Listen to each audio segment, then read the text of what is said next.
Hey everyone. Thanks for being here. Happy Sunday to everybody.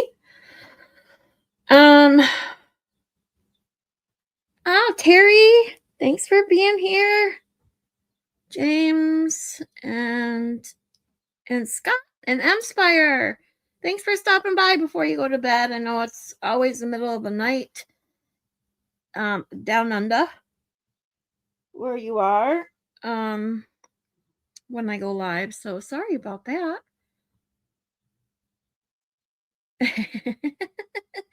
Yeah, it's 1:30 where she is. She's down in Australia. She's exactly 12 hours from us here in Eastern Standard Time. She's 12 hours ahead. So when I normally go live around 1 o'clock, 1:30, it's always 1 in the morning where she is. Maylin, Superwoman's here. Hey guys, I'm actually feeling pretty good today, considering that it's 2 days until I have to worry about absolutely paying my rent. But I got some good sleep last night after I did my work. Streamed a little bit last night with Kazi G. Had a fun time just shooting the shit. Having some fun. Yes, Miss Scarlet with 1 T.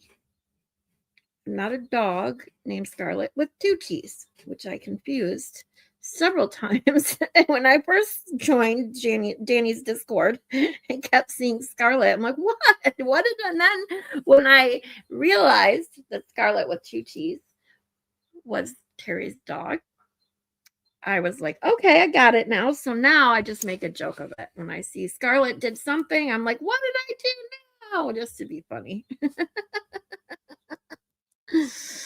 Oh boy, oh boy, oh boy. Look at that. Maitland's already on it. She's got my links going and everything. I did put my links. Apparently, I put the word likes instead of links when I just looked over my description. I don't know if the links are actually clickable because people said it's easier to see and grab the links from the bio or from the description of the video than going to my channel bio. But I did put them in there, so they're easily, if they're not clickable, there should be at least easier to copy and paste.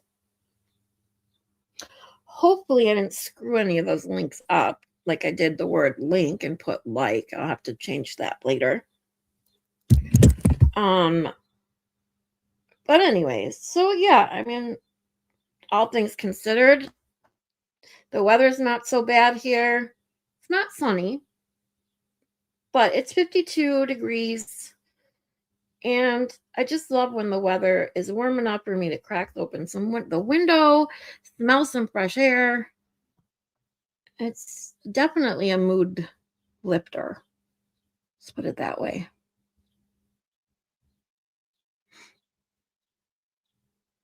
No, they aren't. Wait, no, they aren't what? They're not clickable? Is that what you're talking about? Okay.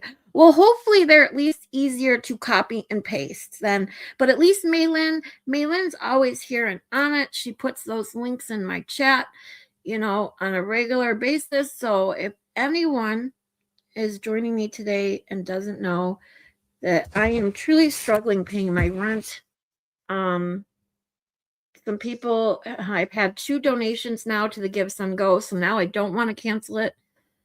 Because even if it doesn't get me to where I need to be by Tuesday, obviously, it's definitely going to help me one way or the other. So I'm not going to cancel that.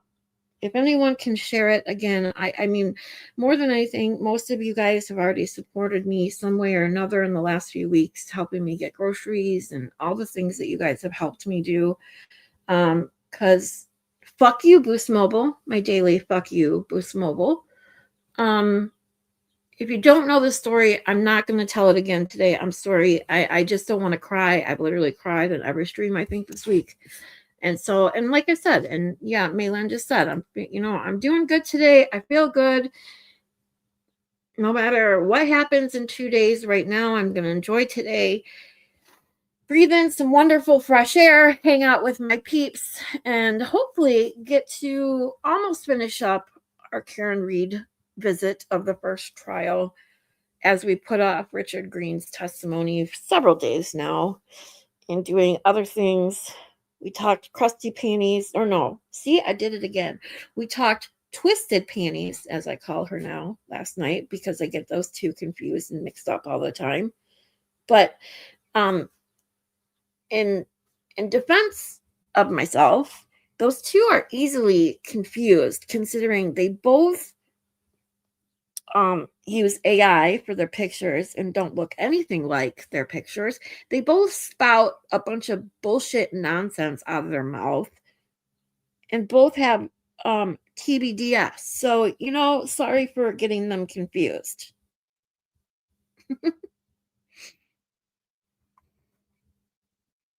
Copy and paste works. Awesome, Maylin. You're amazing. Look at that. She already knows. Thank you, thank you, thank you. Just plain May. Links. No, she's amazing. I swear, I didn't know, I didn't even know what mods did. And I mean, besides, on monitor chat. And, unless you have a really big channel and you're constantly talking about the fucktards and the cry farts of the world, you really, that, and you are big enough to have the idiot trolls in your chat. I thought that's really all they did, but I'll tell you, the things Maylin has done for me is pretty amazing. I mean, I simply, if you haven't heard this, I will repeat this. I've told it several times because I just want to give her shout out because it's she deserves it. I simply asked her if she could make some clips for me because as YouTube is pushing shorts on every creator, to get, me in the algorithm, I thought, okay. And I started to try and do it, but I hate listening to the sound of my own voice. I simply asked her if she could do some clipping through the lives that she's here watching and such. And then I said, well, and then what in watching the Kelsey Fitzsimmons trial, I said, if you could just write down some timestamps, I'll clip those later and that. And I didn't even have to ask her for clips on those. I just asked her for timestamps and bam, minutes later, I got clips, timestamps, and then the next day I got detailed timestamps, clips every day. She sends me a bunch of stuff, and it's amazing. So thank you. I truly, truly appreciate everything you've done to help me. So amazing. It's working. Yay, but I'm lazy. It's okay, Terry. We're all lazy, especially on a Sunday afternoon. I mean, come on. I don't expect much from people on a Sunday afternoon. So, yeah, I totally understand that. And you have every right to be lazy if you want to be. So before we get back in to the Karen Reed trial, how is everyone else doing today? You need to go fold laundry, be back soon, but listening. Okay, Raylan. I'm weird, probably gonna sound weird, but doing laundry is kind of like a zen exercise for me. I enjoy it. It's something that's when I put on a YouTube show that I don't necessarily need to watch and just want to listen to or whatever, and just sit down and fold laundry, do that. It's just, I don't know, it's relaxing to me. Now, don't ask me to iron or dust or mop. I'd have to, I mean, I obviously do it, but those are the things I hate. But folding laundry doesn't bother me. You're amazing, she says. I appreciate you, and we are here to help your channel grow. I truly do appreciate that. Because my goal, my hope, and just so you guys know, I have scheduled my third psych night tonight at 11 because Turtle Boy is going on tonight. Every time he switches it to Sunday, it kind of messes me up. But because I want to try doing a more like 10 o'clock. But I moved it to 11 because, I like to watch Turtle Boy. I don't want to miss it. And maybe when people are done with him, they'll come over and enjoy some lessons in psychology, because tonight we're going to talk conformity. And I have a great example. Ironically, Moni G pointed out to me a video from a creator. I'm not even going to mention her name. I'll be honest, and I don't really like her. It's more of a political news channel, but she did have one in particular stream going over conformity, and it's definitely and it's definitely relatable for the anti-Karen Reed movement, or anti-Karen Reed community, really, because that's not a movement. It's just a crazy community. And that'll be fun to go over tonight. So that's where we're at. So anyways, if everyone, I haven't seen any comments since I asked how you guys were doing. So hopefully everyone's doing good and being lazy. So lazy that they don't want to comment. So that's cool. As long as you're hanging out, relaxing, it's all good. So we're going to get started today with Richard Green, the testimony we've put off for several days now. And this is the expert, the forensics expert that I'm assuming totally, contradicts Ian Whippen's bullshit. So we're going to get going there. I have the speed set to 1.25. As we know, we're going to try and get through this trial. If any of these witnesses, we know Lally at 1.25 is no problem, but some of the witnesses, I have slowed it down just because I really want to concentrate on what they're saying or their facial expressions. But these next few witnesses, including Dr. Wolf and Dr. Rentschler from ARCCA, should be no problem. But if anyone thinks it's too fast, just let me know and I will slow it back down. All right, so here we go. Pull that microphone as close to your face as you can so your voice will be kept up. And I'd ask you to state your name and spell your last name. Sure. Richard Green. That's Green. And where do you live, sir? I now reside in Coldwater, Michigan. What do you do? I own and operate a company called United States Forensics. And what is not near me. Sure. We're a digital investigation firm. I know where it's at. We have we're licensed in Florida and Michigan, So but we do Broken business Baker! across the country. All right. And again, I'd ask you to keep your This voice guy, up. hold on, I'm going to pause it so I can acknowledge Mr. Broken Baker. Thanks for stopping by, Baker. Says, this guy is insufferable. No one understands what he says. Bad expert witness. Oh, that sucks. I have not seen any of his testimony. I've never seen a clip of him either. He doesn't even look familiar. So thanks for the warning, Baker. All right. So should I slow it down, Baker? If it's hard to understand, and at regular speed, maybe I should take him down to lower speed, or it probably wouldn't matter. He's that insufferable. At least we didn't have any ham sandwiches. That's right. We didn't have to listen to fucking Spanky talk ham sandwiches for 30 minutes. Did you have onions on that ham sandwich?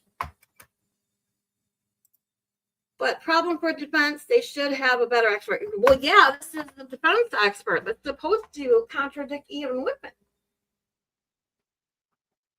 And if he's that, I'll be honest, then it makes even more sense, even though he wasn't necessarily after Ian Whippen's testimony in trial 2, when Karen Reed, was asked about Richard Green and why he wouldn't, are they going to call him? And she says no, because Ian Whippen gave them what she needed. He had to freaking make and develop, design, whatever you want to call it, a new program to basically take out timestamps, which is basically deleting evidence, not explaining it away. Oh boy, oh boy. All right, so here we go. Let's see how insufferable he is. There, and we have jurors behind me. Okay. I'll do my best, sir. Yeah, as best you can. Now, you are president of that company, sir? I am. In addition to managing the company, what do you do on a day-to-day basis? Well, I perform the majority of the investigations. I specialize in computer, cell phone, cloud, auto video, metadata media, surveillance systems, I things of that nature. definitely agree, Baker, because when Kazi G and I were talking about the key cycles the other day, it took me way too long to truly understand even what a key cycle was, let alone, how it could come about. And then in talking it over and watching the first trial, I started to get it. And Kazi G's like, yep, you're getting it. So, but the fact that it took this long, you got to imagine what the jury's thinking with this shit. If they can't figure it out when it's being talked about in the trial, it's not going to be relevant. So, yeah, if you get something too technical where the jury can't process it in a few hours, then you're screwed. Conjunction with others. Certainly. Describe that, please. Certainly. Well, we do take cases from individuals. I prefer to take cases from attorneys. We've also worked with numerous public defenders. We've worked with a federal public defender. We've worked with law enforcement. So quite a variety of clientele. Civil cases? Yeah, civil and criminal. I would put it about 60% criminals, 40% civil. Okay. And on the criminal side, you've done both law enforcement and defense, correct? Yeah, most of the law enforcement ones, though, have been more geared towards civil. It's when they had perhaps they were party to a suit, and it was just improper for them to use their own experts. So that's where we've provided assistance. Now, how long have you been involved in the field of data forensics? Sure. Well, my first case and testimony was 28 years ago. I'm not even sure we called it data forensics back then, but that was 28 years ago. And then about 16 years ago, started the company United States Forensics and been full-time in the industry since that point. All right. Yeah, you'd mentioned that you'd actually testified for the first time 28 years ago. That was in 1996, if my math is correct? That's correct. You were qualified as an expert witness at that time? Yes, sir. In order to have been qualified as an expert witness, you must have had experience before that? Yeah, it was specifically in computers. We didn't do much with cell phones back then. By about a decade or so in computer IT, networking, we actually built a line of computers, a lot of repairs. So I was pretty deep into the computer IT world at that point. Okay. And you say you formed your company in 2006? Correct. And you work full-time, part-time? What's your schedule? It's been full-time ever since. Would you describe for the jury, please, your educational background, your training, certifications, etc.? Why don't we break it down into smaller segments? Sure. Okay. First, with regard to the training that you've received. Sure. So the that would have to do with Associates of Digital Forensics. Well, that would more be your education, right? You received an associate's degree in digital forensics? Correct. Okay, so why don't we start with education, since you did? Okay. Well, that was part of the work and more or less the formal training to get that degree. The certifications, which again, this all kind of goes hand in hand, but the certification training would be the CCE, which is a certified computer examiner from the International Association of Criminal Investigation Specialists. I also have a certification as a computer crime related investigator, cybersecurity, as well as computer first responder. The training aspects over the last 18 years on really a daily basis, when I've worked, I've participated in listservs, done research into the newest developments in the computer forensics, and really on usually a weekly basis, we'll target some training seminar. I found in this business, even if you took like 6 months off, you would start to get behind in this business. It changes that rapidly, and you really need to do continual training. Okay, and again, your voice trailed off a little bit at the end, so I'm sorry. I'm sorry to keep reminding you, but I just want to make sure everybody hears. With regard to the amount, your caseload at USA Forensics, can you give the jury some idea of how many cases you handle on a yearly basis or have handled historically? Yeah, we average I'd say between 100 and 120 cases a year. We probably get inquiries to about 3 times that amount. Okay. And have you testified as an expert witness in the area of computer forensics since that 1996 first appearance? Yeah, we testified about 24 times in various state and federal courts. Okay. And we say various states and courts. Is that state court, federal court, both? Both. Now, directing your attention to September of 2022, were you contacted by somebody to become involved in this matter? Yes, sir. Who that was? I believe it was Miss Little. What were you asked to do? Well, there were 3 cell phones related to this case, and to provide relevance with the data on those phones as related to the incident on January 29th, 2022. Okay, and were you aware of the owners of those 3 phones? Certainly. It was Karen Reed, John O'Keefe, and Jennifer McCabe. Now, I'd like to ask you first, if I can, about John O'Keefe's phone. How did you receive the data from that phone, if you remember? Yeah, we received what's called an image file, and that's a forensic term that we use. Essentially, it's a copy of the data that's encapsulated into a single file. In this case, it was a zip file. Did you examine that data? I did. What were your goals during your examination of John O'Keefe's phone? What were you looking for? Well, initially, what was reported was the location data. We wanted to get an idea of when he had arrived and anything else that we could tell from that as far as location. And when you say when he arrived, do you remember the location that you were asked to learn when he arrived? 34 Fairview. In Canton? Yes, sir. Were you able to determine, as a result of your examination, approximately when his phone arrived at 34 Fairview Road, according to the location data? Yes, sir. And how did you do it? Sure. Well, I say we, so that's proverbial we. I extracted the location cache data, which is stored in the on your phone, and it's in the certain location. We exported that out, and then we use a tool called CellHawk, and we import it in there, so it can take literally thousands of data points and automate that process to specific GPS locations, and just as importantly, the range of accuracy that that location is reporting.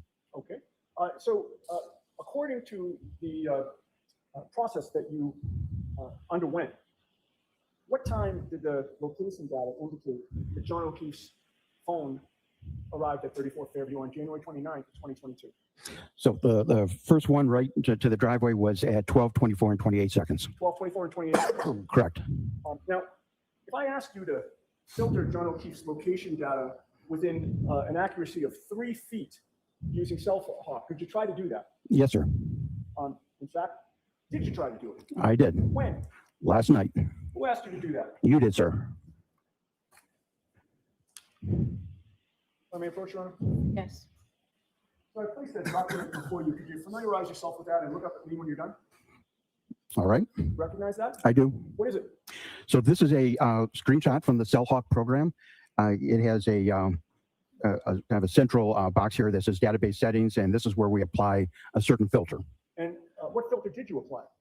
This was for the accuracy of less than or equal to 3 feet. With regard to what? John O'Keefe's location data. Is that an exact? Is the data on that document exactly what you received when you used the CellHawk program to filter the data? Yes, sir. I would offer that, Your Honor. No objection. And what can you tell us about what you learned from that exhibit? Well, I'll just use the pointer here, might help. You can see up in this part here where this is where we apply the filter for 3 feet or less. That'd be the accuracy. And then it actually returns 0 results, meaning all of the data within there had an accuracy rating higher than that 3 foot. It could be 5 meters or 10 meters, but none of it was granular enough at a 3 foot or less accuracy level. And if you had inputted accuracy within, say, 500, what would you find? Yeah, you would see then a large number of circles, each circle representing the meters that the accuracy would be related to. What's really important to understand, though, is you don't want to look at just the middle of the circle. That accuracy indicates it could be anywhere in the circle. So if you saw one and it encompassed 2 or 3 houses, you could only draw that inference of somewhere in that circle. So it's kind of like how the hurricane, they say don't just look at the cone, right? It could be different than that. Also, the accuracy, this is Apple's best guess of what the accuracy is. So it could actually be different than that. It's Apple is using a number of services, and they're giving back the best estimation that they can for the accuracy. Okay, so we've talked about the location cache data and where it put John O'Keefe's phone in terms of arriving at 34 Fairview, but was there also Apple Health data on John O'Keefe's phone during that time? Certainly, yes. Is Apple Health data generally accepted within the forensic science? community as being reliable? Well, the Apple Health data comes from something called HealthKit, but it's integral to the iOS system. So anyone that has an iPhone probably seen Apple Health data, and it's known to have extremely valuable data that the forensic tools work with and present to us. The degree of accuracy, it depends on the type of data that's being pulled out on the artifacts. For example, steps are known to have an accuracy of around 98% on the actual steps occurring. So if the Apple Health data returns, for Hey, instance, Cheryl. steps. Thanks for 20 stopping steps by. within a certain time I hope period, you have a would great that be the visit same with your time that would be sister. right? And be careful That's what driving. studies have shown. May I approach the witness, Your Honor? Yes. Mr. Green, I placed another document before you. Do you recognize what that is? Yes, I do. This is this lists out Apple Health data for that was from John O'Keefe's phone on January 29th, 2022. All right, that came from the data that you received, the image file of John O'Keefe's phone, correct? That is correct. I would offer that, Your Honor. No objection. Okay, Mr. Green, are you wearing the right glasses to be able to see the same? Yeah, I probably need bifocals here. I keep switching glasses, but Are you able to read what is on the screen? If it's easier, you can look on your document in front of you. It's page 2, record 2. yeah, I think I'm going to have to do that. I can probably still see good enough to do the laser one. I'm sorry, which record is this you're looking at? Page 2, record number 2. Okay, yes, I have that in front of me. What does record number 2 show on page 2 of John's Apple Health data? Sure. So this is the number of meters. It's listed as 87.74, and the time is listed between 12:21 and 10 seconds. And there's a milliseconds after that, but I'll just round it off to the second if you don't mind. So 12:21 and 10 seconds to 12:24 and 22 seconds. Okay. And you said that it showed 87 meters traveled during that time period? Correct. And with regard to that same time period, 12:21 and 10 seconds and 12:24 and 22 seconds, please turn to page 5. And Mr. Bates, if you would zoom in on record number 2. Okay. What does record number 2 reflect? Again, it's the same time period, and the steps taken is recorded as 80 steps. Okay. And you said the same time period. So again, 12:21:10 to 12:24:22, correct? Correct. All right. Now I'd like to direct your attention to page 4, record number 1. When you're ready, Mr. Green, if you could tell the jury what that reflects. Sure. So this indicates 3 sets of floors. That represents elevation change. So it doesn't indicate to us up or down, but 3 steps. And the time period for that is 12:22:14 to 12:24:37. Okay. Did you say 12:21:14 to 12:22? I'm sorry, 12:24:37? Yeah. 12:22:14 to 12:47:37. I see. And with regard to all of this data, the 80 steps and the 3 flights of stairs that you mentioned, is it possible to pinpoint where within the time frame that's given those steps or flights of stairs were ascended or descended? No, the most granular we can get is the time period, and it doesn't signify as any more likely at the beginning of the time period than at the end of the time period than at some time in the middle. And if you think logically, like distance traveled, that doesn't happen at a split moment. It happens over a period of time. So it's time is a factor in that equation, and this is how the Apple records that data. You got to look at the time overall. Okay, so you don't know if the steps are bunched up toward the beginning or toward the end or more evenly spread out. No, I would not be able to tell you that. Now we've discussed the Apple Health data. I want to go back for a second to talk about the location data on the iPhone. Does that data that you've already talked about in terms of the arrival time that it gave for John O'Keefe's phone at 34 Fairview, does that arrival time fall within or outside the range of 12:21 and 10 seconds, or 12:21 and 10 seconds and 12:24 and 37 seconds? Well, that certainly indicates an overlap, but the health data is ending after the arrival, and now I'd like to discuss with you the concept of clocks used by apps on an iPhone. Sure. Are you aware of the 3 different clocks that are used by iPhone apps? I am. What are they? We have 3 separate internal clocks. You have a monotonic clock, a baseband clock, and a wall clock. Okay, and is the wall clock also called a display clock? Yeah, that would be also a common name for that. And what is the significance of the existence of 3 clocks regarding different times that may show up within these records? Sure. Well, app developers can access Apple program library, and they can call upon any of the clocks to use within their apps. Okay. Now, in your investigation and examination of this case, did you find examples on this phone of different clocks being used? So in this particular case, I had reprocessed the data with the newest version of the Axiom forensic program. It's similar to Cellbrite. There are competitors to Cellbrite, and we use both programs. And this newest version had a feature in there where you can filter for the Waze application. And again, just following up and seeing how this functioned, we filtered for the Waze application. And for the first time, we saw this monotonic timestamp being related to the Waze application. Okay. I want to show you Exhibit 640. If I may approach, Your Honor. I've placed Exhibit 640 before you, sir. Do you recognize what that is?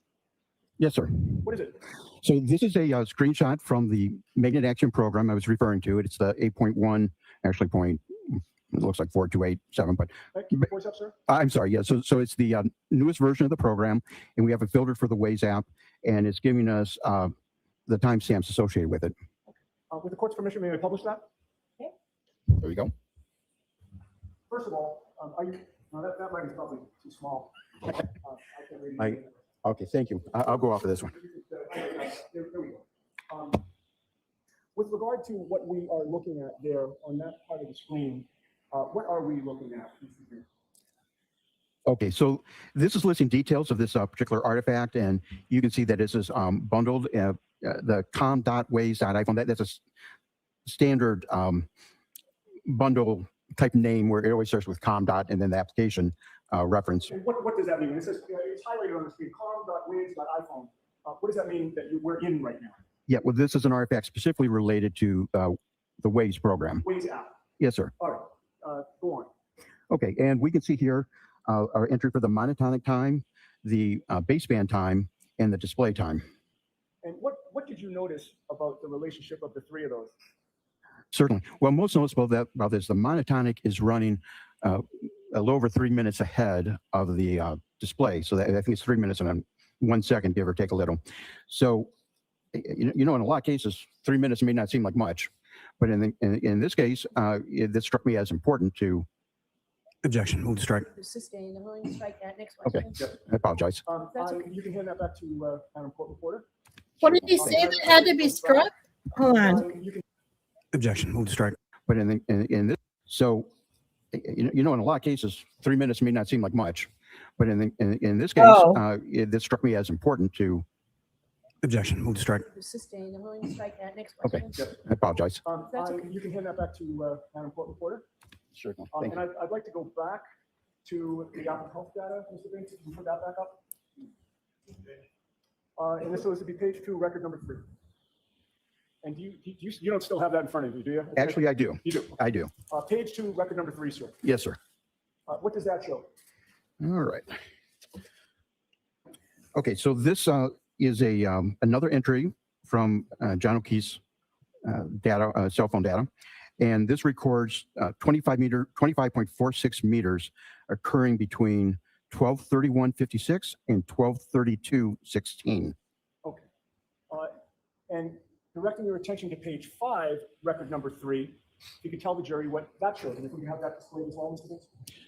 Certainly. So this is directly related to the distance, and this is recording 36 steps, and it's the same time period, 12:31:56 to 12:32:16. So we have 36 steps being taken according to Apple Health data on John O'Keefe's phone for a time period that ends at 12:32:16. Objection. Sustained. Ask it differently, Mr. Henry. With regard to those 36 steps, do we know where within that time frame they were taken? Sure. Let me reread that here. We January 29th, 2022, 12:31:56 a.m. It's actually 12:31:56.109 a.m. and 12:32:16.507 a.m. Okay. All right. So now I'd like to switch, if we can, to Jennifer McCabe's phone and your analysis of that. During the course of your examination, when you reviewed data from her phone, did you find a particular artifact of interest? Yes, I did. What did you find? We found a Google search that happened. First of all, the search was how long to die in cold, and it happened at or before 2:27 a.m. All right. Where was that search found? Sure. So that the artifact on that was called a Safari Suspended Tabs artifact, and there's a database associated with that called the Browser DB database, and in a company file, which is by the same name but ends in WAL, which stands for Write Ahead Log. And the write-ahead log is where the data first gets written to, and then at certain points, that data then gets committed and written to the main database. All right, so that, if I'm correct, that browserstate.db/wall file, that's a temporary file, right? It's temporary by nature, but it's not. It's integral. It's part of the way the SQLite functions. So it's not like a throwaway file. It's part of the way the whole system works. And is it helpful to you when evaluating artifacts? Certainly, yeah. Just by nature of it, we'll find a lot of the newest artifacts in that wall file. Now, how do you determine the timing in terms of the timestamp on the browserstate.db wall file? Sure. So the wall file has different rows and columns. You can kind of think of it as an Excel spreadsheet. And in this one particular column, it was a time column. That'd be the nature of the data going into it. And this the heading on this particular one was last viewed time. Okay. Regarding that Google search for HOS long, and I say HOS, HOS long to Correct. dry and cold, found in the browserstate.db wall file, what was the date and time for that artifact? Sure. So that's recorded in what's called ARCCA time, and it's actually the number of seconds since January 1st, 2001. So you end up with this large number, but that gets converted to present to us something that's human readable, and then you have to apply the offset for the local. So once you do all those calculations, Wait, that's where we what? get the Now January I totally 29th, get it. 2022. He's just flying by once this you do all stuff. those Like, what is he talking about? something January that's human what? readable, and then it's converted to present to us something that's human readable, and then you have to apply the offset for the local. So once you do all those calculations, correct. Dry and cold, found in the browserstate.db wall file, what was the date and time for that artifact? Sure. So that's recorded in what's called ARCCA time, and it's actually the number of seconds since January 1st, 2001. So you end up with this large number. And The number of seconds is January. How is the number of seconds a date?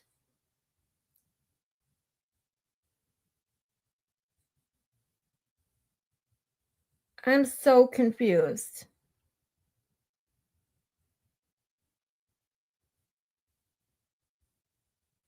but that gets converted to present to us something that's human readable, and then you have to apply the offset for the local. So once you do all those calculations, that's where we get the January 29th, 2022 at 2:27 Okay. in the morning. The specific, do you remember the number of seconds after? I believe it's 40 seconds. 2:27, 40 seconds. Yeah. Okay. And in what state did you find that artifact? Yeah, so the specific artifact, or it comes from a record, and the record number on this is 4028, I believe, and it was in a deleted state. Okay. Now, what would you normally expect to find along with the artifact, sir?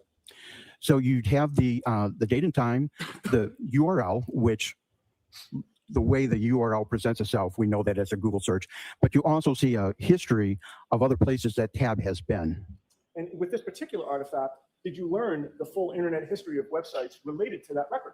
No, that wasn't possible. We were only able to get the one website. I would say, I'm sorry, go ahead. I interrupted you. Sorry. Well, no, so we definitely got the one artifact, the Google search, and we have the time related to it, but we do not know everywhere else that tab had been. What significance was there to you about the fact that the full internet history related to that record could not be recovered? Well, I wanted to do a little deeper dive into that, and so I used some various other database specific tools. One was called Belkasoft X, which has an excellent database viewer in it. Sanderson Forensics, which is known to specialize in this type of work, and ArtX? I'm sorry, ArtX? you saved me. Yes, ArtX, which is a program known in the community for research. And how did you sort of cross-reference the three of those together? How did you use them? Yeah, so all three of those tools, along with Axiom and Cellbrite, which they do have a low-level SQL viewer as well. So I looked at the data with all five of those tools, and I found it to be consistent amongst all the tools. And in addition to using those tools, what else did you do? So I want to get a little more context. One thing with this artifact, it is deleted. One thing about deleted data, sometimes you get it all back, sometimes you don't, sometimes you get a fragment. Deleted data makes it very difficult to give you the whole picture of what's happening. So in this particular case, I want to see what other artifacts were around this time as it related to web history, and particularly this browser database file. And so what do you compare the 227 AM search to in order to gain more information? Exactly. I'm sorry. What the information was. So what we found is that when we looked at a particular URL, a particular website that was visited, and then searched using that URL, the browser state database entry is the last entry in all of that. So we could see searches, videos playing.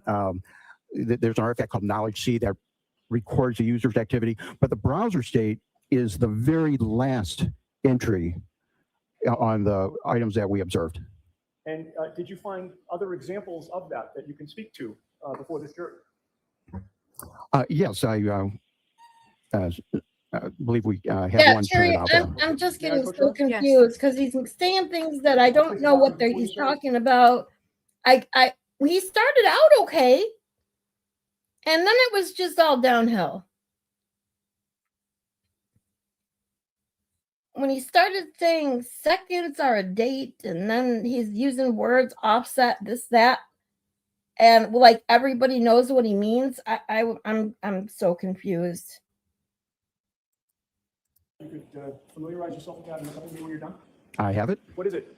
Okay, so this is another screenshot from the Axiom program, and it is showing a search that we conducted for raining men, and then it takes that search, and we have a couple different items on there. We set the date to begin in 1970, ending in 2100. In other words, we only want to see artifacts that had dates associated with them, and then we listed them from the newest date to the oldest date.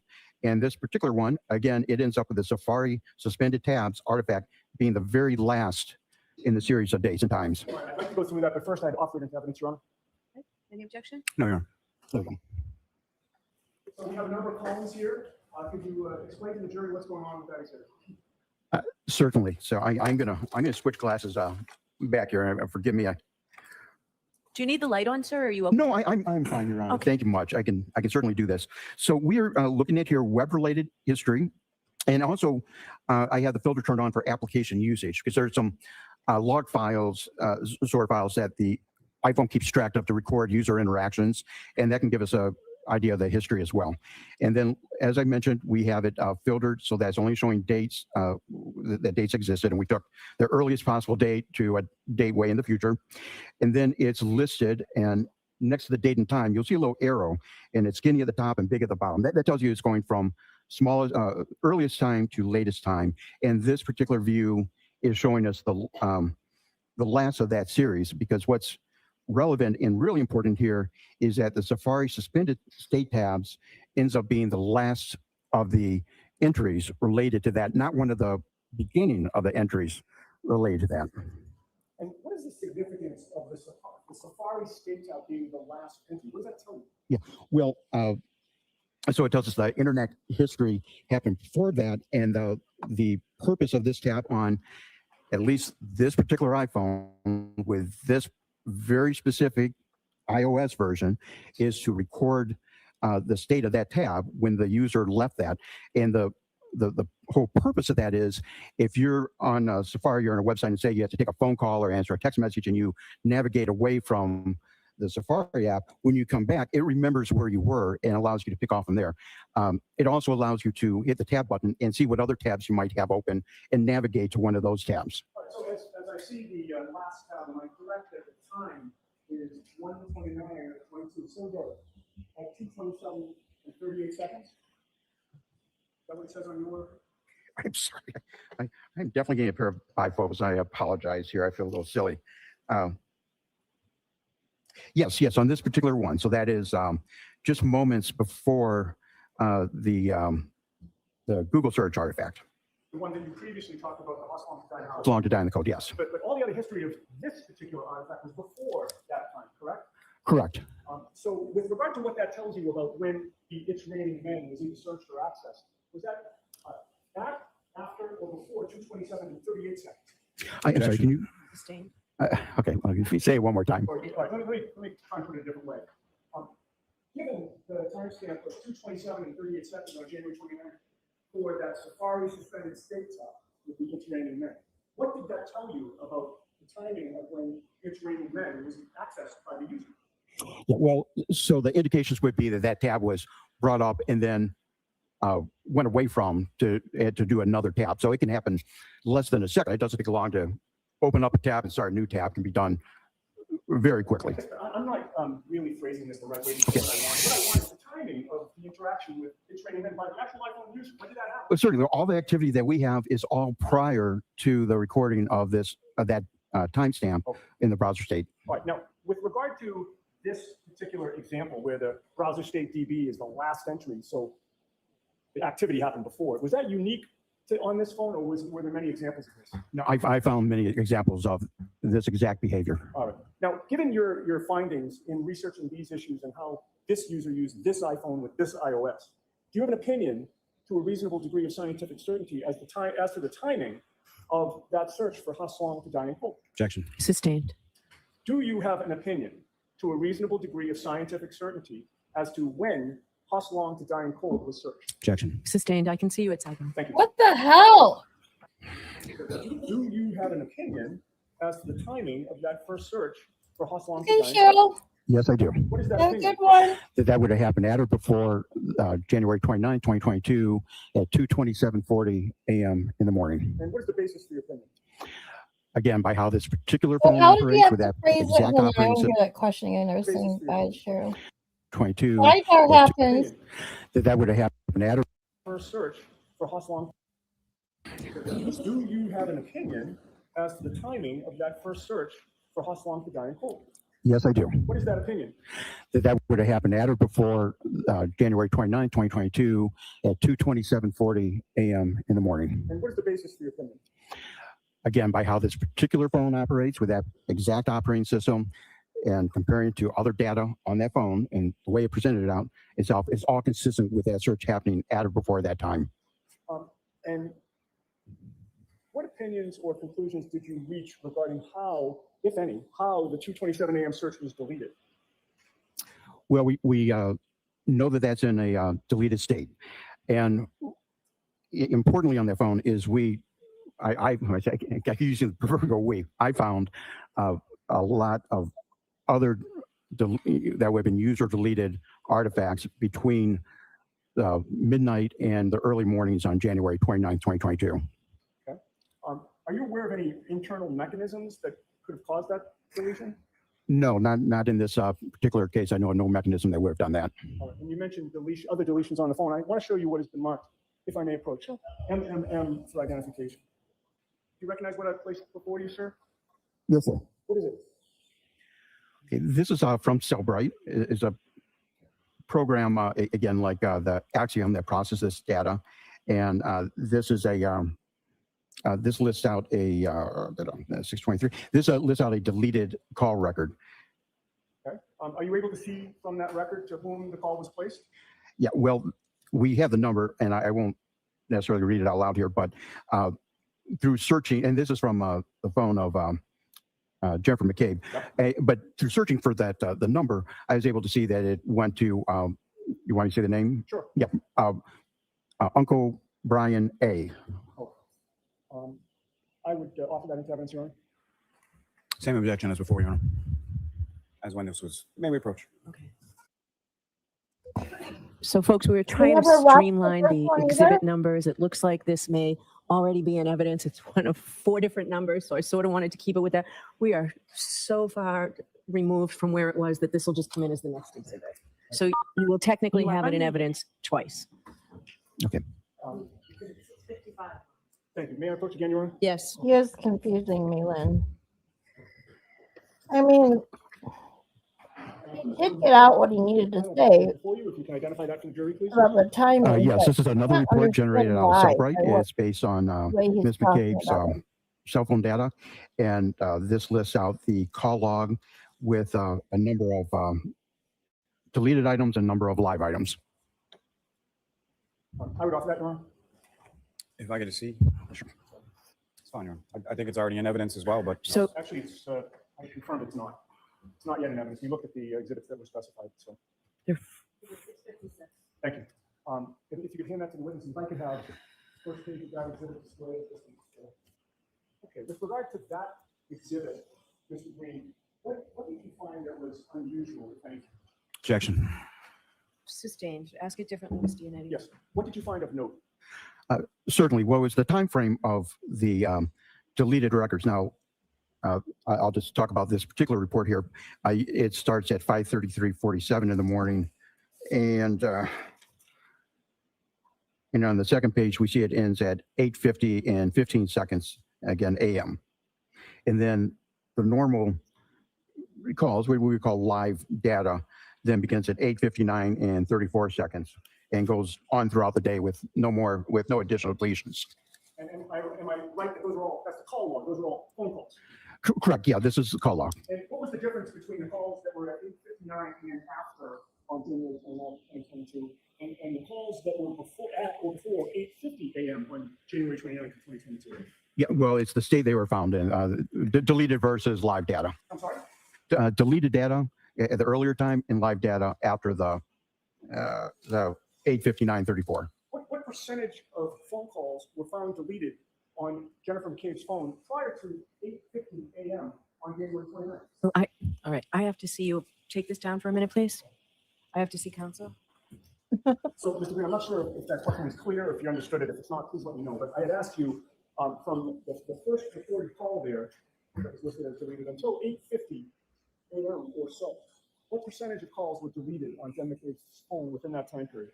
Yeah, so we found no live data, so 100% of them would have been deleted. Now, are you Wow. aware All of them? the term spontaneous deletion? No, sir. I know what the individual words mean, but in relation to digital forensics, I'm not familiar with that term. And do you have an opinion as to how those calls would have been deleted from that phone? Those would have been user deleted. Can I have a moment? Sure. Right, sure about that. Yeah, I think so. Good afternoon, sir. Do you know who Ms. Jessica Hyde is? I do. Are you aware that she wrote a report in relation to this case, Yes. specifically in regard to the Google searches for Mr. Cade's phone that you were just talking about? Yes, sir. It was very specific about that search. And have you had a chance to review that report? I have. You also know who Ian Whiffen is? Certainly, yes. And are you aware that he wrote several reports or submitted several items in relation to, again, the exact topic that you're testifying about in relation to the Google searches on Mr. Cade's phone? Yes, sir. I understand that. Have you had a chance to review those materials as well? Yes, sir. You understand that they both disagree with what the opinion is in relation to those? I absolutely understand that, sir. Now, just as far as your qualifications and certifications go, I'm just having a difficult time. From the certifications that you have, at what point were you, or what, if any, certifications do you have with reference to Cellbrite as a tool, as far as your use of And this is a perfect example. Certainly. So About my what we're gonna certifications talk are about much tonight, more that just broad. They have to do because a lot of experts don't the agree. fundamentals and how we conduct the investigations and what tools we should know and when we need to know we need to do more work and such like that. Cellbrite, I do not have any specific Cellbrite certifications. They offer many of them.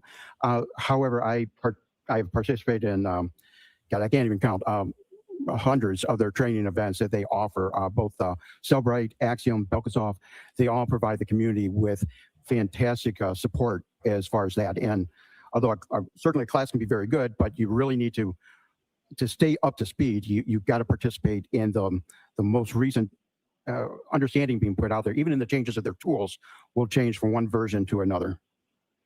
And so, to the point, as far as you have no certifications in regard to Cellbrite as a tool and how to use it, those kind of things. That's correct, sir. And in this specific instance, at any point, did you reach out to Cellbrite to go over sort of your findings or your opinions in relation to this search? I did. And who, if anyone, did you speak with from Cellbrite? As close as I can remember, I know it was Leo, and I believe it was Santos. And do you know what part of Cellbrite they work in or what they do? Well, he was in the technical support and contacted him.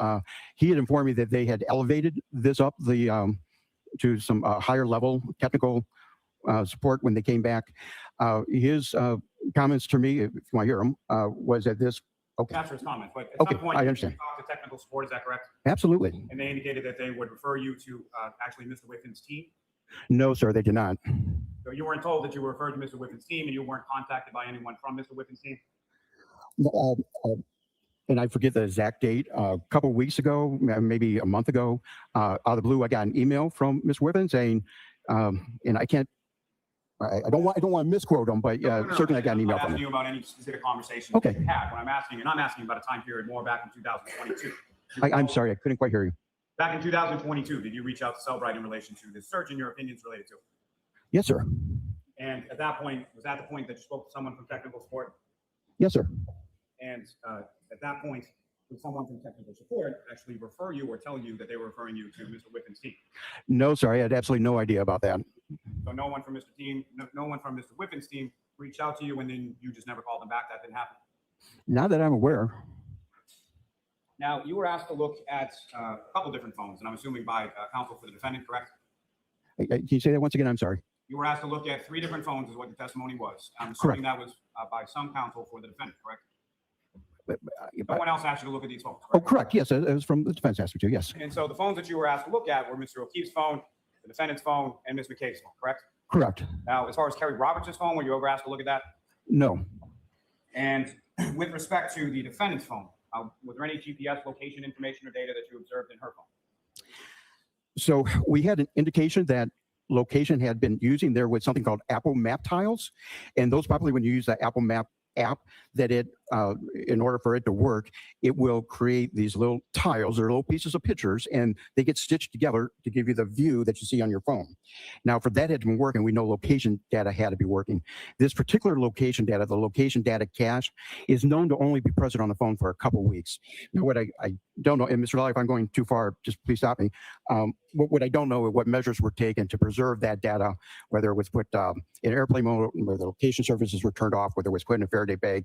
And quite frankly, Mr. Lally, I don't know if they did all that, if the location data would have remained or not. I've never tested that, but all indications, it would have had location data on the day that it was seized, because we received the Apple Map tile. But when I got the full extraction, there was no location data there. Now, I did observe. So there was no Okay. GPS location data on the defendant's phone, correct? Correct.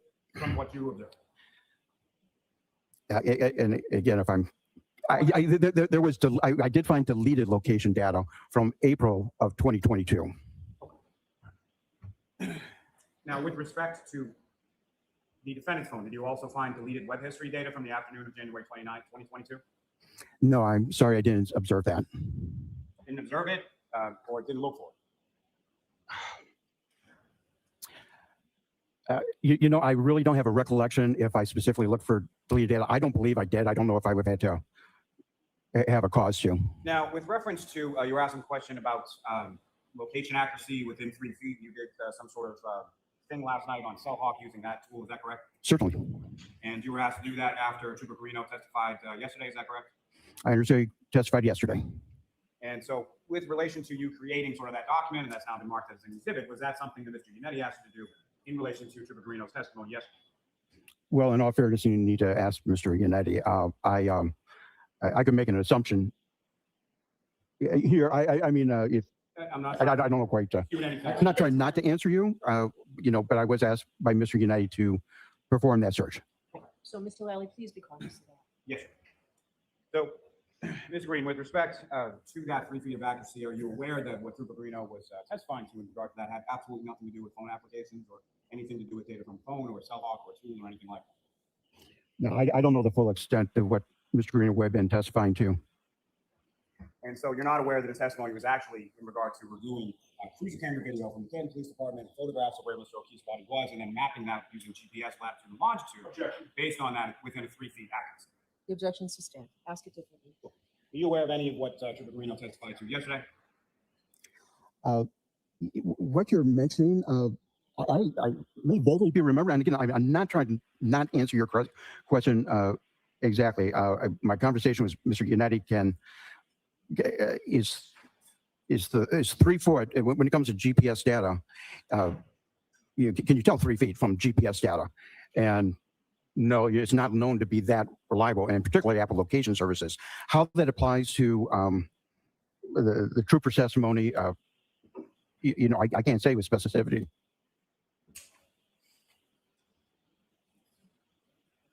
I'm happy to opine on location data, though. There's no question. Okay. But thank you.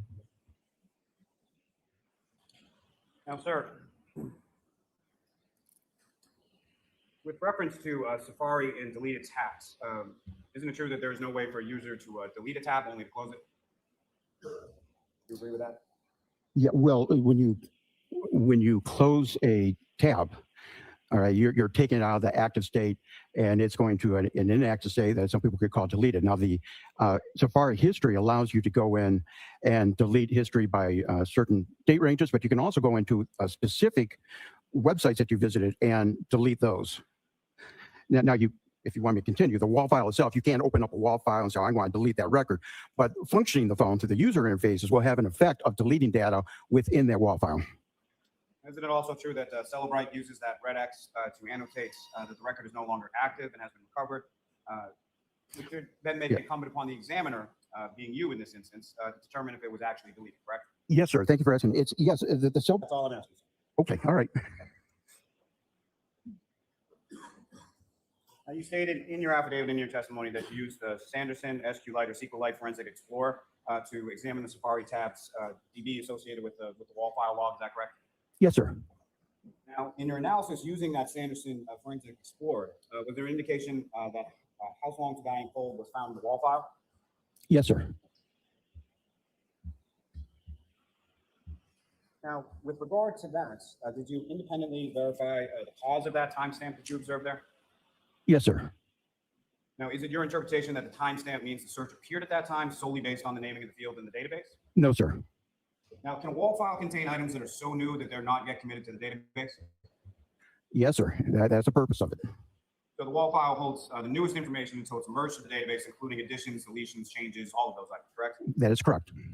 Now, according to your affidavit, the device was in active use between 2:23 a.m. and 2:31 a.m. And just to be clear, I'm talking about Ms. McCabe's device, correct? Correct. And what other searches did you see at that time, and where were they performed? I'm sorry. Can you repeat that? I couldn't quite hear you. Searches did you observe in that time frame, and where were they performed? Hey, Tom. Well, there were a number of websites, including the Rainy Man exhibit that we did. There was Ozone Basketball, I believe. There Hockermont Smith. And I can tell you that those, similarly, the last entry with those there is the browser state DB file. It's not at the beginning. It's not at the end. And I have a couple thoughts on why that may I think be we're in all regards trying to to Ms. figure out Hyde what and Ms. we're Whiffen. I'm saying. happy to share those with you. Although I'm not asking you anything about instead that. it's a Very little good. easier for Is it you. possible for a change I request think we're all in going, the what? with SQLite That's why I databases, didn't even see that I pertaining to had a one couple particular field, chats leaving the because other fields as what they were previously? I'm paying so hard attention. Like, I want to answer can your I question skip this? as well as I can. So can you repeat that one more time? Is it possible for a change request in the wall to a SQLite database pertaining to one particular field, leaving the other fields as what they were previously? I'm having a little trouble answering this. So if I'm understanding correctly, when the WAL file gets written to the database, and could that have made the change ending with this deleted record? Is that the question? I'm sorry. I want to answer you. I'm just That's a okay. little lost on how you're asking Understand it. the question? Sorry? Do you not understand the question? Why don't you move on, Mr. Mayor? Belly is Is such it possible that the weird- URL field, which has the website name, was updated to the newest search while the timestamp retained the original search? Is that possible? No, not the way on this particular phone and this particular iOS, and also with the user interacted with it, that it would have been at the 227 or before. The way this very specific iOS was happening, that is consistent with all the other ones that I observed out there on the phone related to specific web searches and activity. Is it possible that the search for How Long to Die in the Cold at 6:24 a.m. was the most recent search completed in the tab? Okay, well, not in that tab, but I certainly agree with you that there was a second search done at around that time. Now, is it also possible that the search that you assert took place at 2:27 and 40 seconds in the morning is the same as the search that took place at 6:24:51 a.m. for that same search? Yeah, that's inconsistent with the actual data I'm seeing on this actual phone with this precise iOS version. Now, as far as the search in Safari with the string, as far as the smot.apple.com included, is it? You recall that search as far as being a suggestion from Apple, from the iOS, as far as the search with how long to digest food? Okay, I didn't hear your whole question, but I heard the last part about how long to digest food, so I can opine on that. So my feeling on that is when the How's long to die code was put in, that was most likely a Apple suggestion. And I've done some testing now. The time period I'm doing my testing, is after the fact that this would have actually occurred. But as I tested that on a live phone and using a Google search, I could see that how long to digest food would come up. I also noticed the specific phrase, how long does it take to die from hypothermia? So as you do this Google search, you try to repeat what's being done. Those are two suggestions that actually came up. And so that was something that was a suggestion and not something that was actually searched, correct? Yeah, no, and I know that's different from my affidavit from about a year and a half ago, in all fairness, but That's entirely different. One person, David, correct? Mr. Lally, I'm sorry.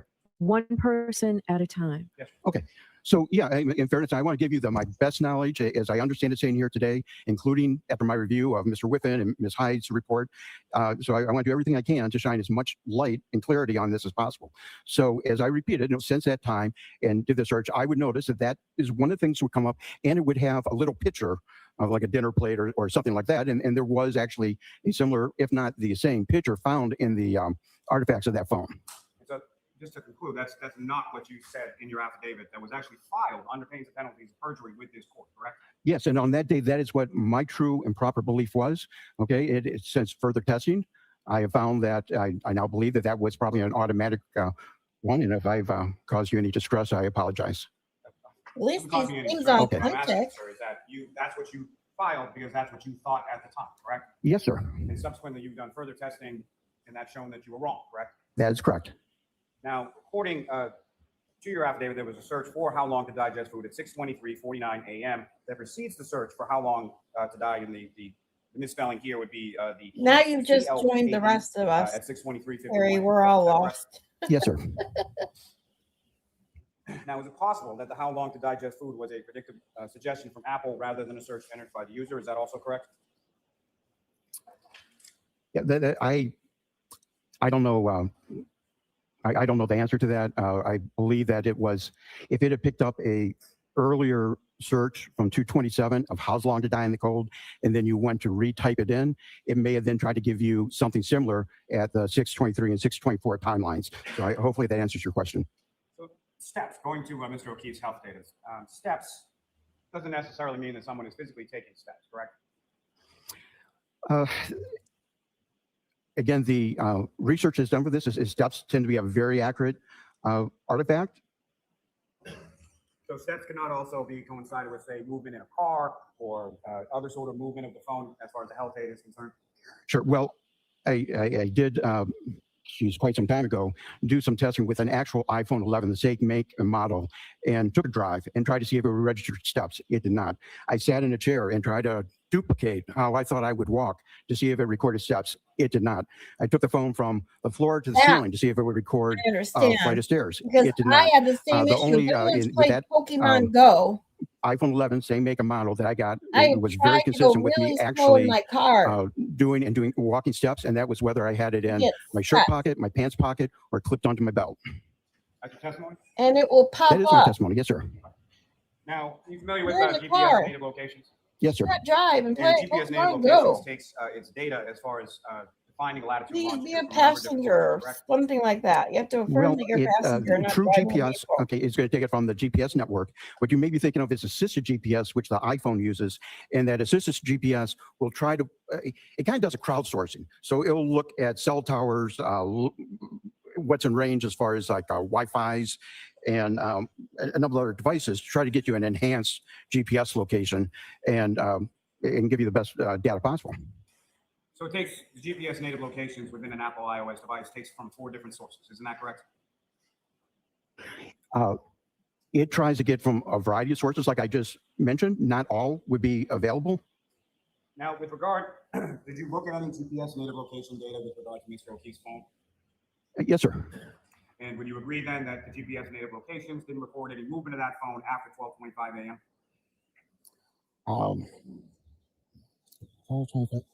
I would have to look at the exhibit to see what the time of that last entry was. I don't want to misstate something to you, sir. Now, you were asked about sort of the elevation change in 3 floors, ascending, descending, and saying that you couldn't pinpoint a time period or within that 12:21 to 12:24 time period from the health data. Is that correct?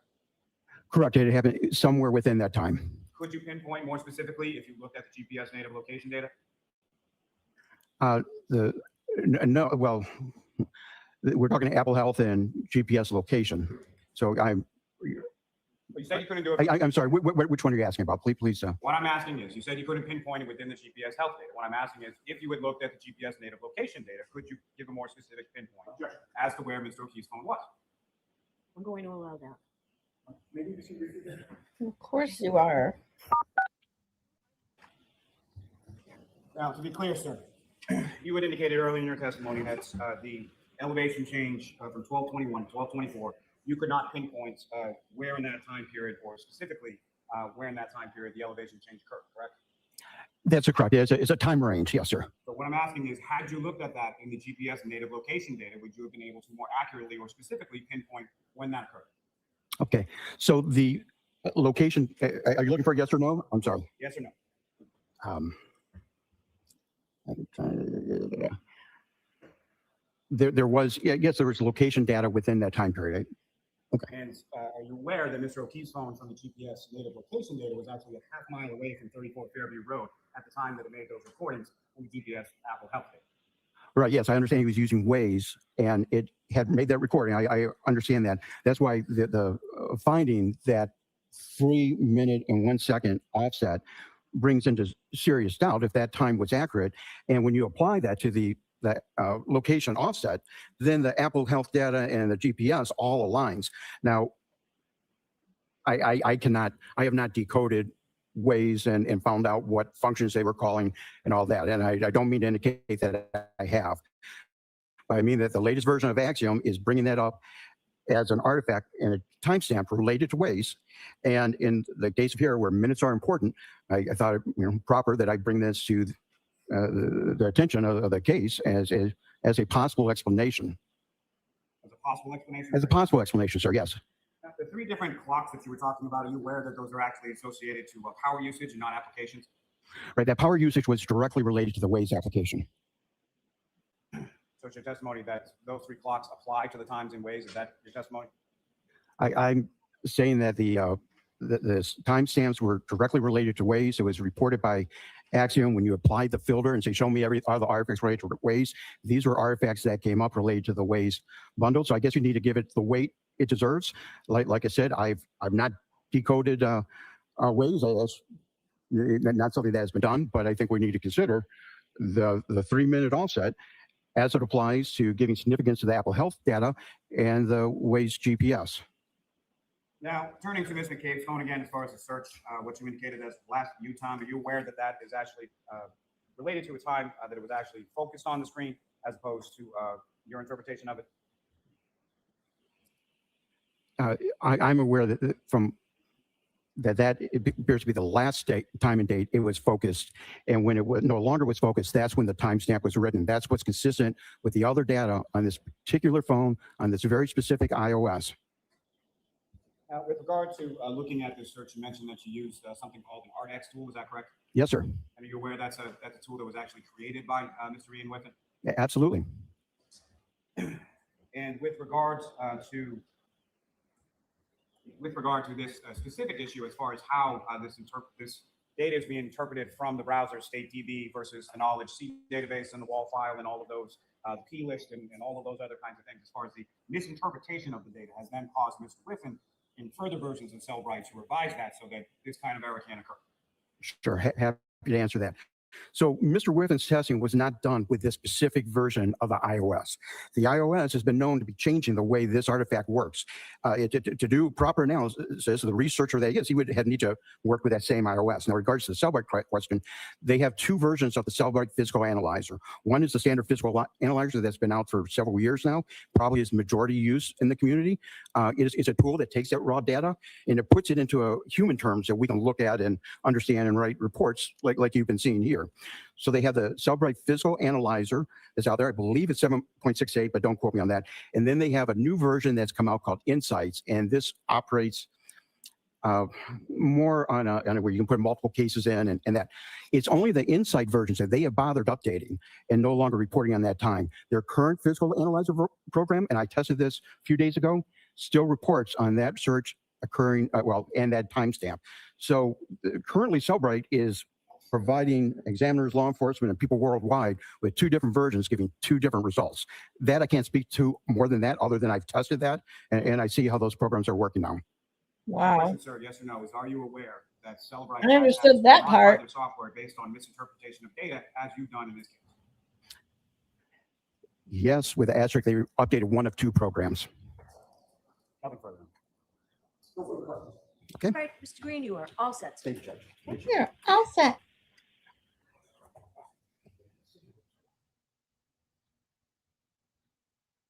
All right, so next is what was his name? The doctor, the Emmy. Good Dr. morning, Frank Doctor. Sheridan. I'm going to ask you to, when you testify, sir, please speak into the microphone if you can, loud and clear. Hello. All right, thank you. Is it working? It should be. All right, thank you. All right, Ms. Little. Good morning. Could you state your first name and spell your last name for the record, please? My first name is Frank, and the last name is Sheridan, Sheridan. And if you can make sure to keep your voice up just because the air conditioner is very loud. Yeah, I noticed that. Okay. Dr. Sheridan, what is your profession? I'm a physician, and my specialty is forensic pathology and neuropathology, but most of my career has been primarily forensic pathology. What do you currently do for a living? Nothing. I'm retired. What role or position of employment did you hold before you retired? Okay, I was the chief medical examiner for San Bernardino County, California, and I was in that position from 1991 until 2017. That's when I retired from that position, but I stayed on a part-time basis for another few years to help out because the office was understaffed. But a few years ago, 2021 or 22, I've lost track of the time, I finally stopped altogether. Dr. Sheridan, if you could just pull the microphone a little bit closer. I don't know if I'll put myself closer to it, I guess. Okay, is that better? And Ms. Little, if we need to, just let us know and we'll turn off the air conditioning. Your Honor. Describe your educational background to the jury. Okay, well, I was born and raised in Dublin, Ireland, and I had all my initial education there, including primary school, secondary school, and then pre-medical school at the university I was at was the University College Dublin, Ireland, which is part of the National University of Ireland system. So I did my pre-med and medical school training there, and I graduated from medical school in 1971. Then after that, I did a one-year rotating internship, as it's called, of medicine, surgery, and some psychiatry as well. That was a requirement for all doctors for licensure. So that's basically my initial education. Should I go on with my CV or base or not? Yes. What did you do after medical school to complete your training? Well, in the years after medical school, I wasn't in training anymore. I was working in Africa, actually, as a medical officer. And that wasn't training, that was a job. And I was there for 3 years in Central Africa. And I was a general medical officer with various duties that included some teaching, but also seeing patients.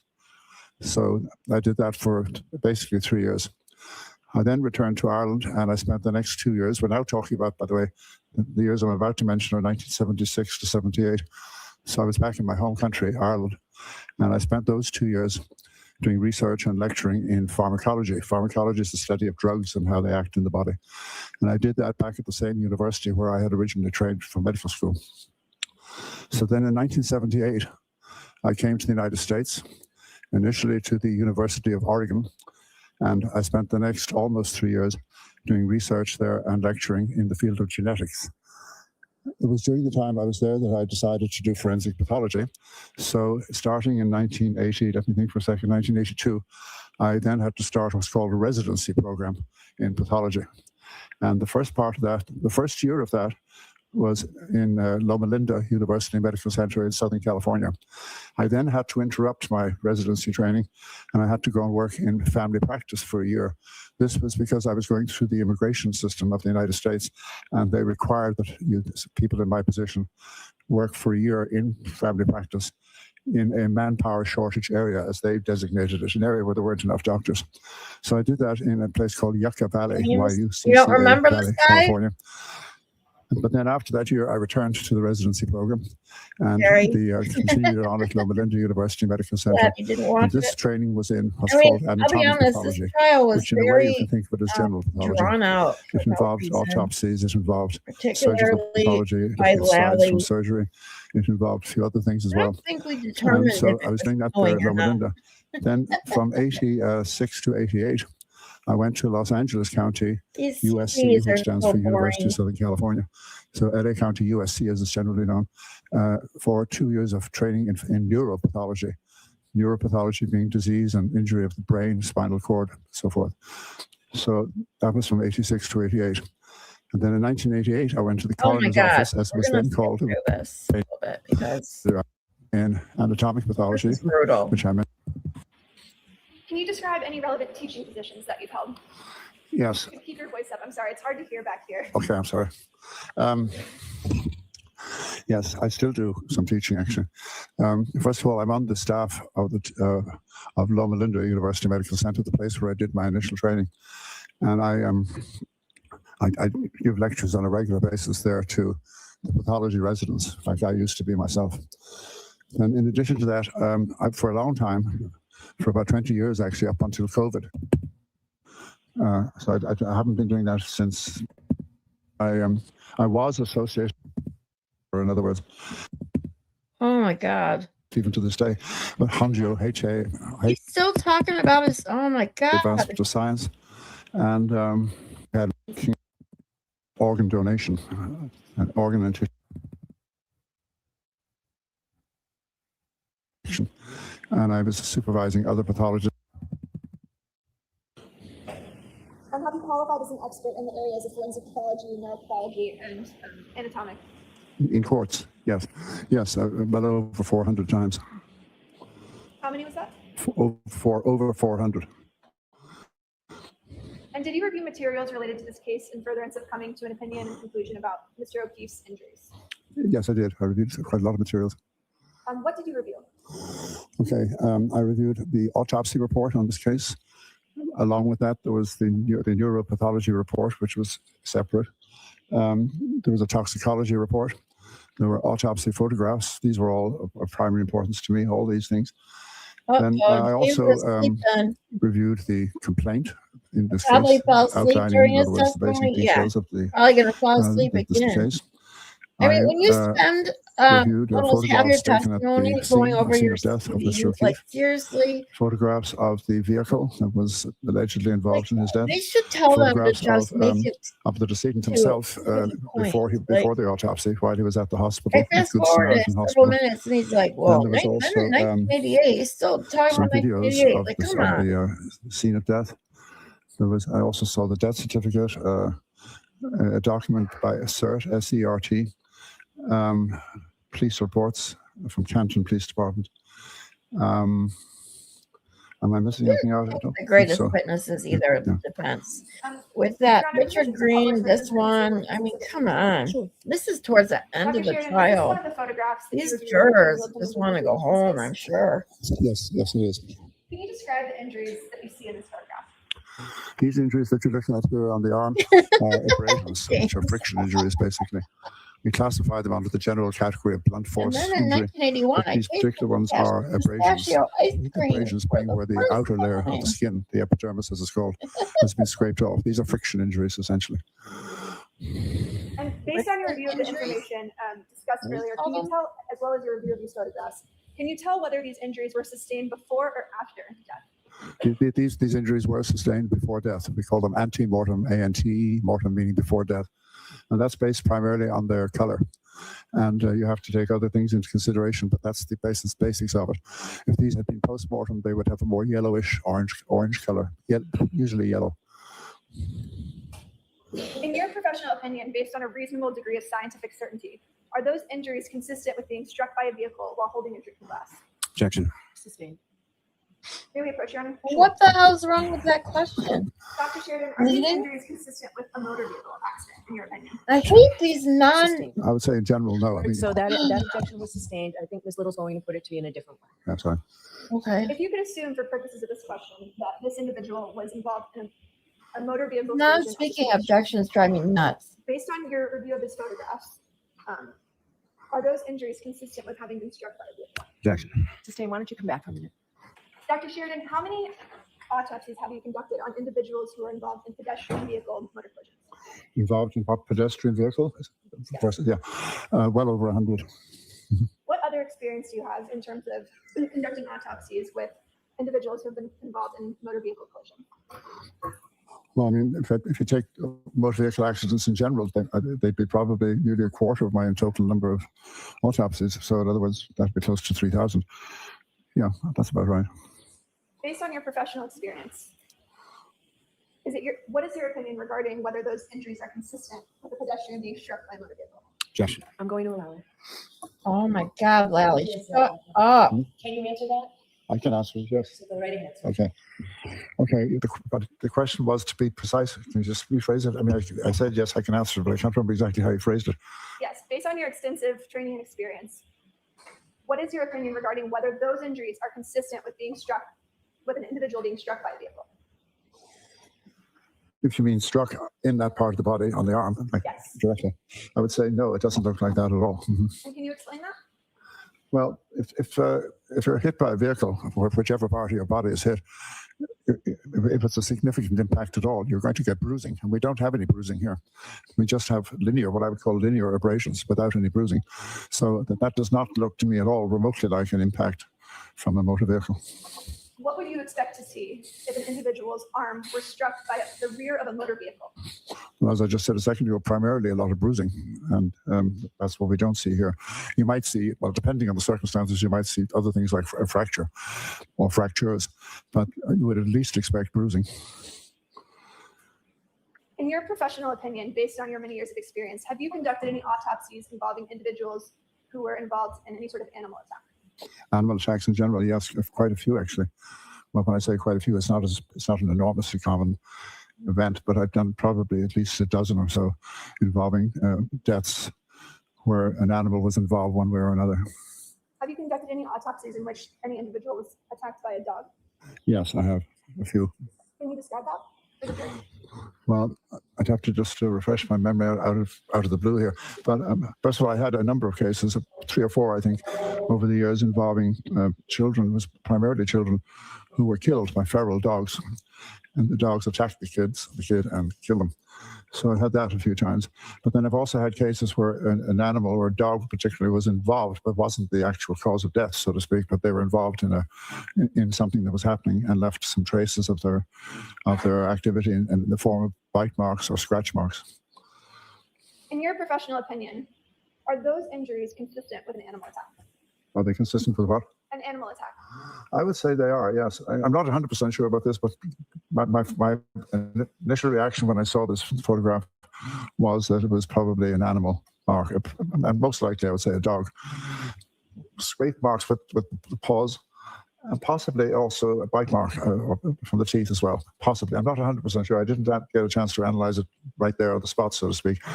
But my basic impression is that these are consistent with marks caused by, say, a dog using his paws or claws, if you want to put it that way, and possibly the teeth as well. And if there's a pointer up there, would it be possible to direct the jury to the injuries that you're referring to on the screen? There should be a little laser pointer up there, I believe. Using the laser pointer, can you indicate the injuries that you just testified are consistent with scratch marks? Actually, in a sense, they're all consistent with scratch marks in the sort of the more generic sense of whether it's the paws or the teeth, they're going across the skin rather than going straight into it. So they're all of these marks are generally consistent with, if you want to call them, scratch marks. So I don't know if this will work on the screen, but you basically got what looks like there's one pair there with possibly a third one in the middle. There are 2 very clear parallel marks there with another one fainter in the center. Then you have, going closer to the elbow, you've got another 2 or 3, whichever way you look at that. At the elbow itself, you have, that part of the elbow there is what I would think is the most likely candidate here for a bite mark, because it has something of the configuration of the outline of teeth. And then the ones on the forearm are a little bit less obvious, but they're still consistent in general with, I would say, claw marks or maybe from the teeth. Dr. Sheridan, if you was standing with his arm extended in this manner, and he was struck with the rear taillight of a 7,000-pound Lexus only on the arm, such that it spun him around and propelled him 30 feet. Do you have an opinion as to whether or not these arm injuries are consistent with that scenario? Objection. All right, I'll see you at sidebar. Oh my God. Assume the decedent was standing with his arm outstretched like this and was struck by the rear of an SUV only in his arm at 24 miles per hour. Are the injuries in Exhibit 19 consistent with that scenario? No, I do not think so. Can you describe that? Well, as I think I've already mentioned before, one thing that's not there, that should be there, given that idea, that scenario, is there should be bruising, at least bruising, if not perhaps even more than that, but bruising for sure. Secondly, the appearance of these injuries, their pattern, if you want to just call it that, the way they're distributed doesn't seem to fit the idea of the rear of a vehicle being the impacting object. And at 24 miles per hour, would you expect to see fractures or breaks in the arm? You could do. There'd be other factors involved as to it depends on a lot of things, but it's possible. Yeah. I'd like to direct your attention to the injury that Mr. O'Keefe sustained to his head. Do you recall that injury? To the head. To the head. Yes. Yes. Mm-hmm. Can you describe that injury for the jury? Well, there were a few minor injuries on the face, but the major injury, and indeed the main cause of death, was an impact to the back of the head, slightly to the right of the midline of the back of the head, and where there was a laceration. A laceration is another type of blunt force trauma, but a laceration is where the skin is actually opened up or it's split, so you get bleeding from a laceration. So there was a laceration, as I said, in the back of the scalp, in what's called the occipital area, and beneath that, when the skin was moved away as part of the autopsy, there was extensive bruising, hemorrhage, in other words, in the scalp at that same point. There was a fracture that started at that point in the skull, but traveled all the way forward to the frontal areas of the skull. So you have the impact. The impact site is clear because, as I said, you've got the laceration. That's where the impact was. So you have the impact with the scalp hemorrhage there, and the skull fractures. Then the brain itself it had injuries, significant injuries. First of all, there was bleeding on the surface of the brain, and that's very common in situations like this.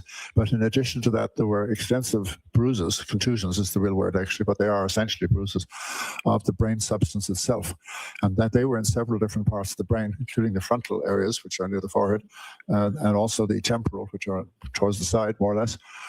And then there was also hemorrhage deep inside the brain, in the ventricles, which are open areas in the center of the brain.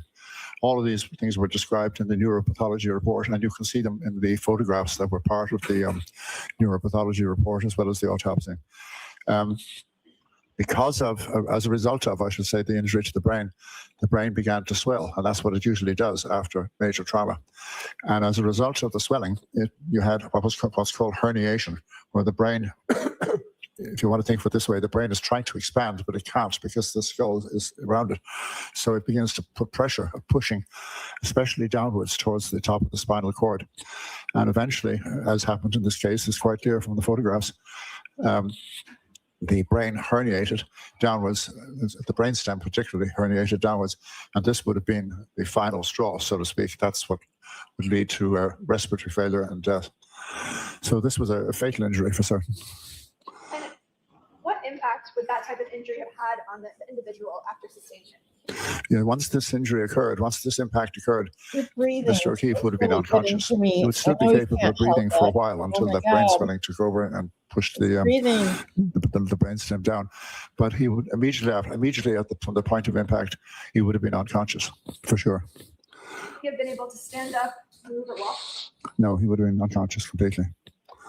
Do you have any opinion regarding whether that injury is consistent with having been struck on the ground on dirt or grass? I'm sorry, I didn't quite get the question. I'll rephrase it. That was a poorly worded question. Is that injury consistent with striking dirt or grass? Like, for example, falling onto grass? Yes. No, I don't think so. Sure. If there's a fall involved here, and there could be, it would be onto a hard surface. But the grass, and as I understand from all the material I reviewed, there was also some snow, and so that might even cushion the impact even a little bit more. But even without the snow, grass is basically too soft for somebody falling and hitting their head on it to get the injuries I've just described. In addition to focusing on the injuries that were present, what significance do you place on the absence of injuries when conducting an autopsy? What significance do I put on what? In addition to focusing on the injuries that are present, what significance do you place on the absence of injuries when conducting an autopsy? Well, as you put it there, it's a rather general question, but I mean, when you're doing an autopsy, you obviously want to see what is there and what's not, and everything can be relevant, including absent things. Now, in this particular case, there are a number of features of things that are absent that are important. I've already alluded to one, and that is on the arm. If that was an impact from the vehicle, I would expect bruising. But do you want me to continue? Yes. Yeah. But if Mr. O'Keefe was struck with it depends obviously what part of the body is theoretically involved. But if a vehicle hits you, whether it's the back of the vehicle or the front, you're going to have, as long as it's not going extremely slowly, if it's going at any speed at all, any significant speed, it's going to cause at least bruising. And that in this particular case, one of the things that struck me was that there was a distinct absence of bruising on the torso. There was the chest, abdomen, hips, whatever.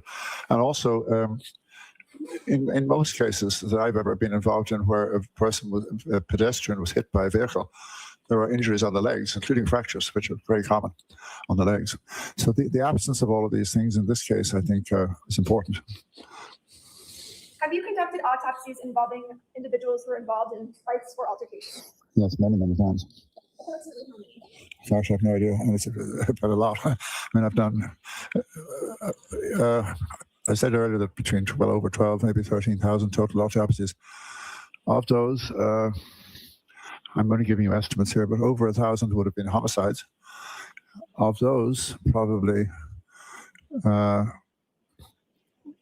maybe a fifth, so about 200, would have involved blunt force trauma instead of, for example, a firearm or something like that. And in those cases, and of course, yeah, okay, so all of those and other cases involving sharp force, homicides involving sharp force may have evidence of a struggle as well. So it's in the hundreds, yeah. In your expert medical opinion, are Mr. O'Keefe's injuries consistent with a fight or a physical altercation? In a general sense, they can be. They could be, yes.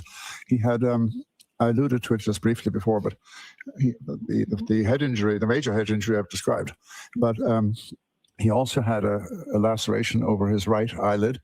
He had some scrape marks on his face.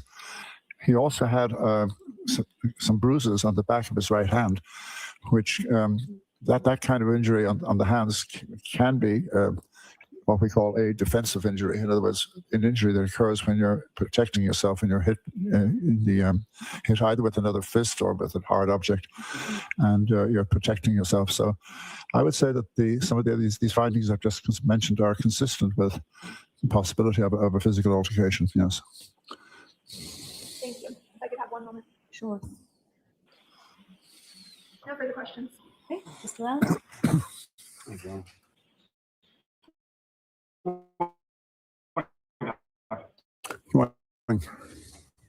Okay, Injuries maybe that you were just Good testifying night. about to streaming too long this afternoon right because I arm do as have my well as second the night. back right side of his head. Is that correct? Yes, I forgot to mention the knee, but Why yes, he wasn't in the there were second injuries in row, those but it places, yes. does make sense if you can And get by him. Understandable, but this isn't an oxygen, yeah. autopsy you performed yourself, correct? I did not perform myself, no. You never saw the body. You're looking at photographs and reports, correct? Yeah, I'm going by the photographs and the autopsy I can report, yes. understand, like because And I can you know say, this within injury. I've the seen it materials that you and reviewed, did people- you ever look at I've Mr. seen it O'Keefe's happen. medical records from the Good Samaritan? People, when I worked in Look at, memory care with whose the medical records, elderly, Mr. O'Keefe's? Yes. I looked at the medical records from just Good Samaritan Hospital cannot where he was stand. pronounced dead, yes. it's look at uncomfortable to those as well. listen to I did the look at those, yeah. I thought I lack mentioned it of earlier, maybe I oxygen, forgot. the heavy breathing. Now, with regard to what you reviewed of Mr. O'Keefe's injuries, you saw no injuries to his left arm, correct? To his left arm? No, I don't think so, no. No injuries to his left leg, correct? No, Injuries to his torso that you saw? that's correct. What's that have to No do with injuries it? to the back left side of his head, is that correct as well? That's correct, yes. Now, you indicated that you Now observed he asks or reviewed stupidest the questions. autopsy reports as well as autopsy photographs and the death certificate, correct? I did, yes. Now, do you agree with Dr. Scortibello's determination as to the cause of death being multiple blunt force type injuries in conjunction with hypothermia? I do agree with that, yes.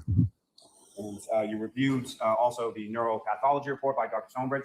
I did, yes. And do you agree or concur with the findings of Dr. Stonebridge contained within that report?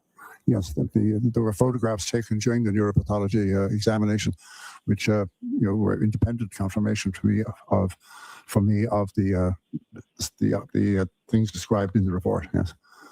Now, with regard to autopsies that you You have to performed, do in the nebulizer past, well, treatment? let me ask you this first. As far as the injuries that you observed My in the son photographs used to have Mr. to do O'Keefe's those. right arm, they were not the cause of Mr. O'Keefe's death, correct? No, they were not.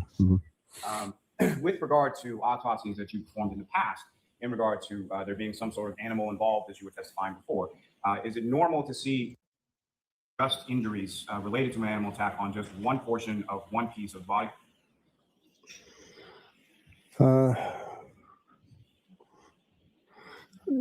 Yes, in a general way. I mean, as I mentioned, I think when I was answering the question about the cases I've done involving animals, I tried to divide them into two groups because there's an important difference. Some of those cases were cases where the animals were responsible for the death itself.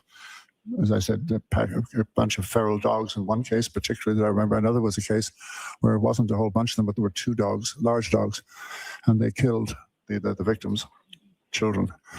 So those individuals had multiple injuries, Yeah, including they can deep see I'm bite marks sitting that with were the fatal, denture. particularly in the neck area. But they also had, That- and I'm that stretching my really memory a bit bugs because me. it's a while since I did these cases, but I do have a general recollection that in at least those cases, I should say, in addition to the fatal injuries, there were also some non-fatal, sort of things like paw marks. And I can't remember the distribution though on the body. Can you remember as far as whether or not these injuries that you observed in not taking the child fatalities with the dog's maul, I'm presuming that those involved injuries to significant and extensive parts of the body, is that correct? Yeah, those are the ones where the animals caused the death, yes. So in the other instances that you were talking about, do you recall even whether or not those injuries that you observed were ante-mortem or post-mortem? I'm sorry, I couldn't hear the last part. The other ones that you were talking about as far as the other animal attacks that you've seen, Yeah. you recall whether or 4 not times the a injuries day? that you Holy observed in moly. those instances were ante-mortem or post-mortem? Oh, antemortem. Well, actually, in one of the cases that comes to mind, the marks appeared to be post-mortem, and that was this person was actually a homicide victim, and they were lying outdoors, and their own dog. This was according to police, though, who came on the scene. When they arrived, there was a dog that turned out to be the victim's Are you in own Michigan? dog was pawing at the body, but the person was dead. But in another case that I can think of, the scratch marks from dog paws were ante-mortem. And they were confined to one place only. I'm trying to remember what part of the body. This case, I had to testify later on. This case that I'm thinking of now, the paw marks were limited to just one location. I can't remember exactly where they were, though. Whether it was the leg or the arm, I can't remember. Right. And that was post-mortem injuries that you're talking about there, right? No, in the second case, they were ante-mortem. So in other words, there's been post-mortem and ante-mortem. Yes. Hopefully I still have a Injuries place that you to observed live on Mr. by O'Keefe's then. arm were to the posterior part of his arm, correct? Sarah, you Yes, haven't been basically, here. I don't know if posterior. you've been here. If Injuries that you you observed on the anterior watched portion me in of the my other side of the right arm, replays. correct? but- That's correct. Yes. No other injuries that you observed consistent with what I you're guess, talking hold about, on. an animal attack on any other part of his While body, you guys are correct? here, That's correct. Yeah. give me a second. And from what you observed from the reports and the photographs, you can't say My computer will behave.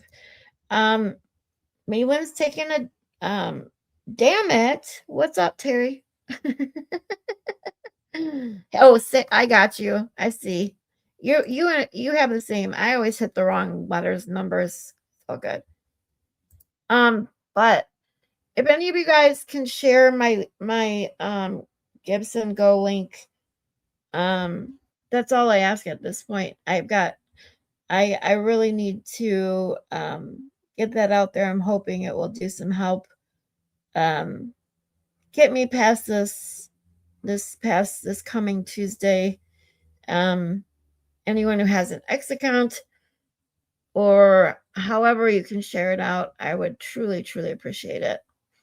And anyone wants to support through the channel means, I have my PayPal link in the corner, in the ticker at the bottom, and in my bio, and in the description now, which I truly appreciate, along with the buy me a copy. Terry, I found you. Oh. Yeah, little keys. See, I say that. The little keys in my big bat short fingers.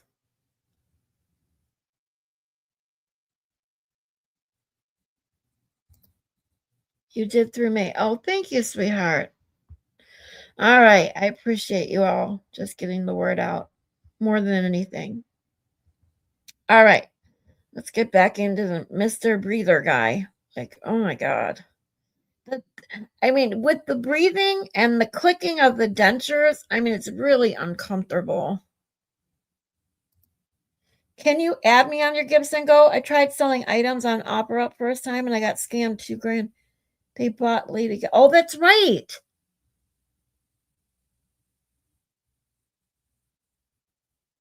Yeah, I think I can add you.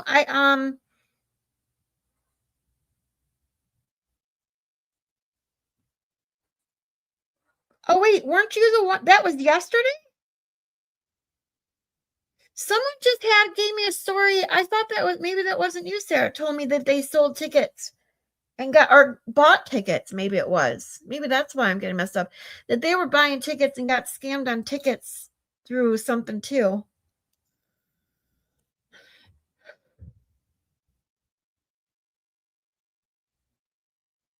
Wow, I'm so sorry.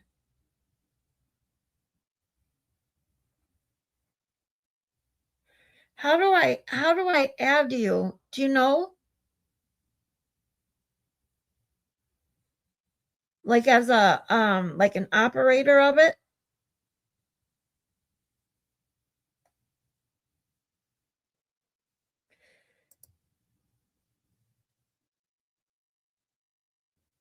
Of course, it's a weekend, hoping the bank will be able to help. Yeah, I wouldn't even wait. Normally, banks have a like when I tried to do the thing against Boost Mobile, I did it immediately. It was like late at night.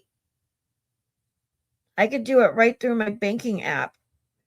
Plus, they normally have some sort of 24-hour, maybe not 24-hour, but at least like weekend hours.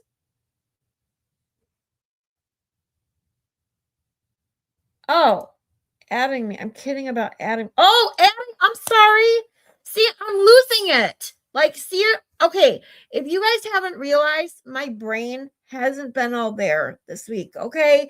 I have so much going on that I don't even see what you mean. Like, adding as in you needing money. Got you. I'm so retarded. Sorry. I got it. But your bank, but seriously, Sarah, you, I don't know what bank you use. I don't know what banks like they got out there in California. But seriously, I'm telling you, um, you know, they're normally banks depending on the bank. That's why I don't use a brick and mortar bank. I use Chime and they're normally pretty good about that kind of stuff. Now, I tried to get my money back through Chime, but you know, whatever info they got from Boost Mobile, they denied my dispute. So I don't know. I don't know what I'm gonna do. I may be calling you for a place to live when you get to Michigan. Let's put it that way.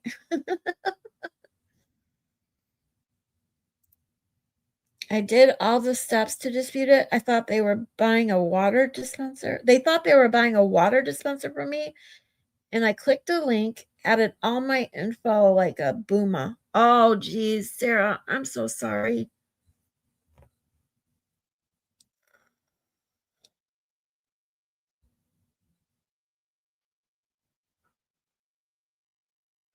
I'm so sorry, sweetheart.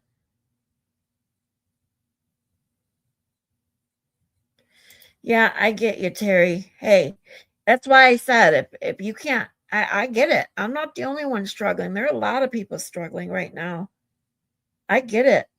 That's why all I ask at this point is if you can share my link to someone who can maybe share it to someone else and just get it out there. That's all I've asked. And you guys hanging out with me just gives me a place to enjoy my day, have some fun, talk to people, get my mind off the shit. So Thank you for just being here. I truly mean that.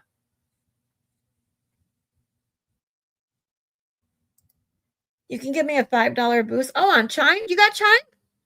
Sweet. I've never used the $5 boost. Cool. I don't know how that works because I've never done it. I'll have to look into that thing. I love Chime. I've had no issues with Chime ever. I hate brick and mortar banks. I hate the corporate greed banks. I mean, I can't stand them. I've never been charged an overdraft fee because they don't do overdraft shit. I love it. My Chime is in my my link in my bio. It's but I can look it up for you real quick. Hold on. It's the money sign one. So let me do that. It is money sign. So it's this one. Oh, Scott, look at Scott go. Thank you, Scott. There it is. Scott's here.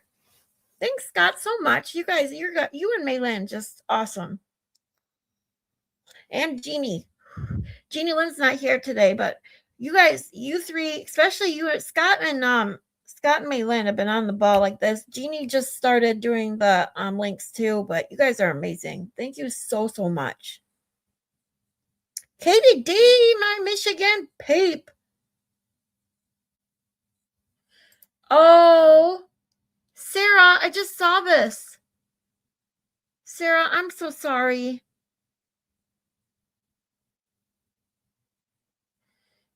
My thoughts and prayers, honey. And big hugs to you. This is what I'm saying. When I constantly preach about how we just need to seek out some, even if it's just a couple minutes of every day, find something that makes you smile, makes you laugh, just makes you feel even content in times like these, whether it's inside the home stress, outside the home stress, world stress, drama, whatever. If you don't take just even a little bit of time every day to make yourself smile or feel good, it can be a dark, depressing world. And I'm so sorry for everyone else out there struggling. And when I get through this, if any of you ever need anything, please send me a message, reach out, whatever. And I will return any favor I can in kind. Katie D says, I'm lurking, but as a real estate professional, I just want to say, Chime and I don't have a good relationship. They make it very difficult for people who bank with them to get docs needed. Really? But I've never had to purchase real estate, so it's never been an issue for me. Oh, I just got it, Terry. Thank you. I got a $5 spot me from Terry. Thanks. That's awesome.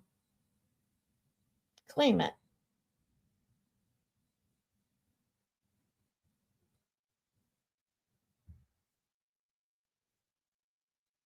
How awesome are you? Thank you so much. So docs, yeah, for a mortgage and also the check needed for closing. Yeah, sorry, sweetie. Like I said, I'm going to be a forever renter now because with my medical issues and that, I can't have to worry about shoveling and mowing the lawn and all that crap. So I will always have a landlord, even if I end up living in a house again. The last house I rented it. I won't be able to do it physically. Random ass chime in. Nice pun. Thank you, sweetie. That was awesome. Hey, $5 is $5. I'll tell you. Do you want to hear? Okay, I do have a fun story to tell you. So yesterday I had a friend come over, and my apartment, I think I've talked a little bit about is a 1-bedroom furnished apartment. Because when I moved, I had to move rather quickly. The last place, the bottom half of the house I rented from was a walkout basement. It's basically like a 1-bedroom apartment down there at a full, um, more like a studio with a den, but it was really big. I mean, I had a little room that was my work room. The one side of the main part was the bed area with the closet, and then I had a full kitchen and everything. It was really nice. But he decided he was going to put his house on the market. So I had to move rather quickly. And because most of that place I rented was furnished, like the bed, and I didn't have that much furniture when I moved in there. I didn't need much furniture. I was like, well, shit. And when I found this place, it's all inclusive an apartment. And I think it's mostly for business people who are in and out of town and stuff like that. But it worked out perfectly because I have 2 bills: my rent, which includes every utility and my internet, 1 bill, and my phone bill. That's it. And then everything else is my groceries and then whatever else I need just to live for the month. So, and considering the rent for a 1-bedroom, not furnished, not including bills, I actually got a really good deal in my opinion. So, but that being said, my friend came over yesterday, which is another reason why I postponed my stream twice yesterday, because I wasn't feeling good. And I actually asked her, I sent her a text, said, can we just reschedule you hanging out and stuff? She didn't get the text and ended up just coming here. So I'm like, well, just come in, and so we ended up hanging out for quite a while. And I was sitting in a chair in my living room that I don't normally sit in, just because I don't normally have guests and stuff. I sit in it occasionally when I'm constantly maneuvering where I'm sitting and laying and stuff when I'm streaming because of how uncomfortable I get. But anyways, I sit in a chair I don't really sit in very often. And something made me reach back behind the cushion of where you sit. And it's not a cushion like a chair that the cushion comes out, like on the chairs where you take the cushion out to clean under it, or like a couch cushion or anything. But it does kind of move because there's like the attached fabric to the back of the chair. There's like a divot. And something made me reach back there and there was a hole. And so I thought a tag was sticking out because I felt a little paper. And so I was like, is this a tag? And I was like, so I reached my hand in the hole. And I was like, what the hell is this? And so I went to pull on it, thinking it would pull the tag out because it felt really big for a tag. And I literally yanked out 2 $20 bills. No shit. I was like, what the fuck is this? Like I said, I don't even know why I reached back there in the first place, let alone sit. I mean, I don't normally sit in that fucking chair. I just had to, I got my pillow and I propped up my hip. So, and I don't know if that's why my hand went back there. I don't even know why I was putting my hand back there, but something made me put my hand back there while sitting in a chair I don't normally sit in, down a hole that I didn't know was there. And there was $40. Please tell me you found $1 million. I wish it was $1 million, but considering I found $40 that I didn't know was there, I don't even know it was mine or has been there because, like I said, it's not my chair. I don't really care. $40 is $40. And when you have no money, like $40, like, whoa, holy fuck. Yeah, it was awesome. I started freaking out. I'm like, oh my God. And then I'm like, should I stick my hand down there even farther? And my friend's like, what if you find some drugs down there? I'm like, I don't want to know. But I'm like, damn, if there's more money, I'll go digging. But I mean, I swear, when that shit like that happens, you have to start saying like someone's looking down on you.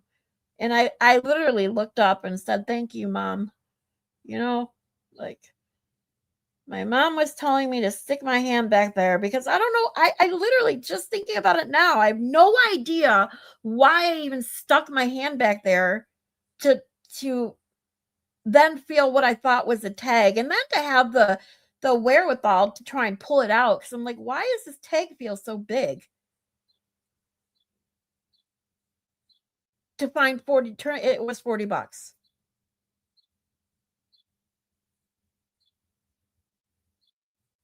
Just crazy. So anyway, that was a feel-good moment yesterday. I have one more spot me left. Anyone have chime?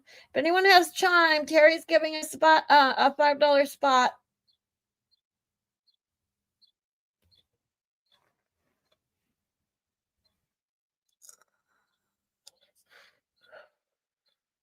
It is cool, isn't it? That's, when things like that happen, it's almost like, like when you feel bad, you got to think about things like that. Like someone's looking out for you. Something is watching over you. And that's how I felt yesterday. So anyway, hopefully that gave you guys a little bit of a feel-good moment, a smile, a little bit of joy. I don't know. But that story just, it was a feel-good moment for me for sure. Especially right now when every single penny counts. Even when now that they don't make pennies anymore, I know, but whatever. Not going to go into that. Yeah, I have been there, says Terry. I think, most of us have been to that in this kind of position, and it's a temporary thing. I know. I just got to get through it. And I wouldn't even normally talk about it. I wouldn't even ask for help if it wasn't basically my livelihood, because if I don't have a place to live, I can't work. If I don't have internet, I can't work. I can't do anything. So, it is what it is. Oh, in 2023, I lost my job and I was disabled. God, that's so hard. That's the thing. The biggest issue I am having right now is because I already applied for disability, got denied. I even appealed it with lawyers. My lawyers were shocked as hell that I got denied again. But my circumstances have changed. I have my pain pump now. I have another diagnosis. So I am in the process of, applying again. So, but the problem is here in Michigan, especially, it takes forever to get a decision. It takes years, not months, years. My initial decision took I think it was just before the 24-month mark to get the first denial, which then led to the appeal with lawyers that took another 2 years.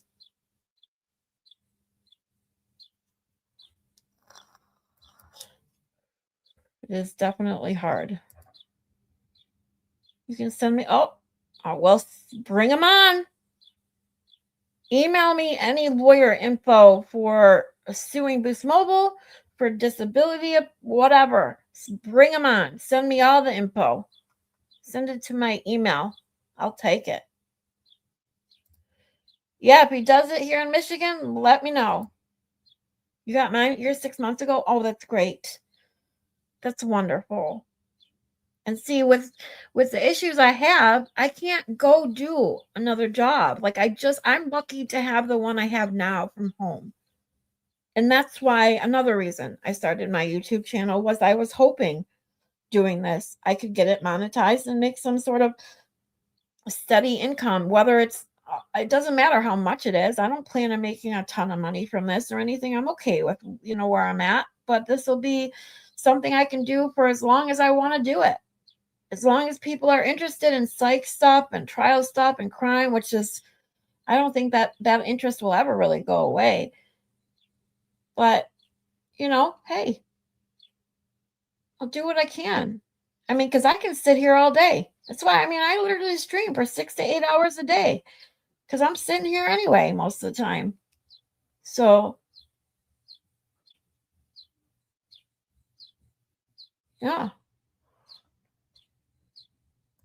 First time? Oh my God, you are so lucky. In Michigan, though, like everybody gets denied, basically. Like unless you go from like full-time work to being paralyzed, like you just screwed. That's just unfortunately Michigan is ridiculous in that way. And God, I could go on for hours about that shit here.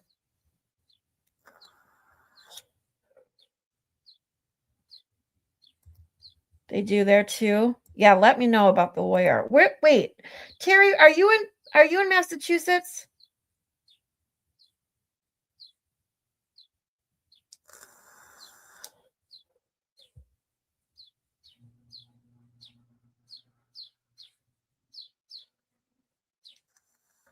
Oklahoma. Okay.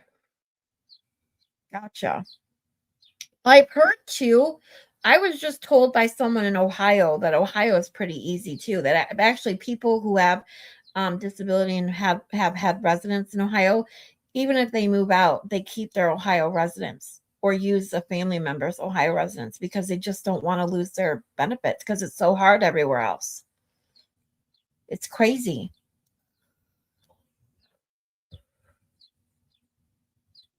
And see, another thing too, my lawyers were so convinced I was going to win my appeal for my disability that I had banked on getting, because here in Michigan, if you appeal the decision, you get the money, the accrual of all the money, your back pay or back, whatever they call it, from the initial date that you got denied. So I would have had 2 years of back pay owed to me. And then when it got denied, that's how your lawyers, that's why lawyers, disability lawyers who do the appeals and shit, they work on contingency. They don't get paid unless you win. They don't take your case unless they think you're going to win because they don't get paid if you don't. Kazi G, what's up? You're listening, but super busy today. No worries, honey.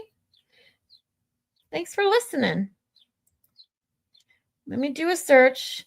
He does a lot of states. Great. I'm in Michigan, sweetheart. Scott says, Kansas, I won my own case after moving it out of state to Pennsylvania. Oh, wow. That's awesome. Like I said, it all depends on the state you're in.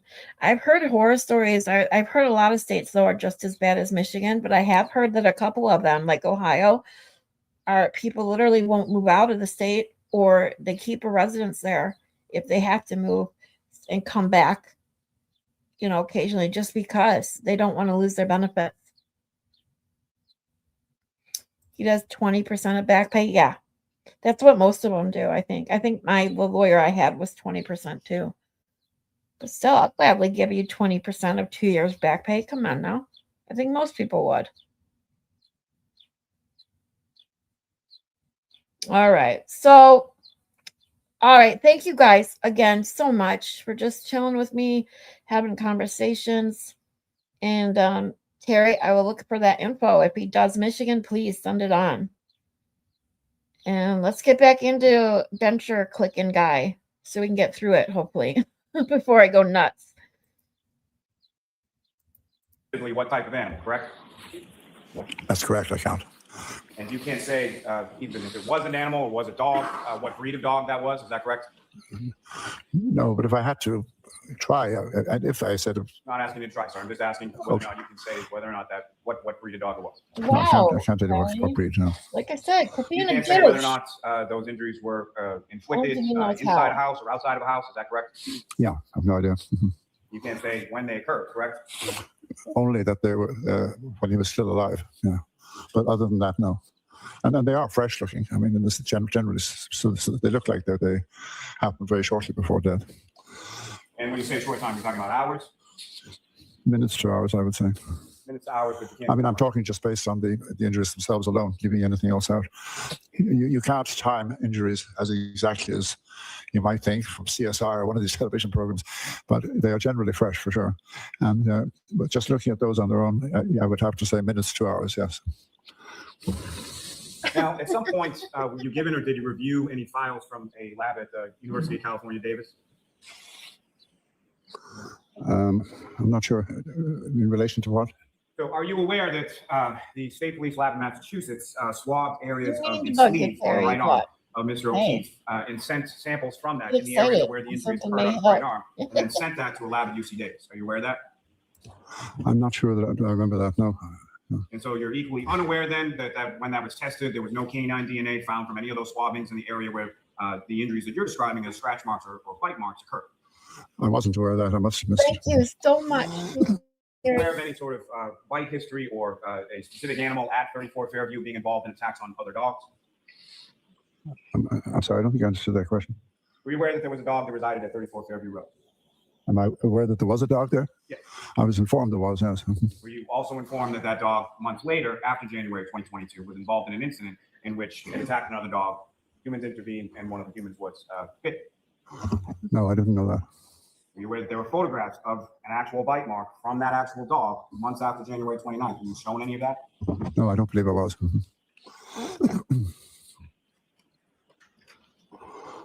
Now, sir, did you write a report in relation to what you observed or anything in regard to your opinion or your testimony that you're testifying to here today?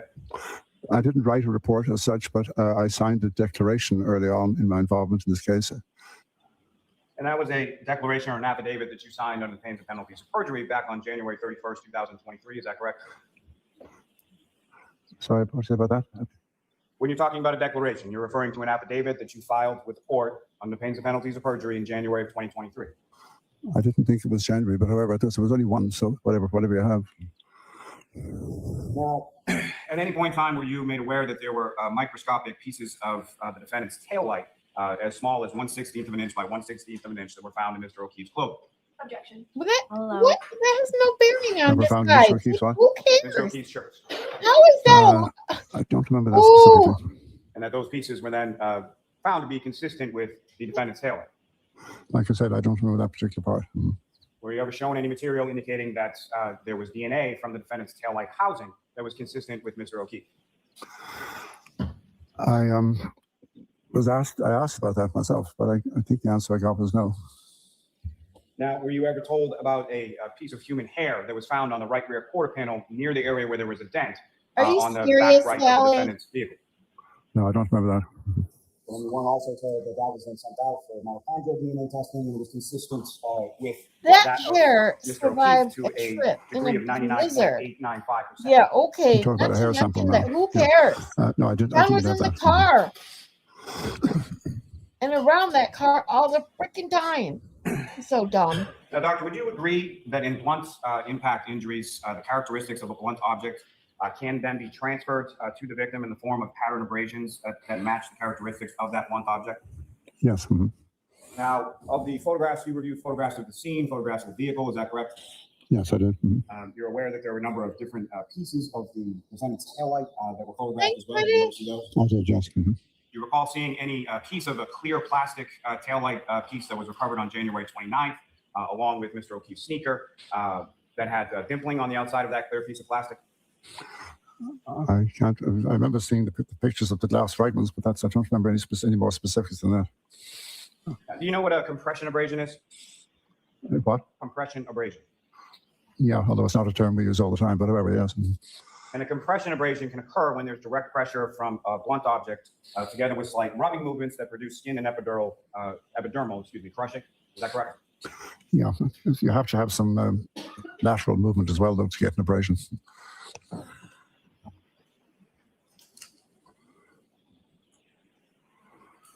Now, when you were talking about prior autopsies that you've done involving pedestrian collisions, is it fair to say that most of those pedestrian collisions that you were doing autopsies on involved pedestrians being struck by the front of the vehicle? Yeah, mostly the front. So mostly it's a pedestrian sort of crossing the street or standing in the street and then struck by the front of the vehicle, correct? Yeah, I think they were all. I have actually done a couple of cases where children were hit by the back of a reversing vehicle. This was in the days before they had the rear videos on cars that they have now. But so those cases were impacts against the back of the vehicle. But most pedestrian cases, yeah, are, as you say, they're the front of the vehicle hitting the person. Yeah, just briefly on that, as far as the defendant's vehicle itself, are you aware that there were rear backup cameras and a 360-degree overhead view from the back of her vehicle? I remember reading that, Chance. What does that have to do with Now- his opinion? This is so stupid. Understanding what you're talking about as far as a rear vehicle pedestrian collision, is that typically sort of the wear on the vehicle? Let me ask you this first. When This is when why you Dr. are doing an Lapicata autopsy in did relation so to much a better pedestrian collision, against much his of the women. information that you're gaining about that is what you receive from the investigating this agency, whether bullshit. it's the police or something like that, He's correct? just like, yeah, I heard that. Okay, whatever. It varies a lot from one case to another. Sometimes you get or virtually no information about the accident, because some of these cases I've done, some of them were witnessed, some weren't. Let's put it that way. Yeah. So when they weren't witnessed, and when the person was just found later or sometime afterwards, you wouldn't have necessarily any. The vehicle would typically not be there. These would be hit and run type situations, and so in those cases you wouldn't have all that kind of information. So it varies. It varies. And understanding that it varies, but primarily what I'm saying is whatever information as far as the body comes in and you're going to conduct an autopsy, there would be some information from law enforcement or witness statements or something as to what type of death this is, as far as gunshot wound, stabbing, pedestrian collision, something like that. Yeah, absolutely. But like I said, in those unwitnessed cases of pedestrians, I might be given the information that it's probably a pedestrian fatality from a car. And when it comes to pedestrian collisions, and most of which that you've seen are, again, from the front of the vehicle striking a pedestrian on the roadway, is that correct? Yeah. Mm-hmm. And are you familiar with what role sort of the center of mass of that person versus the center of mass of where they're struck plays in reference to their injuries? Yeah, that can have a big effect on how the body reacts to the impact. Mm-hmm.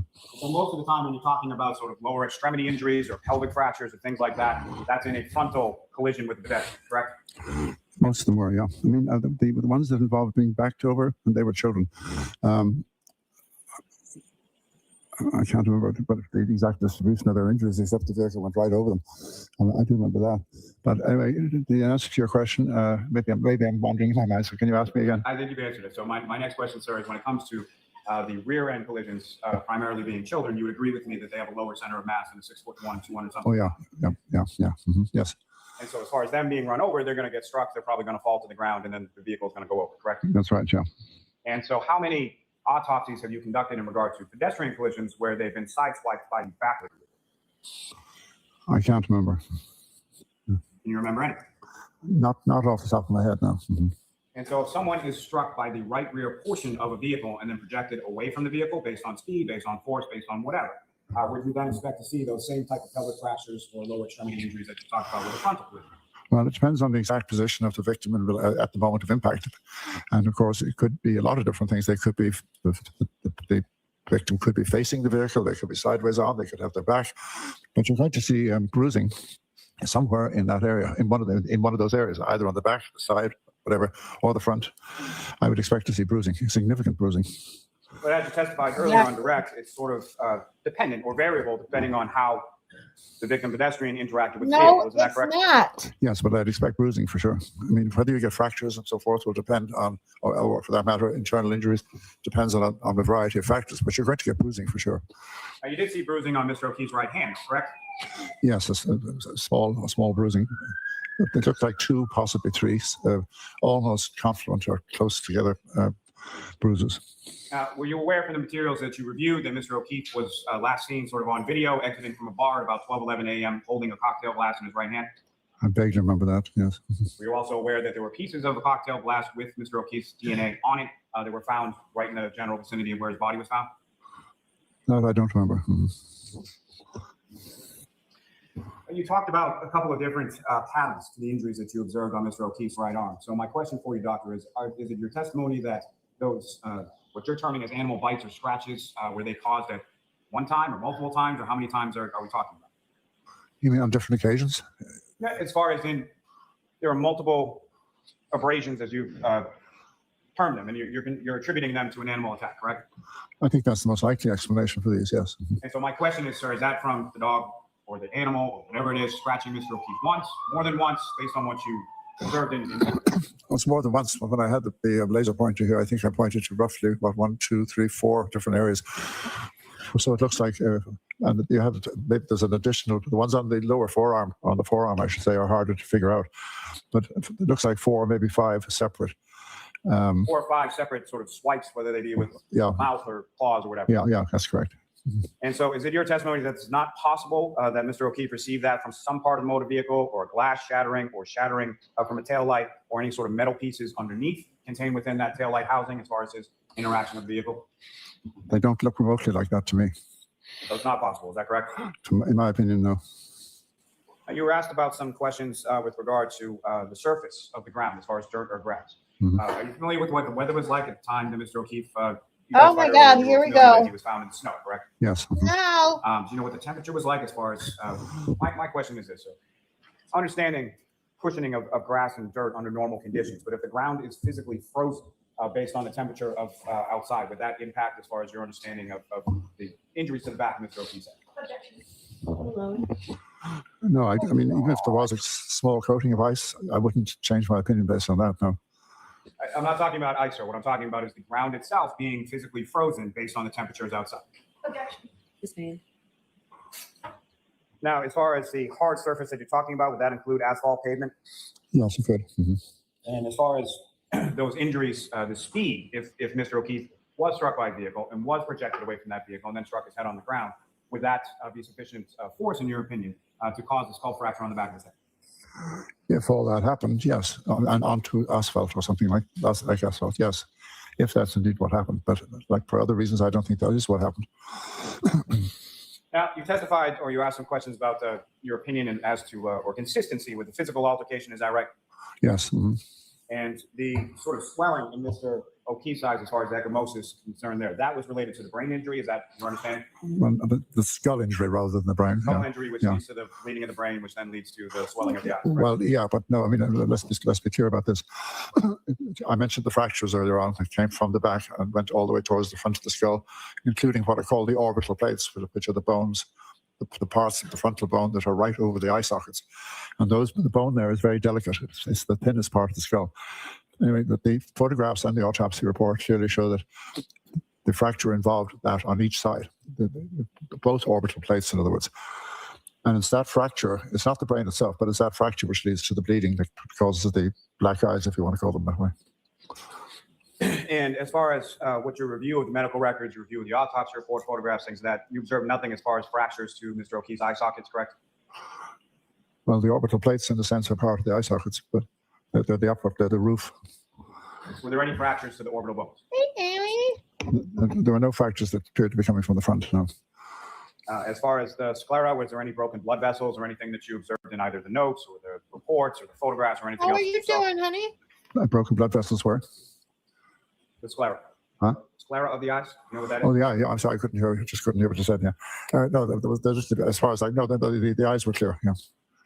The eyes themselves were clear. Yeah. Yeah, Sarah.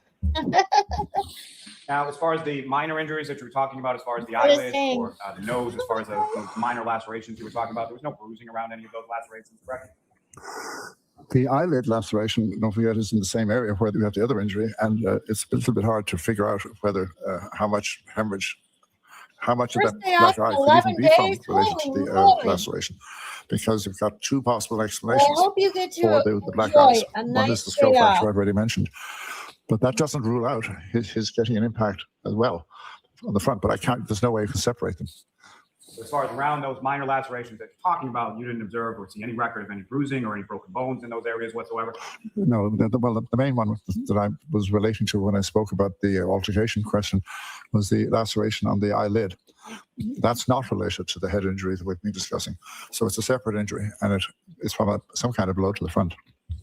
The minor lacerations that you observed, would they be consistent with being struck by broken pieces of glass or broken pieces of broken sharp pieces of plastic?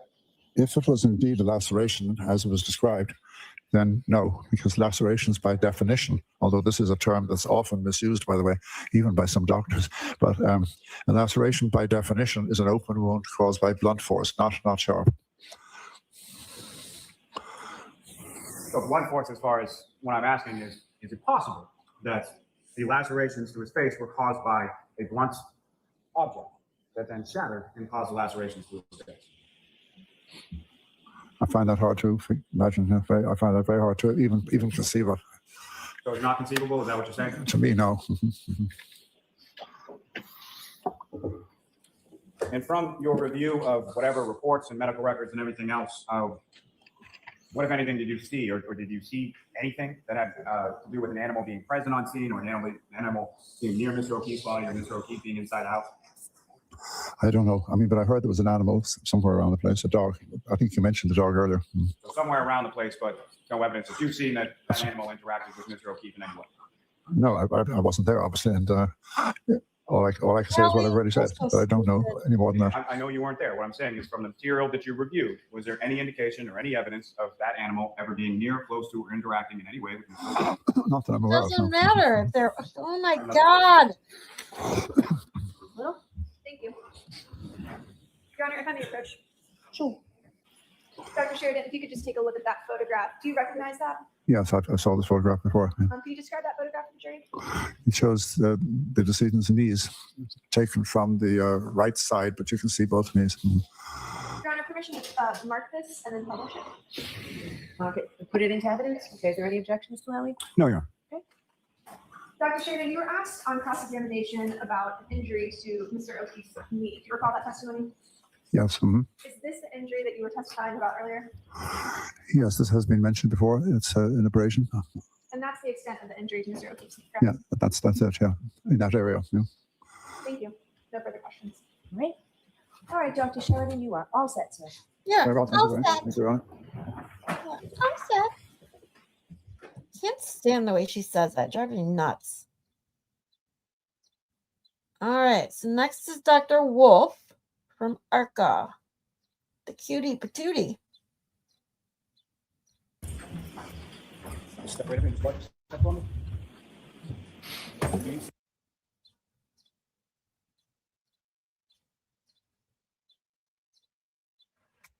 Stay in the face. You tell us what the evidence of the court and jury in the case now hearing for the truth, the whole truth, and nothing but the truth, so help you God. Yes.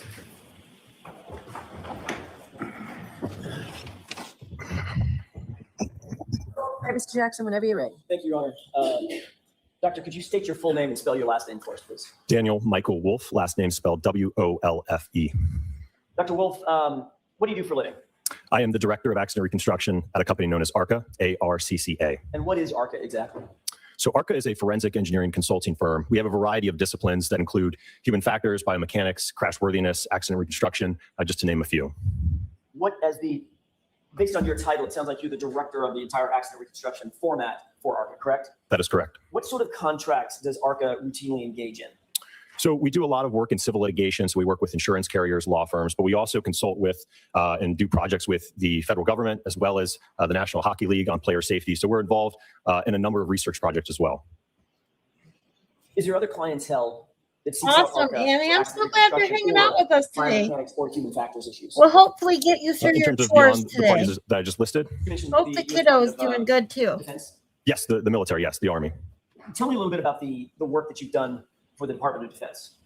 Well, that was before my time, but I'm aware of projects that dealt with working on vehicles that were over in the Middle East, where they basically designed energy absorbing seats because there was injuries when the vehicles were going over IEDs. Is ARCCA known both nationally and internationally? Is it recognized as a leader in accident reconstruction issues? Yes. As the director of accident reconstruction at ARCCA, do you specialize in both accident reconstruction and the human factors that are associated with such reconstruction where necessary? Yes. Can you give me a synopsis of the professional discipline of what is accident reconstruction? I think a simple definition in my mind would be the application of physics, engineering, science, and mathematics to collision events. I always like to think of it as if you open up a puzzle box and you dump the pieces out, and you've got a bunch of pieces, and you're trying to piece together the evidence to see how everything fits together. Yeah, he did it twice. And what is the But application yeah, of human factors to that Lally process? didn't So go to give you over an example his of human sandwich. factors in the field of It accident was- reconstruction, so I do a lot of nighttime visibility and conspicuity work. So to give you an example of that, let's say a driver's driving down the road at night, there's a pedestrian that's crossing the road. So we want to have an understanding based upon that pedestrian's clothing, the headlights of the vehicle, any potential artificial lighting in the area. When does a driver recognize that individual on the Perfect roadway? timing. And then we can also look at literature to have an understanding of how do drivers respond sweetie. based upon How the are you hazard they're doing? presented with. So there's different response times depending on the hazard. So it's going to be different for a pedestrian crossing the roadway or a driver responding to a vehicle suddenly stopping in front of them. Dr. Wolf, as an accident reconstructionist, do you Kiddos investigate and excited reconstruct you're both, home for the weekend? I passenger usually get. vehicle Oh, that's issues, right. You commercial have vehicle a issues, mid motor vehicle pedestrian weekend. issues, all of the above? Yes, I see all types of Awesome. accidents. And how long have you been doing this work with ARCCA? A little over 7 years now. You missed the What ham education, sandwich. training, Well, and we're background going to get there qualifies you next to perform the duties after. that you just described for the jury? Hold on, let me Back in pause this 'cause I do 2012, want to hear most of what he has to say. We are going to get there. That's why I wanted to get through this today. We got Dr. Wolf and then Dr. Runchler and closing statements, and then we're done with first trial. Then we're going to go over, then we're going to go over Ronnie the juror interview with Turtle Boy, and because I've never seen it. Obviously, just like I've never seen the first trial, I haven't seen much of what happened after the trial either. And I was definitely told Ronnie the juror's interview was something that I needed to see. So we are going to go over that. And then we're going to start trial number 2. Now, most of us, if not all of us, have seen trial 2, but I thought it would be good to do them back to back, especially for me to revisit it and doing the videos that I'm working on. So, that being said, let me see. Catch up on a few comments. I'm all right. Took a mental health day and watched some movies. So all good. That sounds great, Darvader. We all need a mental health day now and then. So that's great. Thank you for joining us on your mental health day. Hopefully we can join the day with you. Watching Cutie Patootie on the stand. Terry wishes it was a cheese sandwich.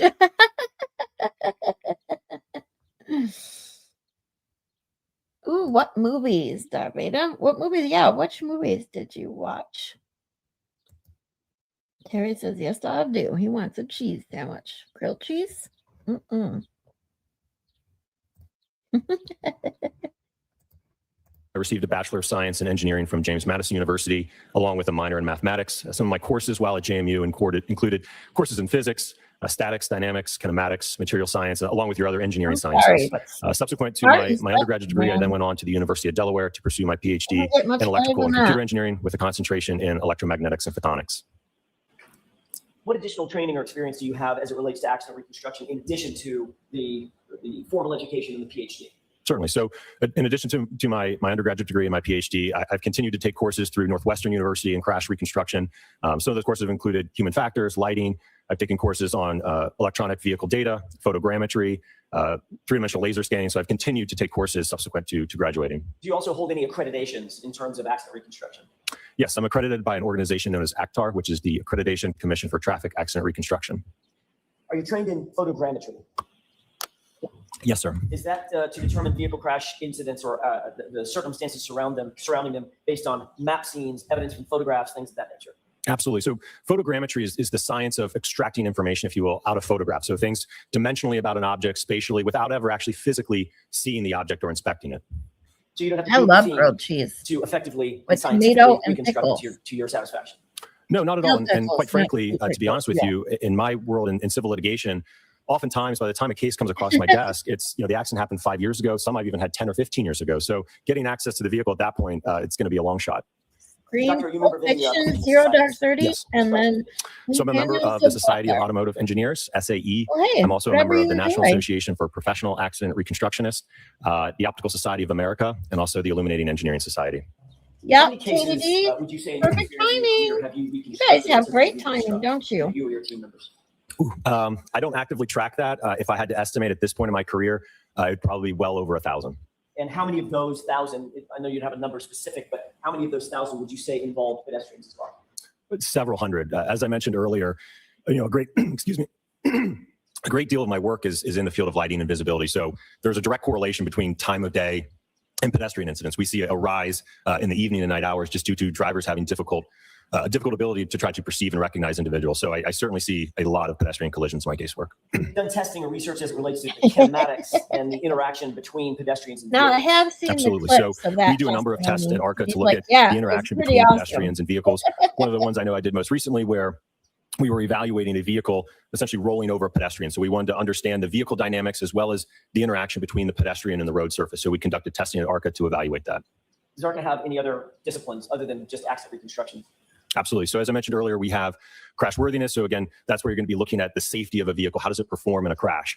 We have human factors, failure analysis, premise liability, and biomechanics. As an accident reconstructionist, doctor, do you or have you studied or tested the forces that are at play between objects interacting, a human being interacting with a vehicle, for instance. Yeah, Part absolutely. of what you do. Yes, sir. Describe that.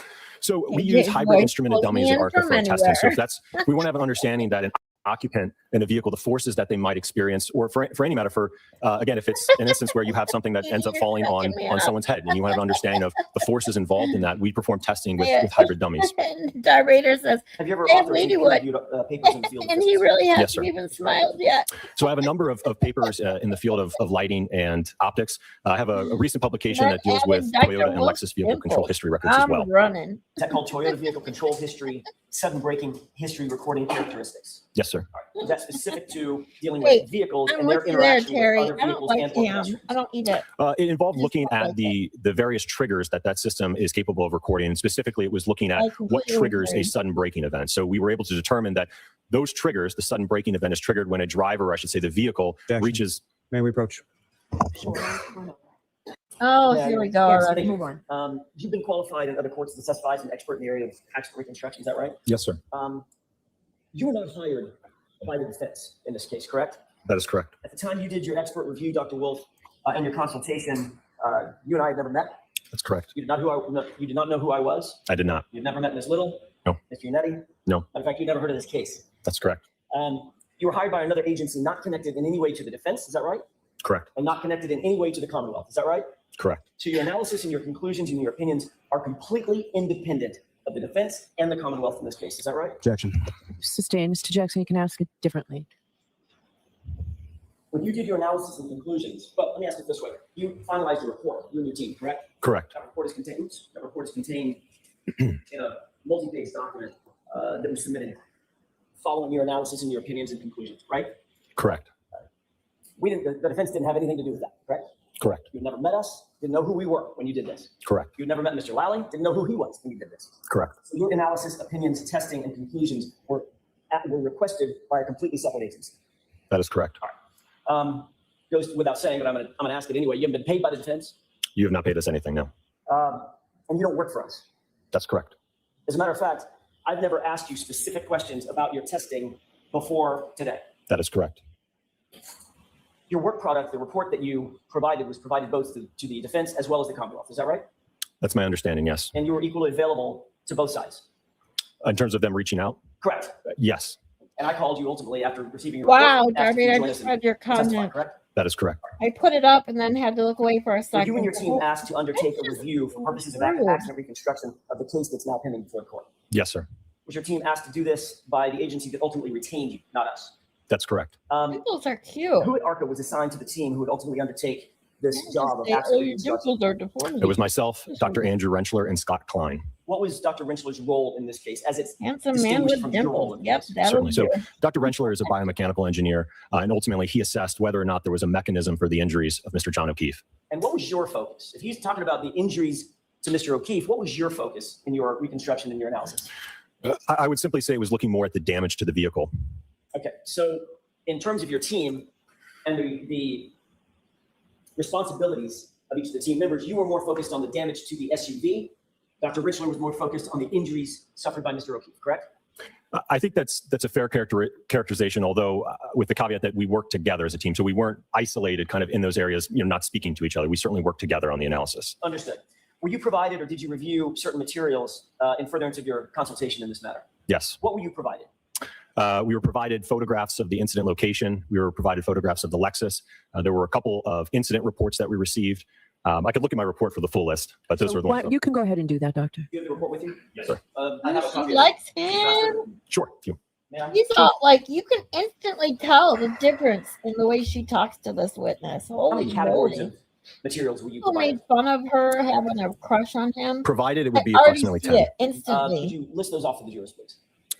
It would be the Norfolk SPDU homicide death report, the Commonwealth of Massachusetts Department of State Police crime scene report, OCME dispatch removal report, photographs of the incident location, videos of the incident location, photographs of the 2021 Lexus LX 570, photographs of recovered evidence, crash data retrieval report from the 2021 Lexus 570, report of autopsy, and autopsy photographs. Based on these data that you were provided, were you able to satisfactorily, to your mind, satisfactorily engage in the consultation that you were hired Yeah, to I'm with you there. Yes. and come up with some opinions and Smart conclusions guy with based on info, scientific I'll certainty. take it any Yes. day. Did you review scene photographs of the alleged incident? Yes, sir. What information were you able to glean or gather from your review of the photographs from the scene specifically? So from those photographs, I was able to identify there was fragments of transparent red, clear plastic. There also appeared to be pieces of chrome and black plastic. I also observed Oh, what yeah. appeared to be glass My sense fragments of along with a humor, black dude. drinking straw. I'd be down on my you knees also asking review him some to marry videos? me, and I don't Yes. even want to get married again if he that had was at all the the scene? above. Maybe a leaf blower? Correct. It appeared to be daytime. Yes. What did you note about the photography at the scene of the items that were being photographed? Well, I think one thing that comes to mind is it Yep, was a little bit I difficult agree. to People follow the agree. evidence, so to speak. So typically, when I go out and do an inspection, especially of a fresh incident, let's say I've got a debris field or I've got tire marks, what I like to do is kind of step into the scene, if you will, where you take global perspective shots and then you step into a specific piece of evidence so that you can, at a later point in time, identify where that evidence is. I noted that in a lot of these photographs, I didn't see a whole lot of that stepping in. It was essentially just zoomed right into where that evidence is, but not really having a great understanding of where was it relative to all of the other evidence. Or when it got there? Correct. Based on your review of all the materials that you described for the court, did you get an understanding of what the Commonwealth's theory of the case is, specifically that Mr. O'Keefe was struck by the Lexus SUV? Objection. Sustained. Did you come to understand that the allegations before the court were that Mr. O'Keefe was struck by the vehicle? Objection. Sustained. Ask it differently, Mr. Jackson. Did you perform an accident reconstruction specifically focused on determining whether or not damage to the Lexus was consistent with hitting Mr. O'Keefe? Yeah. Also focused on whether or not the injuries to Mr. O'Keefe were the result of being hit by a vehicle? Yes. During your analysis, did you note the damage to the vehicle? Yes, sir. Describe that, please. So the primary damage was to the right taillight. It appeared to be fractured with the majority of the lens cover, so that clear and red plastic covering missing from it. In addition to that, if you're looking at the back of the vehicle, to the left of that, in the area above there's also another tail lamp assembly on the lift gate. So above that assembly, there was a small dent along with some paint chips on the bumper, more so on the wraparound section as it kind of curves around to the right side of the vehicle. There appeared to be some superficial scratches as well in that area. Was there any other damage or deformation that you were able to glean from your review, the photogrammetry, damage to the Lexus, the bumpers, the panels, the quarter panel, the sheet metal, anything like that? No, the rest was remarkably intact. Is it common in vehicle pedestrian collisions that there's some sort of bumper displacement and or sheet metal deformation that's concomitant to that? Absolutely. Assuming a pedestrian is positioned in a normal upright position, you certainly would expect to see damage to the bumper. In a lot of cases, what happens is, the bumper is just clipped on. So again, the force of that impact will oftentimes cause the bumper to kind of become unmounted or unclipped. You certainly could see deformation to body paneling, such as the lift gate or the quarter panel as well. Is that especially true at higher speeds, meaning above 15 miles per hour or so? Oh, absolutely. Yes. Was there any apparent damage to the Lexus that appeared consistent with any kind of pedestrian Guys are interaction cracking that me you up. saw? No, it was really confined to just the taillight, a very isolated portion of the vehicle. During your review and your investigation, did you note information concerning items that were supposedly found on the bumper? Yes. What was that? I believe it was noted there was 2 apparent glass fragments located on the top bumper cover. What's the significance of the presence of those items or the lack of materiality of those items in your view? Well, again, I think this, going back to the scene evidence, again, we knew that there was glass fragments, what appeared to be from a drinking glass, at the scene of the alleged incident. Is there any glass consistent with the glass that was supposedly found on the bumper in the taillight housing, the taillight mechanism, anything from the car, from the Lexus, that would account for that glass? Okay, I think I understand. So the taillight itself is not comprised of any glass. It is all plastic. So that damage, or I should say that glass on the top bumper cover could not have come from the right taillight. Now, based on your review of the information that was provided to you, did you undertake any testing of that vehicle? I'm sorry, any testing concerning the damage to the vehicle? Yes, sir. All right, can you describe what that testing was? So we performed, again, this is with Dr. Rentschler and I working together on this again. We performed projectile testing to the tail lamp with a drinking glass as well as a hybrid head form. Let's take those one at a time. How would you describe the drinking glass test? Certainly. So again, from our review of the evidence, we knew that we had an isolated portion of damage to Lexus confined to the taillight. So we know that we're dealing with potentially a small object that could have created that. Looking at, again, the evidence in terms of the scene photographs, we know that we have a damaged drinking glass at the scene in the vicinity of the fragments of the taillight. So the theory that Dr. Rentschler and I put forward is potentially an individual threw this drinking glass at the back of the Lexus, causing the taillight to fracture. I'm going to interrupt you right there. You and Dr. Rentschler formed that theory and wanted to test that theory, correct? Yes, You were not told that theory by the defense because you've never met us.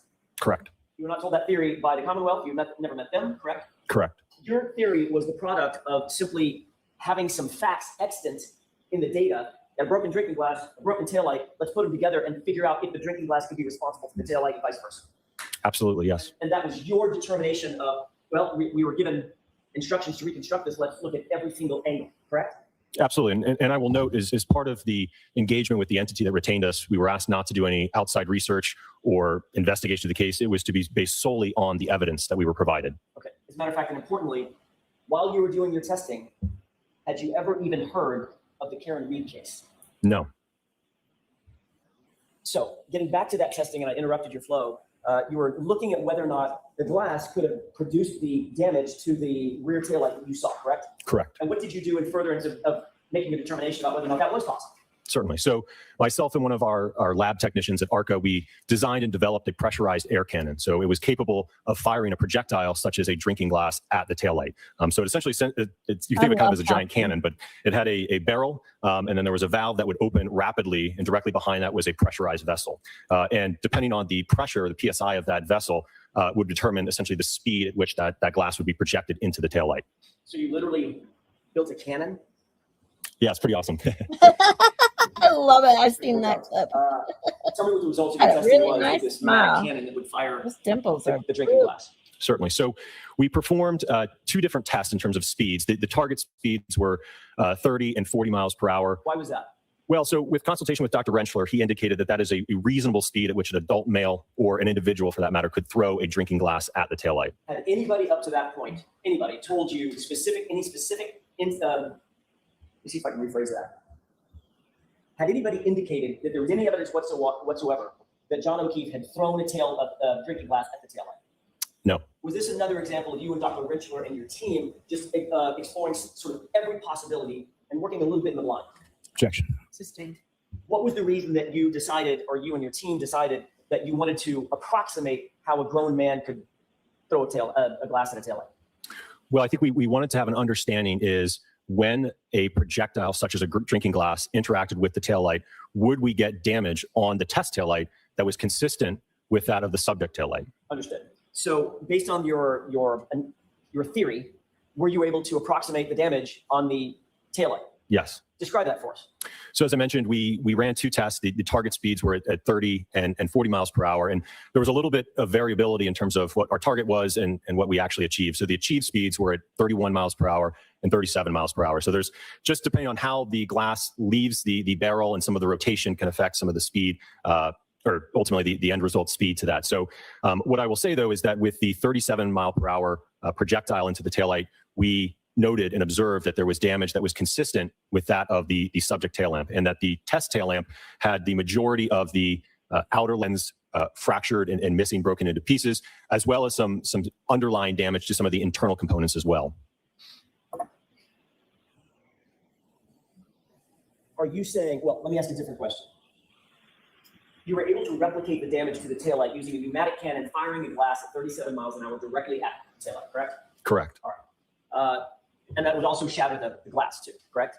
Correct. Did you do any testing about whether or not that damage to the taillight could be produced by a person simply holding a glass and being hit by the car driving in reverse? We didn't do any testing of that, and primarily because, again, if we're looking at the arm and its total length, right? We only have a narrow damage pattern, which on the taillight, if you think about where where it meets the lift gate into where it starts to wrap around to the side of the vehicle, it's only about 6.5 inches in width. All right. When you fired the glass into the taillight was static. In other words, it was not going to move. It was immovable, correct? Correct. All right. So the glass is hurling through the air at 37 miles an hour and hits the static object that's resistant. And that smash is what produced ultimately the taillight damage that you were able to replicate. Is that right? Yes. If a person were holding in his hand the glass, and the taillight were to hit that hand, the hand would not remain static, correct? Objection. Sustained. Ask it differently, Mr. Jackson. If the taillight were the taillight would make contact with a person holding the glass, would that replicate what Yeah, you did? I in terms love of you the Red firing the Wings. glass into the taillight? KDB is from Michigan like me, and we, In other words, oh, are they apples and apples? No, I don't think it would be the same. Okay. Why is that? Well, as I mentioned earlier, again, the damage to the back of the Lexus, again, is confined to just that roughly, again, when we're talking about the taillight itself, that grew up 6.5 with inch section in width. being the So it's inconsistent with the total length of the human, arm, just and certainly from amazing discussion with part Dr. of Rentschler, Red inconsistent with the injuries to the arm. So given everything in your investigation was revealed concerning this testing, are you saying that the taillight was damaged by John O'Keefe holding a drinking glass that was hit by an SUV? Objection. Sustained. In all the information that you provided, you were not provided anything that suggested that John O'Keefe threw a glass at the taillight. Correct? Objection. Sustained. Your approach. Yes, just, yes. sustained. What sustained. information, if any, were you provided that suggested that John O'Keefe threw a glass at the taillight? No information. What information, if any, were you provided that suggested that John O'Keefe may have had a pneumatic cannon with him? I'm not aware of any information regarding that. You also did some testing concerning a drop test. Is that right? Correct. Tell us about that drop testing. Certainly. So again, through discussion with Dr. Rentschler, it was my understanding that Mr. O'Keefe had a skull fracture on the back of his head. So we wanted to do an evaluation of the interaction between the back of a head. In this case, we used again, talking about that instrumented dummy again, we used the instrumented hybrid head form to perform a drop test to evaluate the forces of an interaction between a taillight from the Lexus and the human head. What height did you choose to perform this drop test? 7.5 feet. Why did you choose that height? Well, if you calculate it through physics and the acceleration due to gravity, that would equate to an impact speed of 15 miles per hour at that height. And what was the significance of 15 miles per hour? Well, that was essentially kind of a starting point for us, if you will. So I will tell you that in reverse, 15 miles an hour is fast. I don't know if you've ever looked at your speedometer when you're pulling into your driveway, reversing into it, into a parking stall. Most people probably don't go more than 5 miles an hour or so. So 15 miles an hour in reverse is fast, especially when we're talking about, it's my understanding it was nighttime. There was winter conditions, potentially wet or icy roads. So again, that speed is going to be what I would say on the high end for going in reverse. So also, in addition to with respect to kind of just the nature of that speed, it's my understanding through discussion with Dr. Rentschler that at 15 miles an hour, you start to see significant injuries to the human body when it makes contact with a vehicle. And I think one last point is that we needed to pick a speed where, again, this is kind of just us brainstorming, where we would have damage to the taillight, right? It would fracture it, but it wouldn't completely obliterate it. So we knew if we chose a speed, for instance, of 40 miles an hour, we know we're going to completely essentially explode the taillight. But if we do, 1 mile an hour, we may not do anything to it, right? So we kind of had to pick a middle ground to again, cause damage to the taillight. What was your conclusion with following that testing? What was your conclusion with regard to whether or not it was consistent or inconsistent with the damage to the truck? I mean, the taillight was consistent or fighting, inconsistent you with know, making contact with that's the one thing about hockey, I'll be honest. So Completely strictly speaking to clean. a damage perspective, the 15 mile an hour interaction first between started the watching hybrid head hockey form in and the early the test 90s. tail lamp produced significantly more damage I than mean, that we of had the subject we vehicle. watched So that indicates that, October, again, okay? the damage on the subject tail we subject had tail light was McCarty less than that of the on test the tail Red light. Wings. So if we were to Loved it. I would ask you whether or not there would be more or less damage to the taillight if you increase the speed to I don't like 24 that miles an hour. anymore. What's your conclusion? Well, you're talking about significantly more kinetic energy. So if you just think about it from, again, a kinetic energy standpoint, kinetic energy is equal to 1/2 times the mass and the velocity squared. So if you're squaring that velocity and you're going from 15 up to 24 miles per hour, you're going to get a significant amount of more energy associated with that. Probably, I could pull up my calculator, but you're probably looking at 2.5 more times energy than the 15 mile an hour test. Which means 2.5 more times the damage to the taillight, Certainly. which you did not see in your review of the materials, correct?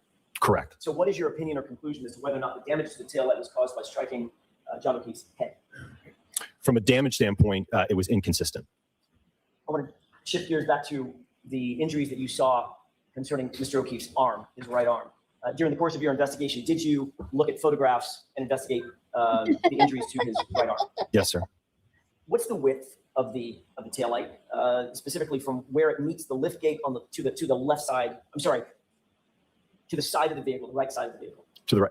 So yeah, as I mentioned earlier, that is about 6.5 inches. Again, it starts to wrap around to the right side. So really, it's even though the taillight continues, it's not projecting out on the back end where it's again wrapping around. So in terms of the width that is facing the rear, if you will, it's about 6.5 inches. And you noted that there was a dent and some paint chips that you identified above the lift gate, correct? Correct. How far away from the right side of the vehicle were those scratches and that dent? Approximately 20 inches. What was the significance of that distance? Well, again, to go back to your question about, I think if somebody was holding a drinking glass, right, and their arm was extended to cause that damage, or if it's theorized that those dents and chips were from that. Again, the thing that sticks out to me is that you have essentially the Lexus taillight. So ask another question. What's the significance of whether or not there was damage between the dent and the taillight? In other words, that 20-inch area. Was it dented? Was it formed in any way? So in terms of, again, if we're talking about, again, looking at the back of the vehicle and we go to kind of where that right tail lamp just meets the liftgate, as I mentioned, there's another lamp assembly on the liftgate itself. There's also a chrome trim piece above that, and then certainly the body paneling to the liftgate itself. And I think what stood out to me is that between that dent and the fractured taillight, there was no observable damage to that area, which I would have expected had an arm been positioned there. Can you calculate, or could you calculate, or did you calculate the amount of force that would be required to strike a person just only on the outstretched portion of his arm in order to project him a number of feet, for instance, 30 feet in one direction or another? Okay, I just want to make sure I understand. Objection. Take a distance out of it. Break it down. I'll ask you the same question, but without the 30 feet. Okay. Were you able to calculate, or could you calculate the force that would be required to strike a person on his outstretched arm hard enough to spin him around and project him a number of feet? If you're talking about only an interaction between the arm and the back of the vehicle, no, there wouldn't be any projection. Again, if you think about this, the arm weighs about, again, with Mr. O'Keefe would be about 11 pounds. So you still have, another 200 plus pounds being held down by gravity, and the force is only acting on the arm. So essentially the arm would be accelerated, but the whole body, because the center of mass is not being struck, would not be projected. Is the absence of the damage that you described, between the dent and the rest of the vehicle, with the exception of the taillight, is that consistent or inconsistent with striking an outstretched arm of a human being? Objection. I'll allow that. That would be in my opinion. They have just a moment, Your Honor. Yes. And what is your opinion, Doctor, as to the amount of damage that you would expect to see at 15 miles per hour or above on the taillight, if in fact that vehicle were moving in reverse and were to strike something on a human body, for instance, an elbow or an arm? Objection. I'll allow that. I'm sorry, can you repeat the question? Lally, shut Sorry. up. I'm trying. Physics, that's what from your testing, what would you expect? Lally probably doesn't what would you expect to understand see in any of terms this. damage to It's the like, right rear objection, tail, if objection. in fact that taillight were to make contact with a part of a human body, for instance, an elbow or an arm, at 15 miles an hour or above? What would the level of damage be as compared to the damage that you actually saw? Well, if we compare it to, again, looking at the drop test that we did with the hybrid head, which weighs about 10 pounds. So again, if we're talking about now a human arm that's comparable in that same weight, we certainly would expect to see a comparable level of force and damage. So as I mentioned, if the arm is outstretched across the right tail lamp and into the liftgate section, I would certainly expect to see deformation to that body paneling, even potentially the tail light on the liftgate itself and that chrome piece as well. Based on the entirety of your investigation, your entire team's investigation, all the testing that you did, all the biomechanical testing and the engineering and the physics testing that you did, in your expert opinion, was that taillight damaged by striking John O'Keefe on the head? Objection. Sustained. Oh my God. In your opinion, was the taillight damaged by either striking Mr. O'Keefe on the head or the arm? Objection. Sustained. Can we approach? Yes. You are muted. May I, Your Honor? Yes. Last question, Doctor. In your expert opinion, based on all your testing, is the damage to the taillight that you saw consistent with striking a human head? No. In your expert opinion, is the damage to the taillight consistent with striking a human arm? No. Thank you. That's all I have. All right, jurors, we will take our morning recess. Here's a White Claw. Morning, sir. Good morning. Now, you in conjunction with, I'm sorry, Dr. Wenchler, is that correct? Dr. Rentschler, yes. You probably So needed you to in put some conjunction ice on it. with Dr. Keep your voice up, Mr. Lally. You in conjunction with Dr. Rentschler and Dr. Klein wrote a report in regard to your analysis here, correct? Correct. And doctor, that report was issued on February 12th, 2024, is that correct? Correct. And in the first paragraph of that report, the last two sentences, you or whoever the author of that particular portion indicates, this analysis is based on information currently available to ARCCA and is only to be issued in its entirety. However, ARCCA reserves the right to supplement or revise this report if additional information becomes available. Is that correct? Correct. And that's pretty standard as far as your industry is concerned. You can only work with the information that you're provided. Is that correct? Certainly. Now, in this instance, you were provided 10 things, and then there were 4 additional things that either you or the other doctors had reviewed as far as literature or things of that nature. Is that fair to say? Correct. And the 10 things that you were talking about were reports, an initial crime scene report, medical examiner dispatch removal report. Is that correct? Correct. Photographs of the incident location. Is that correct? Correct. And how many sets of photographs of the incident location were you provided with? In terms of the number of photographs? A number of photographs, or were there different sets of photographs? Yes. And how many sets? I don't recall off the top of my head. I know that there was a series that were taken during the daytime as well as ones taken what appeared to be in the early morning hours. And you were also provided video from the early morning hours. Is that correct? From what I recall, I think it was daytime, but yes. Photographs of the vehicle, photographs of recovered evidence. Is that correct? Correct. CDR report from the 2021 Lexus LX570. Correct? Correct. Yep. Autopsy report, autopsy photographs. Is that correct? Guys, Bill And was then some other ridiculous things. anyway. Those will be the 10 things that you were Doing a provided with, and then there are kindergarten 4 other things experiment. that you reviewed or Who's part of paying? your team reviewed. Is that correct? Correct.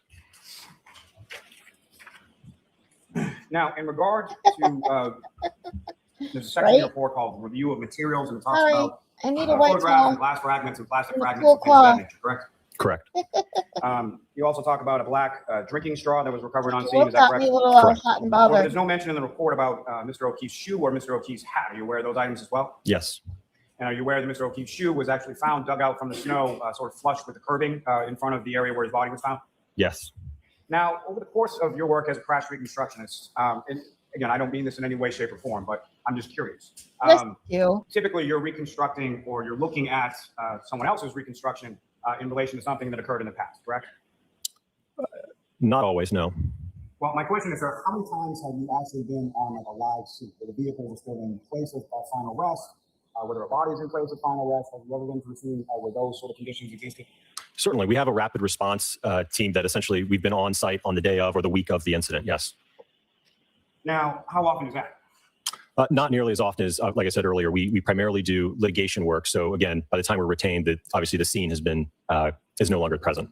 Scene's been cleared, items have been removed as far as evidence or other things. That's mostly what you deal with, correct? Sure.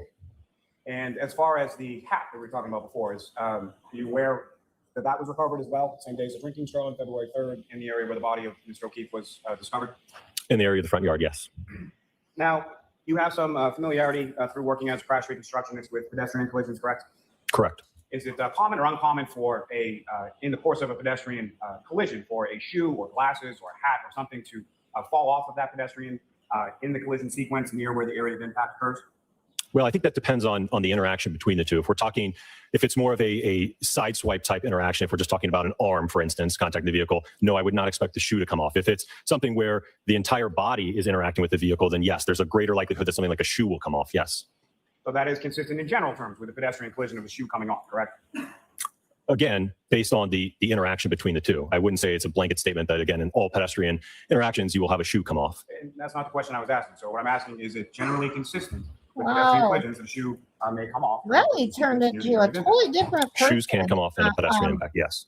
Once the defense started calling witnesses. Now, again, you were testifying earlier about This the is douche. damage to the Lexus being isolated in Not the the area of the meek tail, correct? moron that Correct. we And that had. was based on the information that you were And providing, he was correct? calling Correct. witnesses.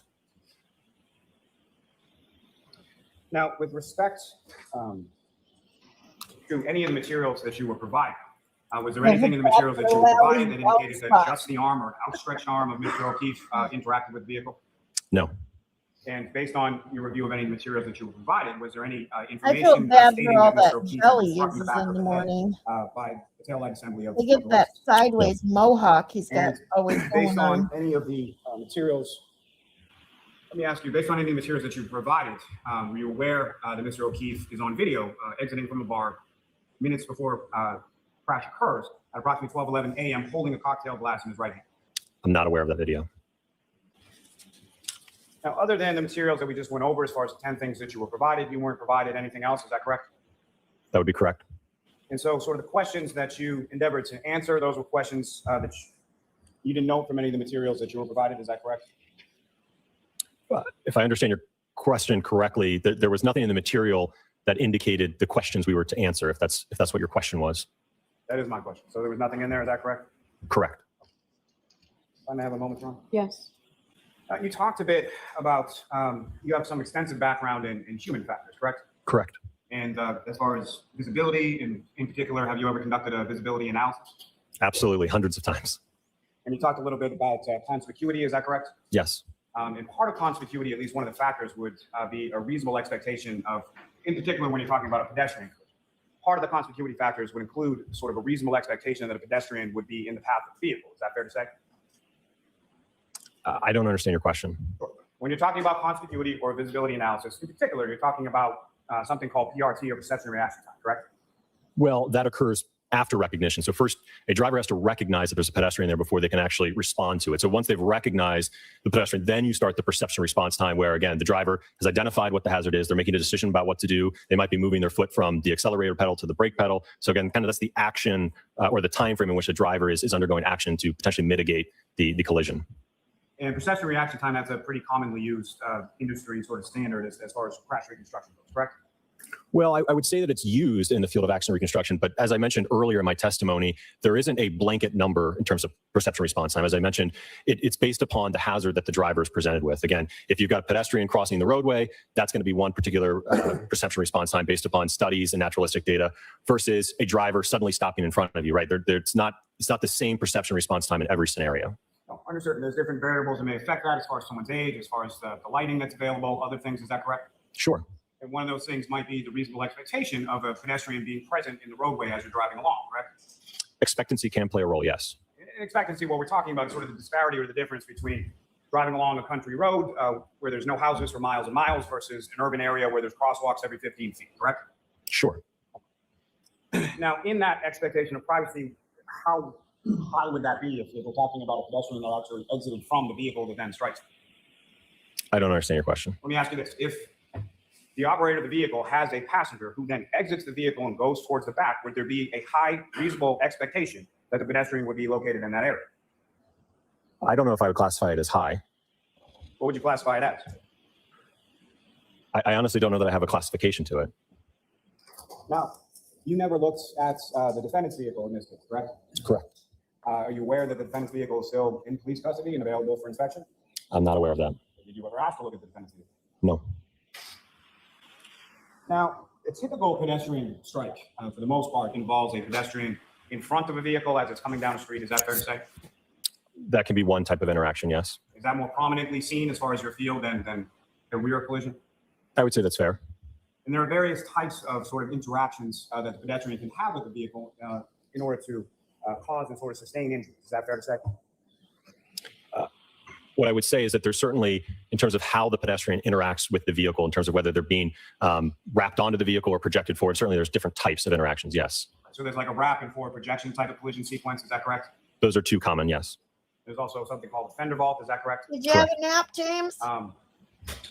And sort of how or where that pedestrian is positioned with relation to the vehicle is somewhat determinative of the injury sustained. Is that correct? It can be, yes. Obviously, you're going to see different injuries if someone fender vaults and goes over the top of the vehicle versus someone who is projected forward from the collision sequence with the front of the vehicle.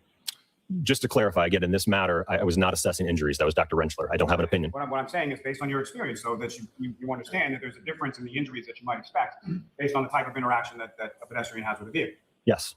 And then if someone is wrapping forward projected and then the vehicle overruns that person, there'd be a whole other host of injuries that you'd expect to see based on being overrun by the vehicle, correct? There could be, yes. Now, the testing that you did with respect, these are essentially Well, you experiments. just that you did, said. correct? That's You'd fair, yes. expect a whole host And of injuries. Am I correct in saying that in scientific experiments or in the world of scientific experiments, He there are had certain things called variables? tiny that you're little trying to account bruises. for? Is that correct? On his hand. I would say that's fair, yes. And essentially what you're trying to do One, is his knee. control as many of those variables as you can in order to best replicate whatever the conditions were at the time that what you're testing to see actually occurred. Is that correct? Correct. Now, what, if anything, did you do to control variables in relation to temperature? So one of the things we did with all of the tail lamp assemblies that we tested is that we preconditioned them to approximately 28 degrees if they had reached a steady state temperature before we subjected them to the impact testing. And where in your report does it say that? I don't believe that's explicitly stated. Is it implicitly stated anywhere in your report? Again, I'm telling you, that's part of what we did for the testing. I understand that's what your testimony is, but you wrote a report, correct? Right, and I don't know that I detailed every single part of the test. Again, we summarized it. Understood. So what did you do to control any variable as far as wind? Well, when you're talking about a projectile such as a glass, again, that's being projected at 37 miles per hour, again, there would be probably minimal effects in terms of the wind. Even if there was a blizzard going on? Again, what we're going after here is ultimately conducting a test such that the drinking glass arrived at the location of the taillight. So if you're trying to say that, okay, he threw it this way and the wind blew it towards the taillight, sure, that could be a For some reason, I possibility. thought you said you And so were I'm not taking a trying to say nap. anything. My I'm just bad. asking, are you aware that there was a blizzard and that there were wind gusts up to 37 miles per hour during the time that this collision occurred, and that's not accounted for in your test? Were you aware of that, sir? I'm aware that there was inclement weather at the time, yes. Now, with respect to what type of glass did you use? So we used a rocks drinking glass. So that's a glass that has a thicker base and a shallower sidewall. And so what I'm asking, sir, was it cocktail glass, was it pint glass? What kind of drinking glass are we talking? A rocks drinking glass. And how You tall is that rocks forgot you drinking were glass? here, Terry? If I had to estimate, I think it was about 3 or 4 inches tall, probably. And the thickness, did you measure that as far as the thickness of the bottom Literally of the glass? steal my brain cheese. Was the thickness of the bottom of the glass Terry, thicker man. or more thick or less thick than the top of the glass? Are you talking about this in comparison to the sidewall? I Talking Talking thought about in Terry comparison to first itself. So was you have a a glass male that's rocks too, glass. but Was the bottom thicker or I the top? remember now. The sidewall would be taller, if you will, than the base. And so when you're projecting this thing out of the device that you created, I did. I think it are was, you who else facing was sort of it? top of the glass where you would be sipping of, Prince out of, Lover. or the bottom of the glass? Prince Lover and at the- Terry, I got So confused. in the testing, the interaction between the taillight and the glasses was primarily between the When I base first and the taillight. joined, Brat House. Now, with reference to, I asked you a little bit about the video, and you weren't aware of I Mr. don't know O'Keefe why, exiting just from the because- waterfall bar at 12:11 in the morning, about 15, 20 minutes before he struck by a vehicle. You're not aware of that? I'm not aware of that. Now, with reference to that particular establishment, was there anything stopping you or the other doctors that you were working with from going to that establishment, finding out what kind of glasses they had, getting an actual cocktail glass from that establishment? I had no idea that video existed. Did you even know that Mr. O'Keefe was at a bar before he was struck by the vehicle? I believe that in one of the incident reports we reviewed that there was, I think, a narrative about that they had been at a bar drinking. Yes. The last How is it that you experiment was determined probably where one on of the those taillight volcanoes you assembly have to to make in like fourth grade. So we looked at the fracture pattern, and what it appeared to be that it was emanating Or from diorama. basically where the clear portion meets the red cover. We kind of saw that the fracture pattern emanated from that. So that's where we targeted it. Now, when you did this testing as far as the sort of breakage or the pieces that came off the taillight, is it fair to say that they were of sort of different shapes and sizes, the broken pieces, Sure. consistent with the broken pieces that were found on the scene near Mr. O'Keefe's body? Yes, I would say In a that's fair. break bathroom next. Ew, I hate cleaning the bathroom. Now, I know you may I not have be a the bad person for memory. this, but just as far as You're your good. I reviewed did some of the good. autopsy report, medical findings in regard to Mr. O'Keefe, I correct? have bad luck with things. And the injuries to Mr. O'Keefe were primarily on the right side of his body, correct? Oh, TBJ, hey. Correct. So there were injuries to his right arm and forearm, elbow area, correct? Correct. There was bruising to his right hand. Do you recall that? Yes. Well, There was thanks. abrasion to the man. outside or posterior of his right leg near his knee. You're Do you recall that? missing the beauty I don't of know that I recall that off the top of my smiles head. and dimples, though. And do you for only recall sort of the listening. skull fracture or the laceration that immediately outside of the skull fracture was on sort of the right back of his head? Yes. Now, from the reports that you reviewed, were you aware that when Mr. O'Keefe's body was discovered by the defendant and two of Mr. O'Keefe's friends, that the defendant was the only one who could see him in the conditions? Objection. Sustained. As far as the lighting was concerned in that area where Mr. O'Keefe's body was found, are you aware there was no overhead street ambient lighting or anything like Oh, that? I gotta pause for a second. Hold on, guys. I'm not aware of I have to apologize. TBJ, I was playing your numbers game. And I gotta look into those fun things they have for Discord. But if you haven't seen yet, There's a numbers game in TBJ's Discord where you just post the next number. You can't post two numbers in a row, blah, blah, blah. I opened my Discord and it didn't load all the messages. So the last message I saw was number 50 something. I don't remember. So I put the next number and it's like, ooh, basically called me stupid. I was like, oh, well, let me delete this and I'll put the right number in after it loads all the right numbers. And then it says, Miss Scarlett deleted her last comment because she got the wrong number, you stupid idiot. So now we have to start over at 1. I'm like, way to call me out there, Discord or whatever you are. Like, it wasn't my fault. The stupid Discord didn't load all the damn messages. I'm like, now it looks like I can't count. Oh my God. It was funny. My science experiment in grade school was about ethylene gas and its effects on the ripening of veggies. Ew. We weren't allowed to do the volcano. Oh, that sucks. Volcano was fun. I had fun with that thing. We had to make, because I did physics and all that. I did all the math stuff too. Our projects in physics, we had to make a bridge out of toothpicks, and whoever bridge, and it could only weigh a certain amount of weight or an amount of grams or whatever. I can't remember what it was. So the glue and the toothpicks you had to use, basically it was based on your design, not the weight of the thing, on how much weight it would hold until it broke.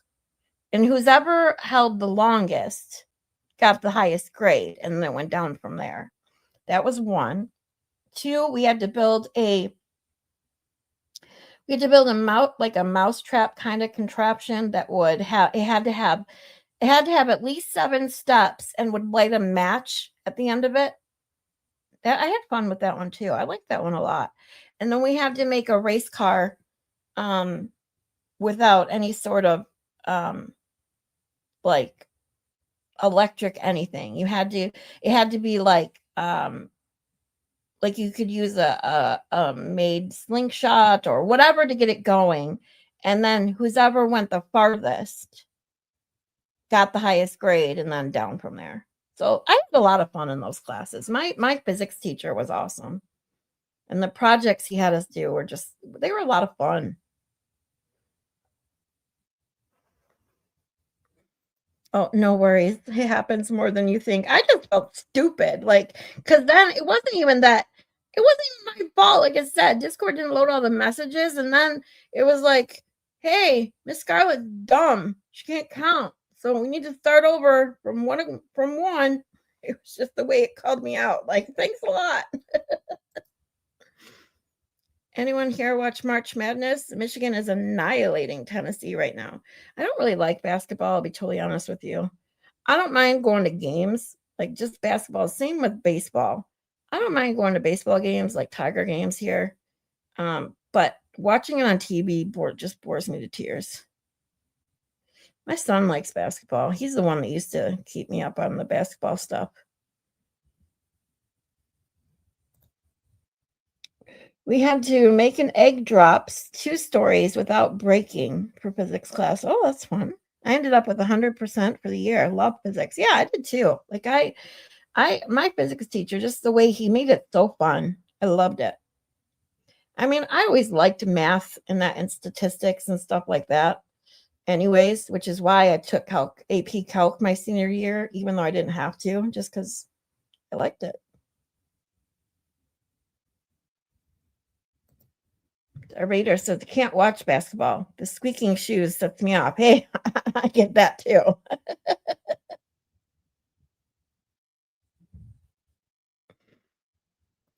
Hockey is my favorite. We were talking hockey earlier, James. Were you here when we were talking hockey? Us too. Like, me too. I love hockey. Huge Red Wings fan, although we've kind of sucked the last several years trying to get a team together. Yeah. I was bummed way years ago when we lost Tatar to the new expansion team. the Golden Knights. I think it's just a stupid name. But anyway, I'm bummed. We just don't have the team we used to. We can't seem to get it together. Although this year it looked good, but I don't know. James probably knows about the sin bin. Oh, sure. If he loves hockey, he knows what the sin bin is. I loved math, but hated trig. Math is part of my GREs, though, so I was glad I was good at it. I actually liked trig. I hated geometry. Geometry is what screwed me. My husband has this shit on every damn TV, so now I'm into it. Well, you can't help but be into it at that point. Totally get it.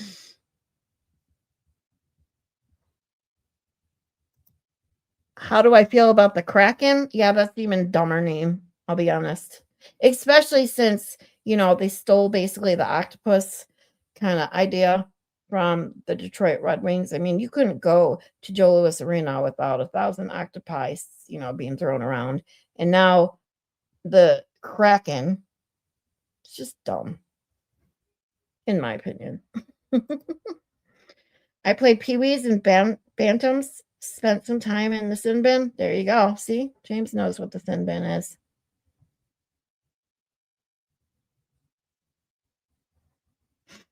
All right, let's finish Dr. Wolf.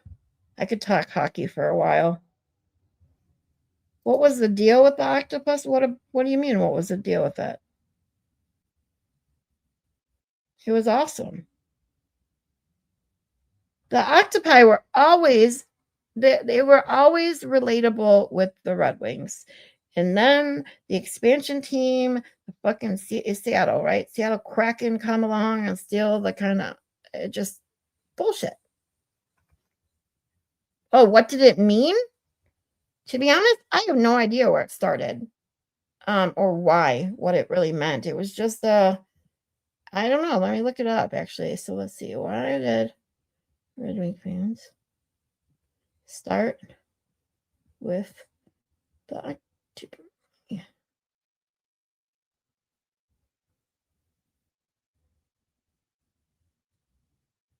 So it says to symbolize, okay, so it says Detroit Red Wings fans began throwing octopi on the ice in 1952 to symbolize the 8 consecutive wins needed to capture the Stanley Cup at the time.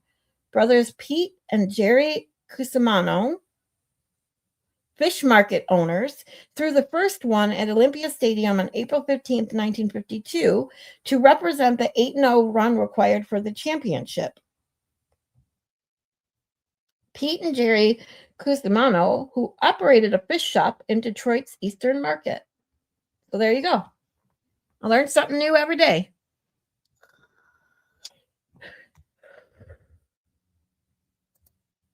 Yes, I did. I noticed your logo. It's sweet. I really like it. I like it. I like it a lot.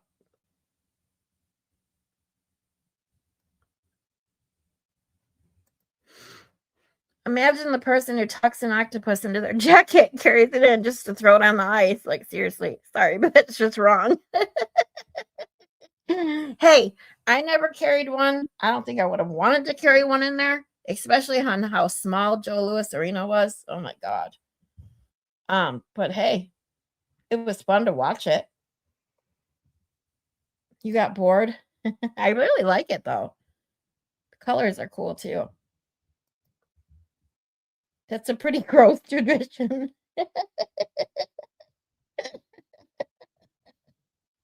Yeah, like I said, kind of gross, but fun, but gross. And you didn't do any visibility analysis or anything in relation to this case, correct? That wasn't a part of my scope in this case. Well, as far as part of your scope, did you find that you indicated earlier that there were questions that Nelly's you didn't got find an in material? attitude. He didn't have this kind of attitude through any of his witnesses. Well, like, again, the entity that retained us in this asked us to evaluate whether or not the damage to the vehicle and the injuries to Mr. O'Keefe were consistent with the interaction or in interaction between the two. So you were at least somewhat I restricted. didn't know in the scope Lally of had what this you kind of could do shit based in on, him. the To be honest parameters given with to you you. by the agency that hired you. Is that fair to say? Sure. Now, as far as any statements by the defendant to investigating troopers either that afternoon or that morning when Mr. O'Keefe's body was discovered, were you familiar with any of those? Objection. I'll allow that. I'm not familiar with. Sure. So, doctor, with regard to the defendant's statements, at any point were you did you review materials, or were you made aware that the defendant said to multiple people on scene, "I hit him, I hit him, I hit him, I hit him"? I'm not aware of that. Now, within the reports that you and the other doctors submitted, Hockey fans are nuts. Yeah, sometimes. there's an indication that if The ones that carry SOB's octopi in arm the or head pants, had definitely, interacted I with would the tail light, say, there'd be are little some ones. expectation that either blood or DNA would be contained on that tail light. Is that correct? I believe, yes, that was stated in the report. And at Texas any point, were you made aware that came from Mr. the O'Keefe's DNA ceiling. actually was Oh, wait, recovered Talerina from that is. tail light assembly from the defendant's vehicle? No, I was not. That would be creepy. Now, as far as forensic reports, what, if anything, were you provided in reference to that, other than the initial crime scene report? Are you talking about specific to the scene or forensic reports to the body? Forensic reports specific to the evidence that was Oh, discovered from the scene and from Zamboni? the defendant's vehicle. Only what would be listed in the Let's report. just steal a Zamboni. Now, you Like, indicated one of the ooh, I'm materials that going you 5 were miles an provided hour. and reviewed I'm was going. the Woo, EDR get me event out of report. here. The crash data retrieve report, yes. Now, were you shown anything as far as a crash reconstruction report from a trooper from the state police? No, And the EDR data that That's you a observed, did that weird contain any dust sort of on that usable wall. data? Oh, there was no events recovered on the black box. And with respect to there being no events recovered on the EDR or the black box in a pedestrian collision, is that unusual? It is not. And why not? Well, because you're talking about, excuse me, a very large weight difference between the vehicle and the pedestrian. So ultimately, what the vehicle is constantly monitoring is acceleration, which gets back to a term called delta V. So when the vehicle doesn't experience a big delta V, typically the threshold for a non-deployment event where you're not firing airbags or any safety mechanisms, but the vehicle wakes up and says, hey, there was something that I potentially hit. And it's usually at a threshold of about 5 miles per hour. So again, given the weight difference, we usually don't see delta Vs that high with pedestrians. And is that in some respects because what the EDR and what the safety restraint systems are designed to protect is the occupants of the vehicle, correct? That's fair, yes. I mean, there are more innovations as far as vehicles that are more modern or released earlier that have certain pedestrian or protections for other vehicles, but primarily what they're focused on is the occupants of the vehicle, correct? Correct. Now, at any point in time, were you shown any texturing data, Toyota texturing data from the defendant's vehicle? No. So you weren't shown any data indicating that the defendant's vehicle was being operated in reverse. The objection sustained. Next question. well, you should know better than that. So with regard to the defendant's statements, were you also not told that the defendant told several people that she had just gotten into a fight with Mr. O'Keefe right before she dropped him off at 31 Jesus Fairview Road? Christ, this So has that's nothing to do with what he does. Lally, sit down and Now, shut with up. regard to pedestrian collisions, you're familiar with sort of the physics term, I'm presuming, doctor, as far as like Look, center of from a mass. public race Yes. in Boston, got And busted what kind driving of role down the does the center street. of mass for Teenage- pedestrian play in relation to center of I mass? can of only vehicles as far as imagine how the two someone. interact?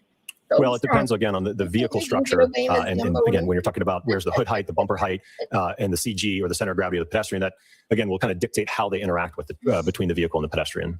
Like, Now, typically, a typical woo-hoo. pedestrian collision, again, that we were speaking about before, is in relation to a pedestrian struck by the front of a vehicle, correct? Correct. And so in a typical pedestrian collision, that involves more of an assumption of the velocity of the striking vehicle than you would see occur in sort of a side step. Is that correct? I'm sorry, can you repeat the question? In a typical pedestrian collision, that would Oh my involve God, more yeah, of if you've an never been to a assumption of the hockey game, velocity of a especially striking the way vehicle they by used the to be, pedestrian than you would see in a typical when side step. fighting was more of a thing. If I understand your question Definitely correctly, an yes. experience. If the vehicle is striking the center of gravity of a pedestrian as opposed to just, for instance, a limb, yes, the center of gravity of the Hey, body Prince will be Mother. accelerated up to that speed. Now, with respect to the She's defendant's talking vehicle, about again, you you never actually in a bad looked way. at the defendant's vehicle, is that correct? It wasn't necessary. And did you look at the actual taillight housing from the defendant's vehicle? I had sufficient He's photographs overdoing of the the taillight. Kegels. Did you ever look at the actual physical broken pieces of the taillight from the defendant's vehicle? Again, I had sufficient photographs that documented the fragments and pieced I them together. thought she needed a And you're aware, cold at cloth, least, some that, ice the on the fragments neck that were recovered on after scene were in then, that last break um, with her white sort of cloth. put back together and overlaid over the taillight housing that was taken from the defendant's vehicle. Yes.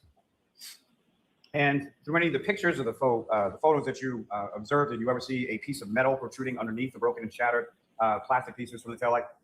I believe it was a plastic chrome piece. And when you were doing the testing as far as shooting the glass, the drinking glass of the taillight assembly, I know you missed Tim that Hortons. taillight assembly was sort of You're gonna held be there back. by No, vice you can grips or go something like there. that. Is that correct? It wasn't actually physically attached to a vehicle That's- that you were shooting at? That's correct. Now, as far as that, you're Yay, familiar with a let piece of the a lettuce broken drinking here. glass that was recovered from the same area of where Mr. O'Keefe was found. Is that correct? Amongst the fragments of the taillight, yes. And are you familiar with Mr. O'Keefe's DNA being present on those pieces of the exterior of a broken drinking glass located near his body? I don't believe so.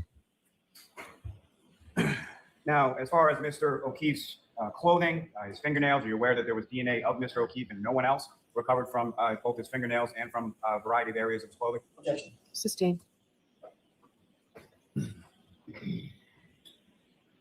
Now, from the crime scene reports that you reviewed, are you aware that there was human hair that was located on the right rear quarter panel near the Then tent? we're still at paninis? I'll allow You that. know what? Yes. I've never Are you familiar, ordered a or are panini you from aware there, that so I really subsequent don't mitochondrial know. DNA testing found that the But I can find out in mitochondrial 2 DNA seconds. profile Give me for a that hair second. was consistent to a probability of 99.895% with the mitochondrial DNA profile of Mr. O'Keefe. I'm not aware of that. Now, were you also Yes, aware they that the do. broken drinking glass Mac with and Mr. cheese, O'Keefe's DNA Tuscan on it chicken, was and found to be others consistent depending with on broken drinking location. glass pieces And they that do were have a found in the grilled street? cheese panini. Panini. I'll allow that. Can you repeat the question?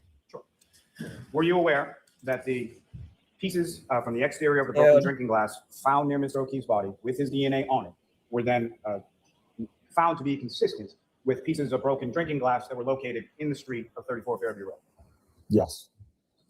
Were you also aware that pieces of glass that you were talking about from the defendant's bumper were found to be consistent with pieces of glass recovered from the street in front of 34 Fairview Road? Yes. Were you aware that there were microscopic pieces of red and clear plastic? I gotta about look up 16th these of an inch by videos of 16th of an inch Zambonis going that through were recovered from Mr. drive-thrus. O'Keefe's clothing Funny. that were then found to be consistent with the tail. No, I don't believe so. Now, as far as, again, you weren't provided with any sort of reconstruction report from a trooper Paul from the state police?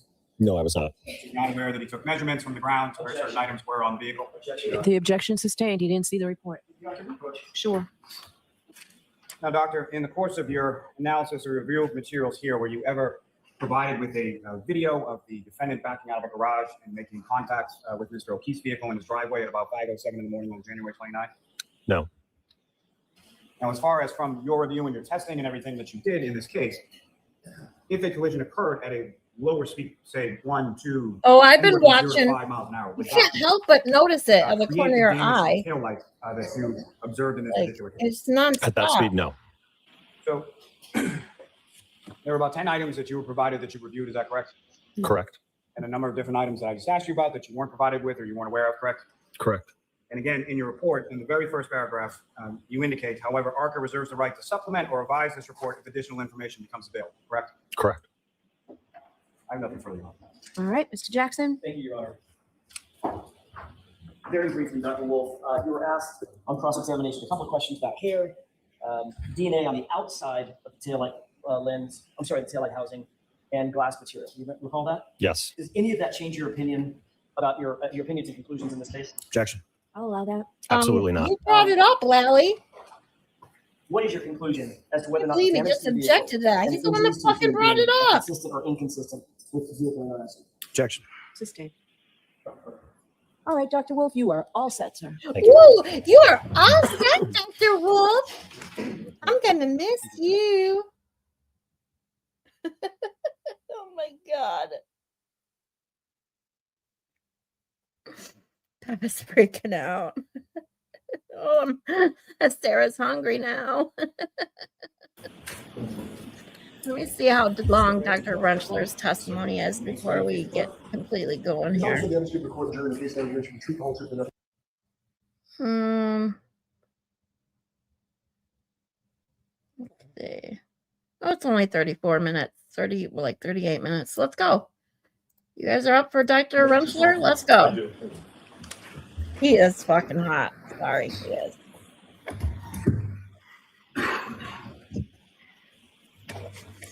May I inquire? Yes.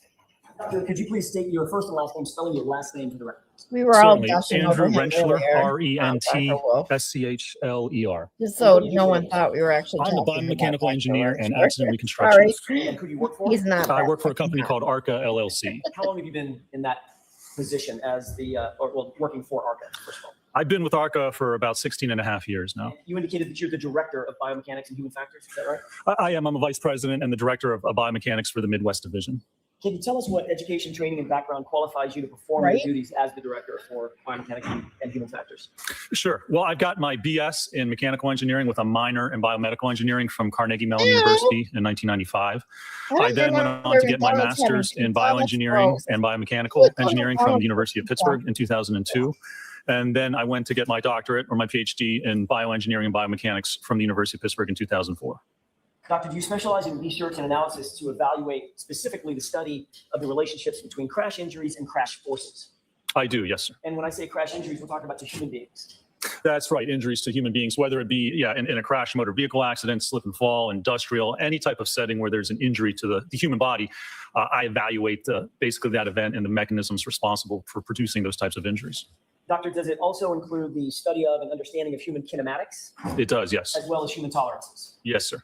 We all know what tolerances mean. What does kinematics mean? So kinematics is really just the motion of the human body, and it's the study of the human body, how the body moves under different circumstances, whether you're in a car that's struck from behind, what direction will your body move, slip and fall, how will your body rotate and move. It's really looking at the motion and the response of the body.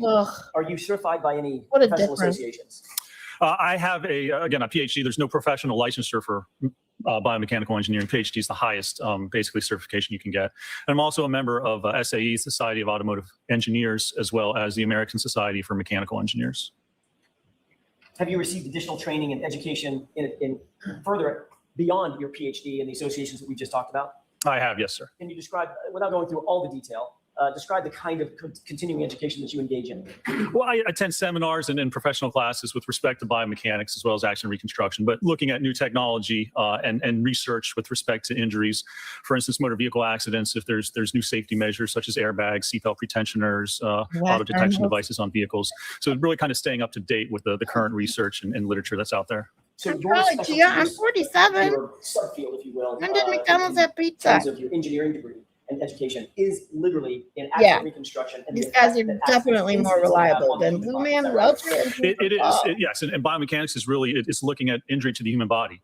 So, we use traditional engineering principles and apply it to the body, because an injury is just an engineering problem. Instead of looking at a piece of steel that if you know the dimensions and size and you apply a force, it'll bend and break.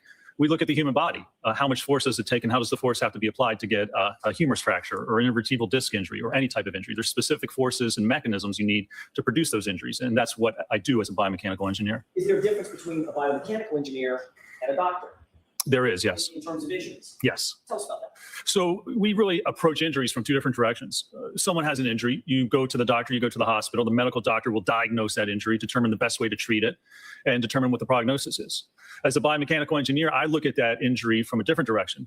Here's the injury. Well, how did that injury occur? What type of loading did you need to actually produce that injury? How much force was required? What happened to your body to actually cause that injury to occur? So we approach it really kind of from two different areas. And certainly the doctors diagnose the injuries and determine what they are. And then the biomechanical engineer will come in and we'll look at that injury. And not only how is it produced, but ultimately our hope is to mitigate and prevent injuries from occurring, whether in motor vehicle accidents, sports settings, industrial settings, anywhere there's an interaction with the body in the environment, we want to try and make it safer for individuals. So you're not diagnosing an injury as much as you are. So trying to figure somewhere out the between mechanics 1986 and 1999. That's right. I'm not a medical doctor. I wouldn't diagnose an injury, but given an injury, I understand the mechanics of how that injury is produced and what you need to actually cause that injury to happen. Are you also published in the field of biomechanics and engineering? I am, yes, sir. Describe that. When I did my graduate work at the University of Pittsburgh, I worked at a place called the Human Engineering Research Lab. Late 80s, And it was early associated with 90s. the VA in Pittsburgh as well as the University of Pittsburgh. And It so we failed looked at to people live with too disabilities. long, But one of the big 11 things that we did, one of the major points was people in wheelchairs. So Not to mention if you have to it's propel a probably manual gross. wheelchair, you put a lot of stress and force on the arm, the shoulder, the elbow, the hands, carpal tunnel. So we look at the injuries that are produced during those types of events. How can we reduce the force acting on the body for someone like that? So it's looking at, again, how the body responds, how we can set up a chair differently to actually reduce the amount of force someone might experience doing that type of an activity. Have you qualified as an expert in the past in the area of biomechanical engineering and human factors? I have, yes. In furtherance of, let me ask it this way. Were you asked to engage in an analysis, ARCCA, to be engaged in an analysis of the incident that is currently before the court? I was, yes, sir. Did you produce, or did your team produce a report about your opinions and conclusions, including the testing and methodology that went behind those opinions and conclusions? We did, yes. You were not hired by the defense in this case, correct? No, we were not. You were not hired by the Commonwealth in this case. That's correct. We were not. When you started your analysis, you didn't know who we were, You did not know who the Commonwealth was. That's correct. You never heard of the Karen case. I had not, no, sir. You were contacted by my office after you provided your report, correct? That is correct, yes. Were you ever contacted by the Commonwealth? Not that I'm aware of, no, sir. And you and I never discussed the substance of your testimony, correct? That's correct. We have not. Would you consider that your analyses, your conclusions, and opinions in this case are completely independent of any party in this room? Objection. Sustained. Oh my You've not been God. paid by the defense, is that right? I have not, no, sir. And you do not answer to us in any way. I do not. That's correct. You indicated that you and your team were asked to undertake a review of the circumstances. What exactly did you review in coming to your opinions and conclusions and performing the tests that you performed? Well, we looked at, there was police reports with respect to the incident, medical records for Mr. O'Keefe, as well as the autopsy report, photographs of the evidence in this case involving the Lexus, the tail light, the incident scene where the evidence was found, as well as some other documentation. And you also worked with Dr. Wolf, who just left the courtroom, correct? I did, yes. Did you two have sort of a distinct role in, although working as a team, a distinct role in making determinations and conclusions about the incident? That we did. There was a distinction. Certainly some of our work overlap, but there was a distinction with what each of us actually did and performed with respect to this case. Following your review and your investigation and analysis, did you make any determination as to whether any of the injuries suffered by Mr. O'Keefe in this case were consistent with producing the damage that was seen on the SUV? I did, yes, sir. And what did you base your opinion on? My opinion was based on certainly the medical records, the description of what the injuries were, the damage that we have to the Lexus, primarily the right rear tail light cover. Hold on. As Let me pause this real quick so I can go over this real quick. You'll never doubt me again. I never doubted you. It's just gross. And I've been telling Lally to sit down and shut up many, many times today. But yeah, I am going to do trial number 2. Right after this, because after Rentschler is actually closing statements. So we'll go into closing statements tomorrow. And I don't know how long those are. I didn't look. But maybe I'll look it up while we're finishing Dr. Rentschler's testimony. And then I want to go through Ronnie the juror interviews, especially, I guess, Turtle Boy interviewed Ronnie the juror. So someone told me that it was definitely an interesting interview just because I don't understand specifically after watching this trial and how it was presented that 9 people came to the decision to convict her of anything. So we're gonna visit that one interview. If I find anything else that I feel like is a definite watch, I'll also go through whatever I find. And then we're gonna start trial 2. So at least tomorrow we'll be getting through closing statements. If they're not too long, we'll add Ronnie the juror's interview and then start trial number 2 right after that.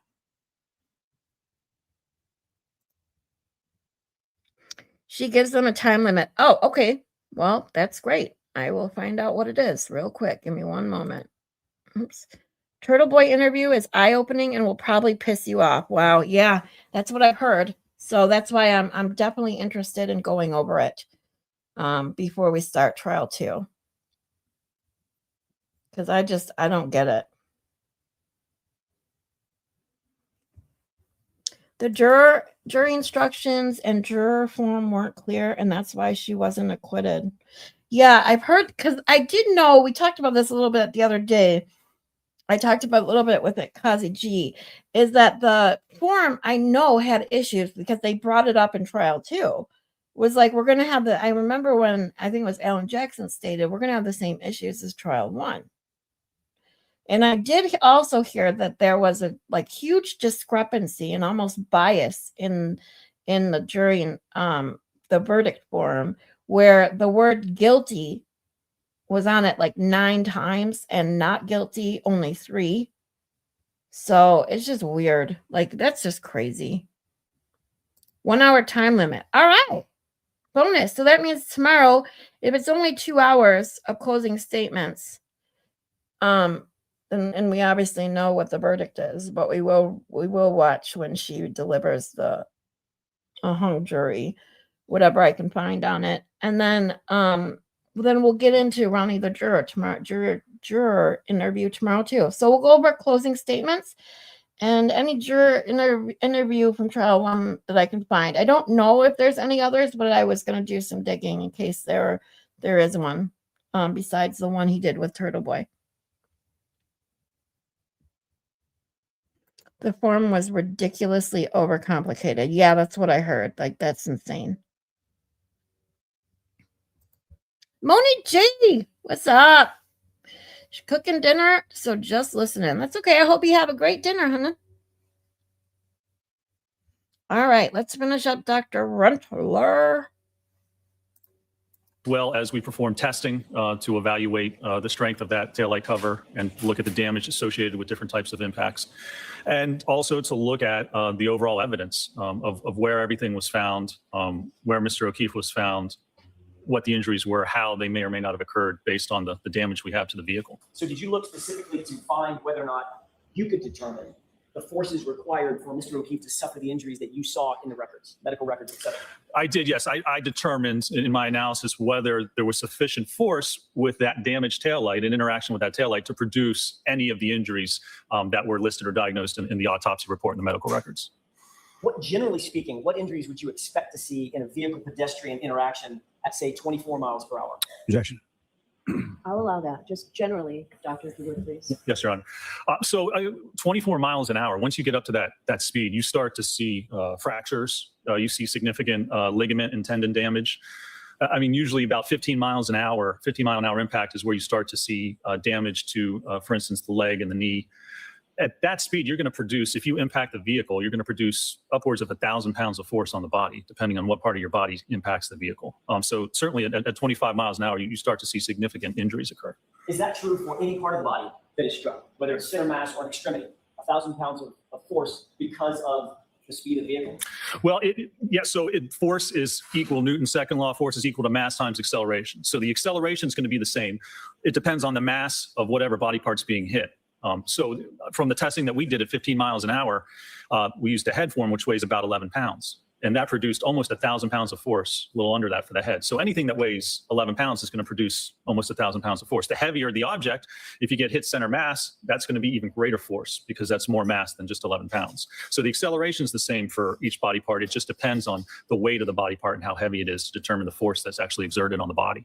Did you review, in furtherance of your conclusions and opinions, did you review records that indicated injuries to both a head as well as an arm, the right extremity, right arm? I did, yes, sir. Taking those one at a time, is the injury to the head that you saw consistent with having been struck by a vehicle at 24 miles per hour?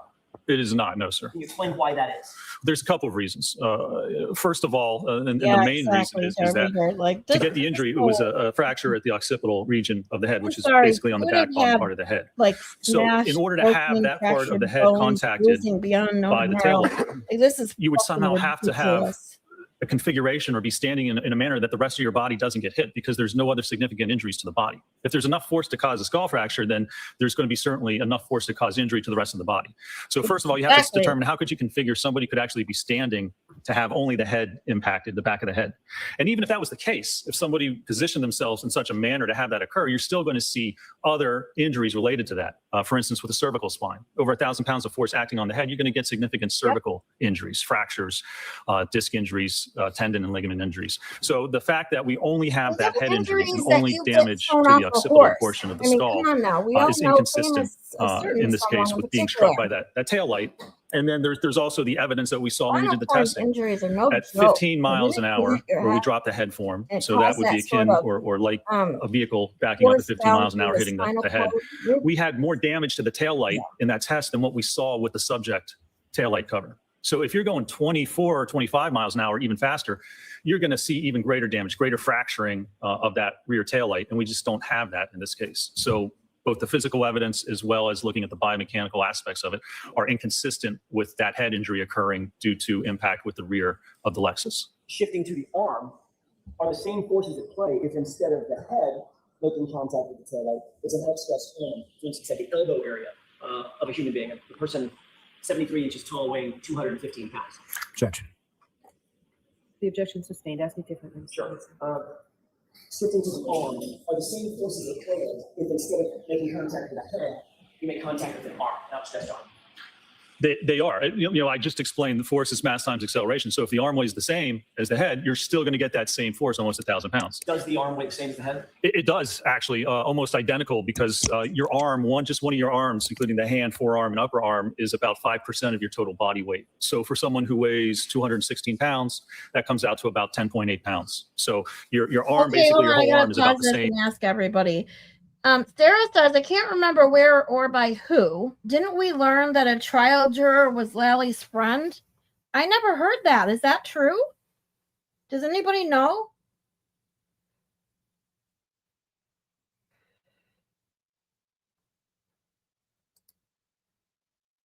Darbader says, I got hit in grade school at very low speed, literally a stopped car who didn't see me crossing the road in front of them, and I was black and blue. Yeah. Do you want to hear a crazy story? Okay. So I didn't get hit by a car, but when I was 5, I was in the front passenger seat of my mom's Tempo, Ford Tempo, okay? My mom drove a Ford Tempo.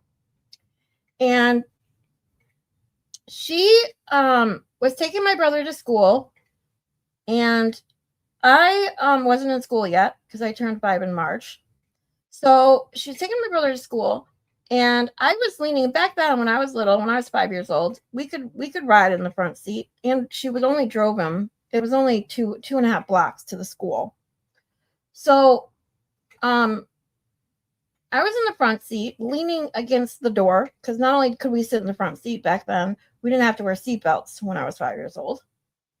So I was leaning against the front door, leaning against the window, because I was tired. So my head was kind of against the, where the lock is, and the window kind of crooked there. And my whole, right side was leaning against the door. And the door went open, flew open. I rolled out of the car onto the concrete and actually almost lost my life, because behind me was a big truck. Behind my mom, driving, was a big truck. And all I remember, I don't even remember hitting the ground. I just remember doing sideways rolls.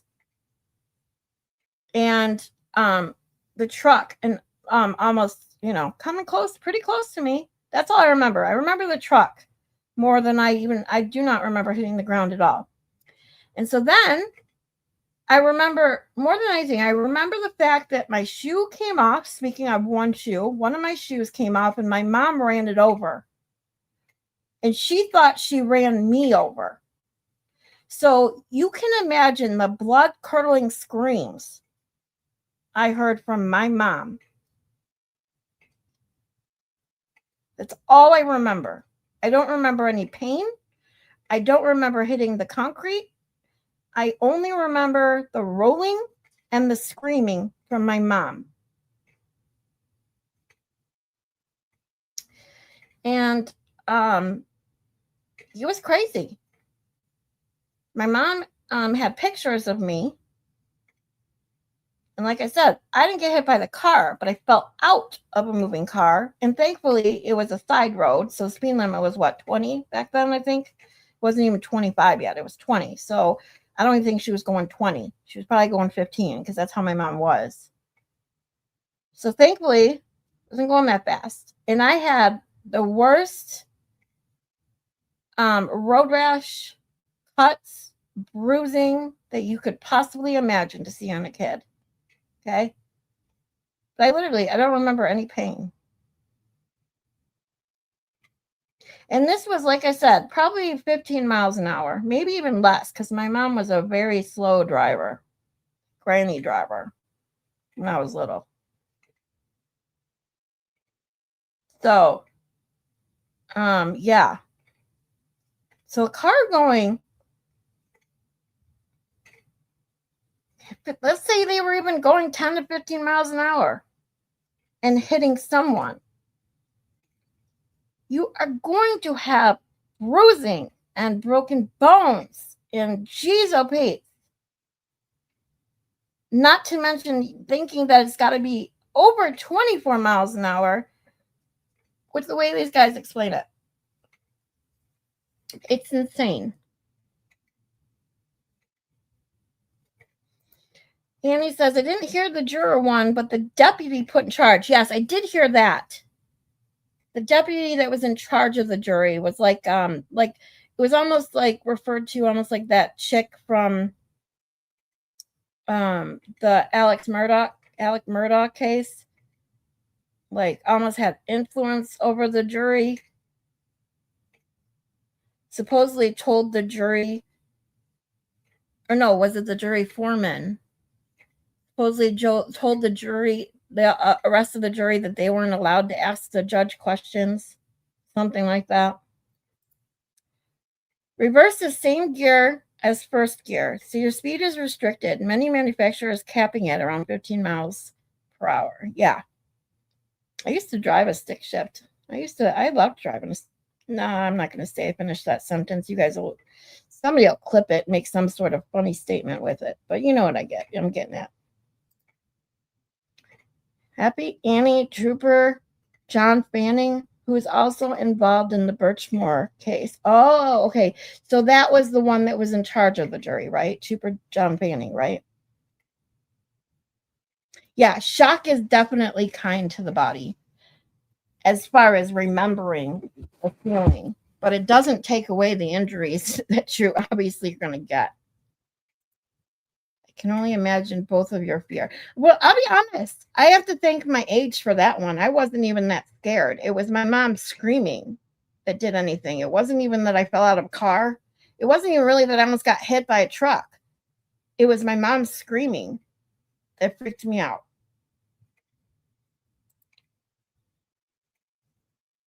Reverse speed is likely capped at or below 15. Okay, yeah. Thanks, Scott. You guys know all this good stuff. I have no idea. Yes, James, his name had escaped me. Yep.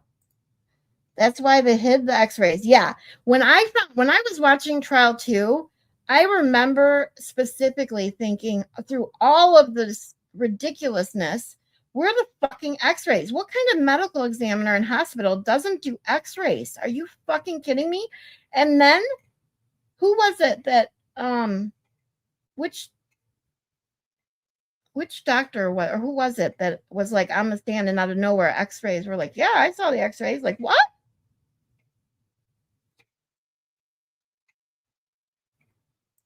Fanning was the reason one of the jurors was excused. Oh, okay. See, I'm learning this stuff from the jury. Can only claim the deputy people said had a conflict was never near the jury. I'm not sure what to believe in this case. Well, I don't believe anything Judge Bebb says. Sorry. And I don't know. That's why I really want to watch these interviews or whatever. Jury foreman was an ex-cop. That's what it was. Foreman was an ex-cop. Thank you. Hey, I'm glad to see everyone. It's my first time here, says Terry. I'm so glad to have all of you. Thank you. I drive over there, manual. I like to drive a manual. Yes. I miss it. I'll never switch to an automatic. I'll be honest. The only reason I would probably never drive another manual, is because of my knees. Having to constantly, especially in the snow, having to constantly use the clutch is hard on my knee. So Fanning wasn't in charge of the jury. He told Cannoni he saw one of them at a bar and overheard her talking about the case. She was, okay. So he's the one that turned the juror in she got kicked off like right at the end, right? Like she went through like this whole fucking long ass trial and then was dismissed because she was supposedly talking about the case. Yeah. Do remember that now. Thank you. Thank you guys for getting because like I said, I told you guys earlier, I do have a bad memory too, since Terry's just saying that so he can get seconds on the cheese. You guys put some cheese in the chat fridge for Terry. Well, I mean, I had an open head injury and they didn't do any kind of head scans. Are you fucking kidding me?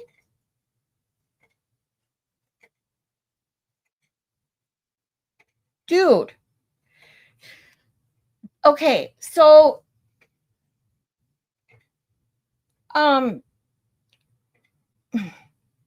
the fall that I talked to you guys about last week, if you heard it, that I had last year when I face planted brick stairs at my last place of residence. I face planted so hard, I busted my forehead open, thought I broke my nose. It was bad. And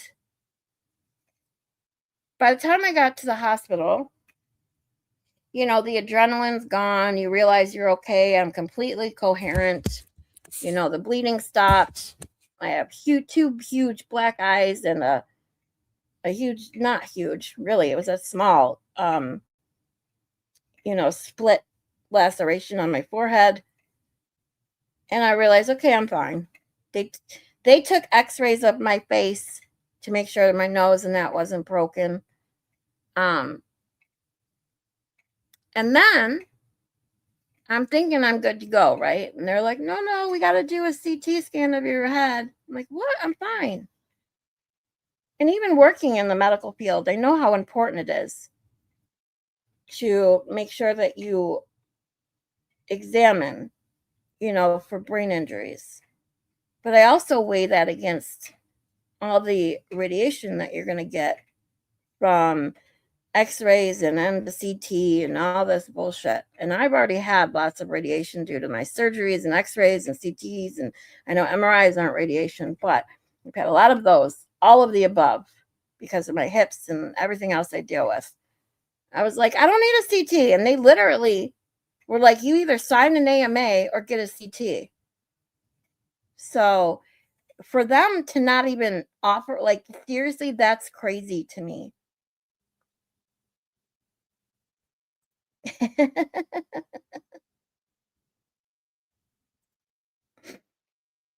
Terry keeps wearing different disguises for cheese samples. I love that.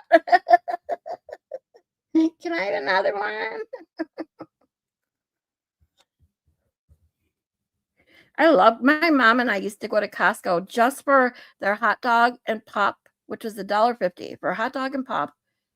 And then we'd go around for the snacks. It was fun. My mom and I used to love doing that, just hanging out together. It was fun. I miss it. According to Jackson in the second trial, Fanning was close to the jury on many occasions by order of the court. He fought in court documents about it. Wow. That's insane. I'm going to do some research on that because I want to learn more about that. The damn x-rays magically appeared at the end of trial too. Yeah. Tons of bullshit shenanigans in this case, and Canoni did nothing. Exactly. Those x-rays, like, I couldn't believe it because, like I said, I never watched trial 1 before I watched trial 2. And here I knew it was a second trial for the same damn thing. I didn't know that they changed the trial this much. I mean, truly, it's like a totally different trial. And not just because of the different lawyers involved. But it's insane. When if you watch trial 2 from the very beginning, and people saying that there were no x-rays and there's no x-rays being presented, nothing. And then out of nowhere, they just appear. They're just talked about like, yeah, there's always been x-rays. I think everybody was like, what?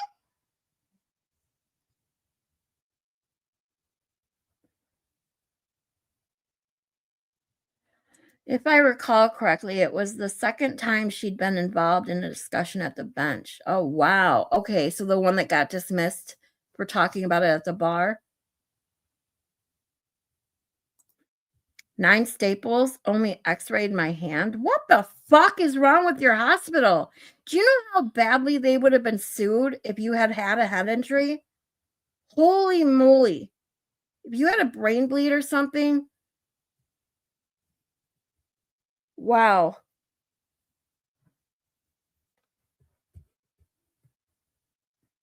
Yeah, I assume a CT, Darbader says, I assume a CT or MRI costs a ton in the States, so maybe that was a good thing. Yeah, I mean, MRIs and CTs are not cheap. No.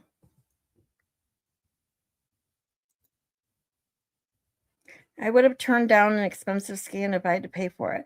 Well, see, the good thing is, the only good thing, because you pay a fortune for your insurance, but normally, like at least with insurances I've had, you have an out-of-pocket, first of all, out-of-pocket maximum, and then what you normally have also with that is an ER copay.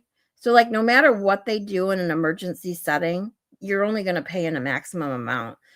So it's when you end up getting discharged and then a doctor orders you to get one of these scans and your insurance doesn't want to pay for it. That's when you have a problem because they're ridiculously expensive. Just a bad hospital. Yeah, that's for sure. I so love the cheese. You've had a lot of radiation too. Yeah. I mean, it's a lot. So every time, I mean, I'm 47 and I know I've had a ton over the years. And so anytime I don't feel I need one, I try to decline.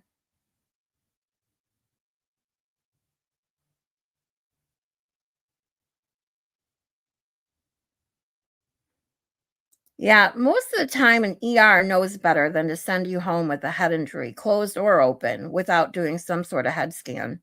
That was pretty stupid.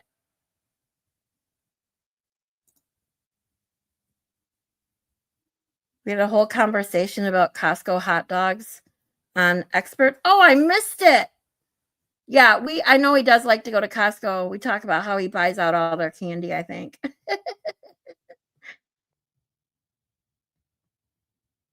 Oh, you still have issues with headaches and some cognitive issues. Oh, see, that sucks because if they had caught something early enough, maybe you wouldn't have had that. I'm so sorry, TBJ. That hospital blows, whatever hospital it is. Canoni at least brushed her hair once. Yeah, the day Dr. Wolf testified. She probably had to change her panties at lunchtime, too. Oh, MRIs separate from the ER? That's weird. See, our ERs here, at least I think all of them, have emergency MRIs and CT scans available. You don't live there anymore? In hindsight, I should have sued that. Yeah, for 100%. But yeah, exactly. I was just going to say that. The statute of limitations probably run out. Sorry about that, honey.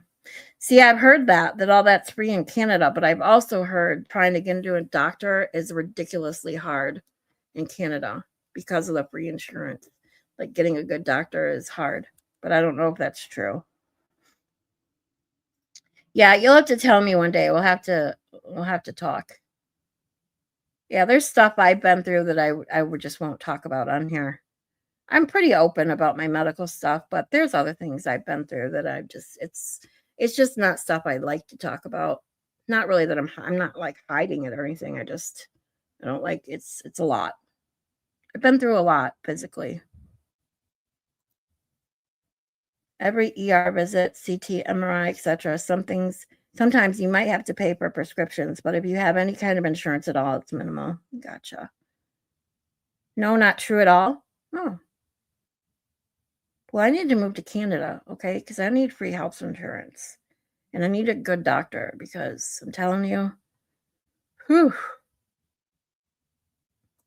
See, Darvader says not true at all, but Annie says getting a doctor is very hard in Canada. So see, I told you that's what I've heard.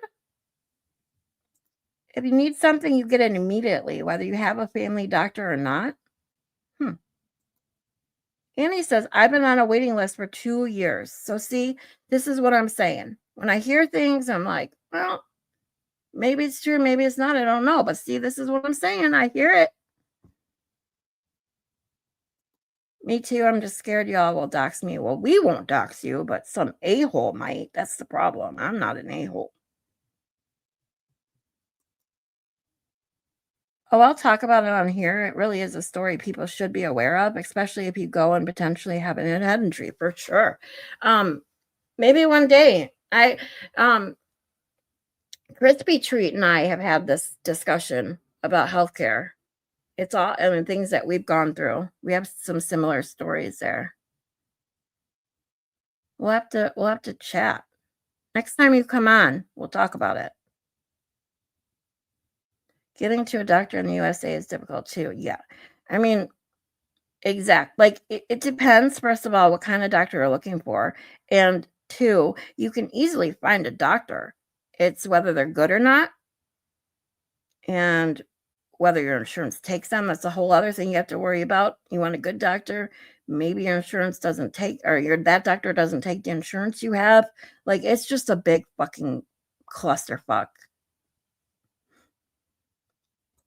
You don't need a family doctor to get service, though. See, here, it depends on your insurance here in the United States. There are some insurances where you can see a specialist without like a prior authorization and stuff, and you don't need a family doctor referral and all that junk. But a lot of insurances, they do have that where it's a requirement. You have to get a referral to a specialist, then you have to get a prior approval to see a specialist. It's a big ordeal. So again, this goes back to the kind of insurance you have, and it's ridiculous. If you have chronic health problems, it's an issue. Yeah. Sure.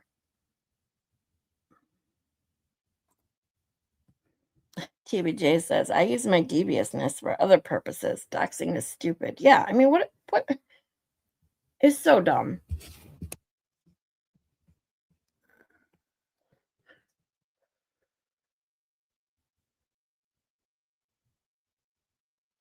You can get every kind of medical help you need if you just go to emergency. You have to pay for parking probably, but that's about it. Hey, that's pretty good then. I mean, really, if you can go to emergency and actually be seen in a relatively short period of time, because like emergency rooms since COVID, like in the beginning with COVID, everybody avoided the emergency room. And then when COVID started letting up, our emergency rooms went from like an average of like a 2 to 4 hour wait to like an 8 to 16 hour wait, depending on the hospital you went to. It is insane because people stop going to their doctor. They just run to the emergency room for like everything, something that isn't an emergency.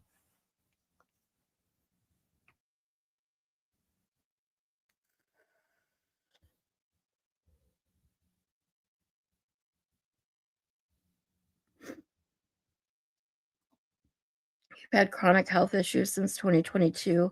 Use the emergency system for everything until a doc offered and to see me regular. That's great. I'm so glad. Like no matter what you experience, I mean, I'm pretty sure that no matter where you live, there's good and bad. The best thing about Canada, though, is the fact that you don't pay for health insurance. You don't. I mean, it's because it costs so much money. Yeah, and I have the same with me. I have meds. I have monthly, and my pump I get filled every 2.5 months. Okay, TBJ. Thanks for listening.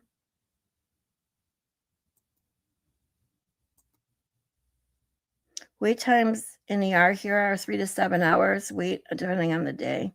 Yeah, see, that would be a normal, almost normal wait prior to whatever happened after COVID. Like, if you go to a really big hospital, couple big, like big name high trauma hospitals in the area, like U of M, and what used to be Beaumont is now Corewell Health, one of their biggest ones, especially. Like, you're going to be in that waiting room of the ER for at least 8 hours.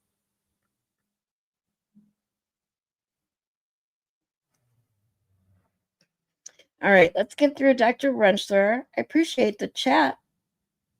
I love when we can just have a conversation in between us. I enjoy it. But really quick, before I get to the last bit of today's stream, I am going on tonight, doing my third psych night, going into conformity. Won't be very long, but I want to start making my psych nights a regular thing. And then 2, again, I can't express enough. If anyone, I know you guys, if you can't help out monetarily, all I ask is that if you could share my gifts and go anywhere and everywhere, and put a little comment that says, this is my, friend, my whatever, a YouTuber I watch, anything you want to say it and share, and just say, I'm going through a hard time. The gifts and go. My friend wrote it out. I got Maylin's opinion. She thought it was pretty good. Because I really could use some emergent help. I only have a couple days left until my rent is due, and I'm trying not to think about it. So I finally get through one stream without crying. But if you can do that, I will. I'm in your gratitude forever. You can just share it out to anyone and everyone who might continue to share wherever you got social media, the twat, Facebook, whatever. I appreciate you. And then last but not least, if you can help in any way monetarily to help me get over this financial hurdle I've got going on. And I have my PayPal QR code in the top right corner. My PayPal link and buy me a coffee link is in the ticker at the bottom of the screen, as well as in the link in my bio and description. And you can copy and paste the link from the description of today's stream. Same with the Gifts and Go link. You can copy and paste from the description of today's video. So here we go. Thank you again to everyone who has helped already and who will help in the future, and who is all of you for helping me every single day, hanging out with me here and having some fun. All right, here we go. Weighs the same as your head. So is your analysis the same then if the arm, close to an 11-pound arm, made contact with the taillight traveling 24 miles an hour, at 15 miles an hour, would you expect even more damage to the taillight at a higher speed? Objection. Zach, what's up? I'm not yes, you would. blubbering If today. it's higher than 15 miles an hour and you have an Tell arm me actually stop striking that blubbering, and I'm taillight, you're not going to get blubbering. I even didn't cry more not significant once fracturing, today. more damage to that taillight at I a love higher you, speed Zach. than what we saw. So was the taillight damage consistent or inconsistent with striking an arm? It was, our findings was Annie, it's that's inconsistent right, for a I'm number sorry. of reasons, but Yeah. it's inconsistent with striking the arm. Yes, sir. That's not an easy weight. I want to shift back to the head injury that you saw. Was the head injury that you saw consistent with falling backward in a standing position onto a rigid surface? That's great. And That's certainly one of the Whatever possible helps, scenarios you that know, would every create the little injury bit mechanism. helps. You fall backwards, strike your head on concrete. That can produce thousands of pounds of force on the head. And so Happy that's certainly Sunday, Zach. a scenario where you could produce that damage if someone was standing, they fell backwards and struck their head on the roadway It's or on the curb or a hard Sunday. surface. So I was going to ask, you may just answer my question. Whichever you want to Force call it. multipliers require a hard rigid surface or not? They do, yes, sir. So grass and dirt would not produce the same sort of force. Grass and dirt, no, that would certainly not produce the same amount of force as hitting your head on concrete. And if it was grass and dirt with a little bit of snow on the top of it, what effect is that? That's going to dampen and lessen the force even more so. What injuries, I want to shift back to the arm. I know I'm going back and forth, but bear with me. Talking about the arm, if presuming a strike at, say, 24 miles an hour on just the arm, what kind of damage would you expect to see on the arm, irrespective of the vehicle? You're going to see significant damage I love your on the arm, picture, especially Zach, if it by hits the at way. that taillight. So Enough pretty. force to actually cause fracture of that taillight. That force is going to be concentrated at an initial point. And you're going to see at that point, you're going to see probably the most damage to the arm and to the skin there. So remember, at 15 miles an hour, that's about almost 1,000 pounds. So 24, 25, it's even greater. So that amount of force on the arm, certainly you're going to see extensive subcutaneous lacerations, bruising, contusions. You're going to see most likely fracture of the arm as well. You're going to see significant damage. Just imagine having your arm out and being struck by a car at 25 miles an hour. There's going to be significant damage, more so compared to simply the abrasions that were diagnosed and documented on the arm in this case. You did look at multiple photographs of the arm. Yeah, in this definitely, case, Annie. of the John O'Keefe's arm. in this case, Thankfully, right? I did, yes, it's sir. getting it through Were right the injuries now. that you saw on John O'Keefe's right arm consistent with having been struck Totally get by a that. vehicle in the manner that you just described? Objection. That's sustained, Mr. Jackson. You reviewed injuries specific to John O'Keefe, correct? I did, yes. Taking that as a hypothetical, would the injuries that you saw, generally speaking, hypothetically be consistent or inconsistent with having been struck by a car at 24 miles an hour? Objection. That was last night. It was Oh, good. it's Yes. gorgeous. I love those Uh, kinds of pictures. If you were to presume, It for makes purposes me of my happy. question, that an arm was struck by a vehicle, taillight traveling at 24 miles an hour or thereabouts, would you expect to see pattern abrasions with no reason? Objection. Or just, what would he expect to see? What would you expect to see? So again, I would expect to see significant trauma to the skin, to the bone, to the tendons. Who's I wouldn't even expect to telling see him just what abrasions, question to pattern ask abrasions. now? I mean, Wow. abrasion by very definition means that it's trauma to the skin, which is created through rubbing or grinding or friction. So it's basically something rubbing against the skin that basically wears away that top layer of skin. It's not blunt force trauma. If you have blunt force trauma, that produces a contusion or a bruising. It's not a laceration type injury where you have a cutting injury that actually produces a cut or a significant laceration. It's really just rubbing along the skin. So that would be inconsistent. If you have an arm that's actually struck at 25 miles an hour, you're going to have significantly greater damage, especially if there's a taillight that shatters. So you have the taillight coming in, it's hitting the arm and it's moving forward into the arm. So if that actually caused fracturing of the taillight, then parts of that taillight are going to be pushed into the arm and likely embedded into the arm as the vehicle continues forward and pushes the arm out of the way. I didn't see any of that, basically just superficial abrasions, which all appear to have a similar amount of force. There's not a difference. That's the other thing. If you had a taillight shatter and explode on an arm, you would have some areas where you would have very deep contusions or lacerations, others lighter areas. But when you look at the abrasions that were noted in this case, they all appear to be of the same force, generally the same direction and the same severity, which would be inconsistent, in my opinion, with being struck at 25 miles an hour. Generally speaking, do you look for consistency in size of an object striking a body and the injury that the body suffers from being struck by the object? Zach knows Absolutely. Yeah, I mean, size is a big part of it, certainly. Yes. So did you do any measurements of the size of the taillight, the width of the taillight that was shattered? Yes. And what was that width? If you can recall? I think the width we looked at was maybe 6 inches or so. Well, Zach review of knows your, that I will yank that in coming wrench to your right away if opinions and he conclusions, disobeys did you me. look at the arm of John O'Keefe just sort of laid out, straight out? I did, yes, sir. Did you see where the injury started and stopped, or began and ended, however you want to put it, in terms of size? Yes, I mean, it started from the upper arm and then extended down into the forearm, which was greater than 12 inches of length, where you see those injuries and those abrasions occur. Did you come to any conclusions or opinions concerning the size differential between the taillight and the injuries that you see? Objection. Sustained. Generally speaking, would you expect if there was an injuring event that the size of the injury would be consistent with the thing that produced the injury? Yes, generally speaking, you would certainly expect that. And again, you would normally and usually be able to see an initial point of contact, because that's where the most force is going to occur, where it causes that taillight to break. So you would have an area of severe damage, and then it would extend out likely to the edges of where it would contact the rest of the taillight. From a biomechanics and or a physics standpoint, engineering standpoint, is it reasonable if someone is standing with their arm extended to be hit by a moving vehicle at say 25 miles an hour and the center mass of the body to be projected? Objection. Ask it differently. Is it consistent in your view with engineering principles and physics principles that you know? If I won't yank your wrench as long as you behave and listen to what I say. Then you'll be all good. It's not, no. So if we have contact, your arm's out, we have contact to the arm. I mean, first of all, it's a ball and socket joint. So the arm can move independently of the rest of the body. So with enough force, even if you're contracting your arm and trying to hold it out as tight as possible, it's going to overcome that muscular contraction and basically just move the arm.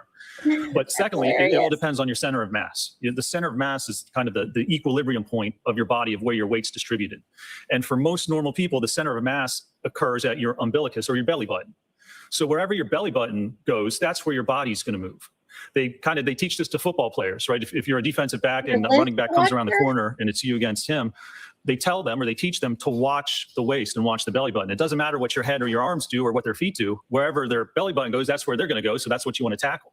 So even if you had your arm straight out, again, we said it would move because of the joint. But let's assume you had a metal pole sticking out of your arm, out of your body instead of your arm, and that metal pole gets hit.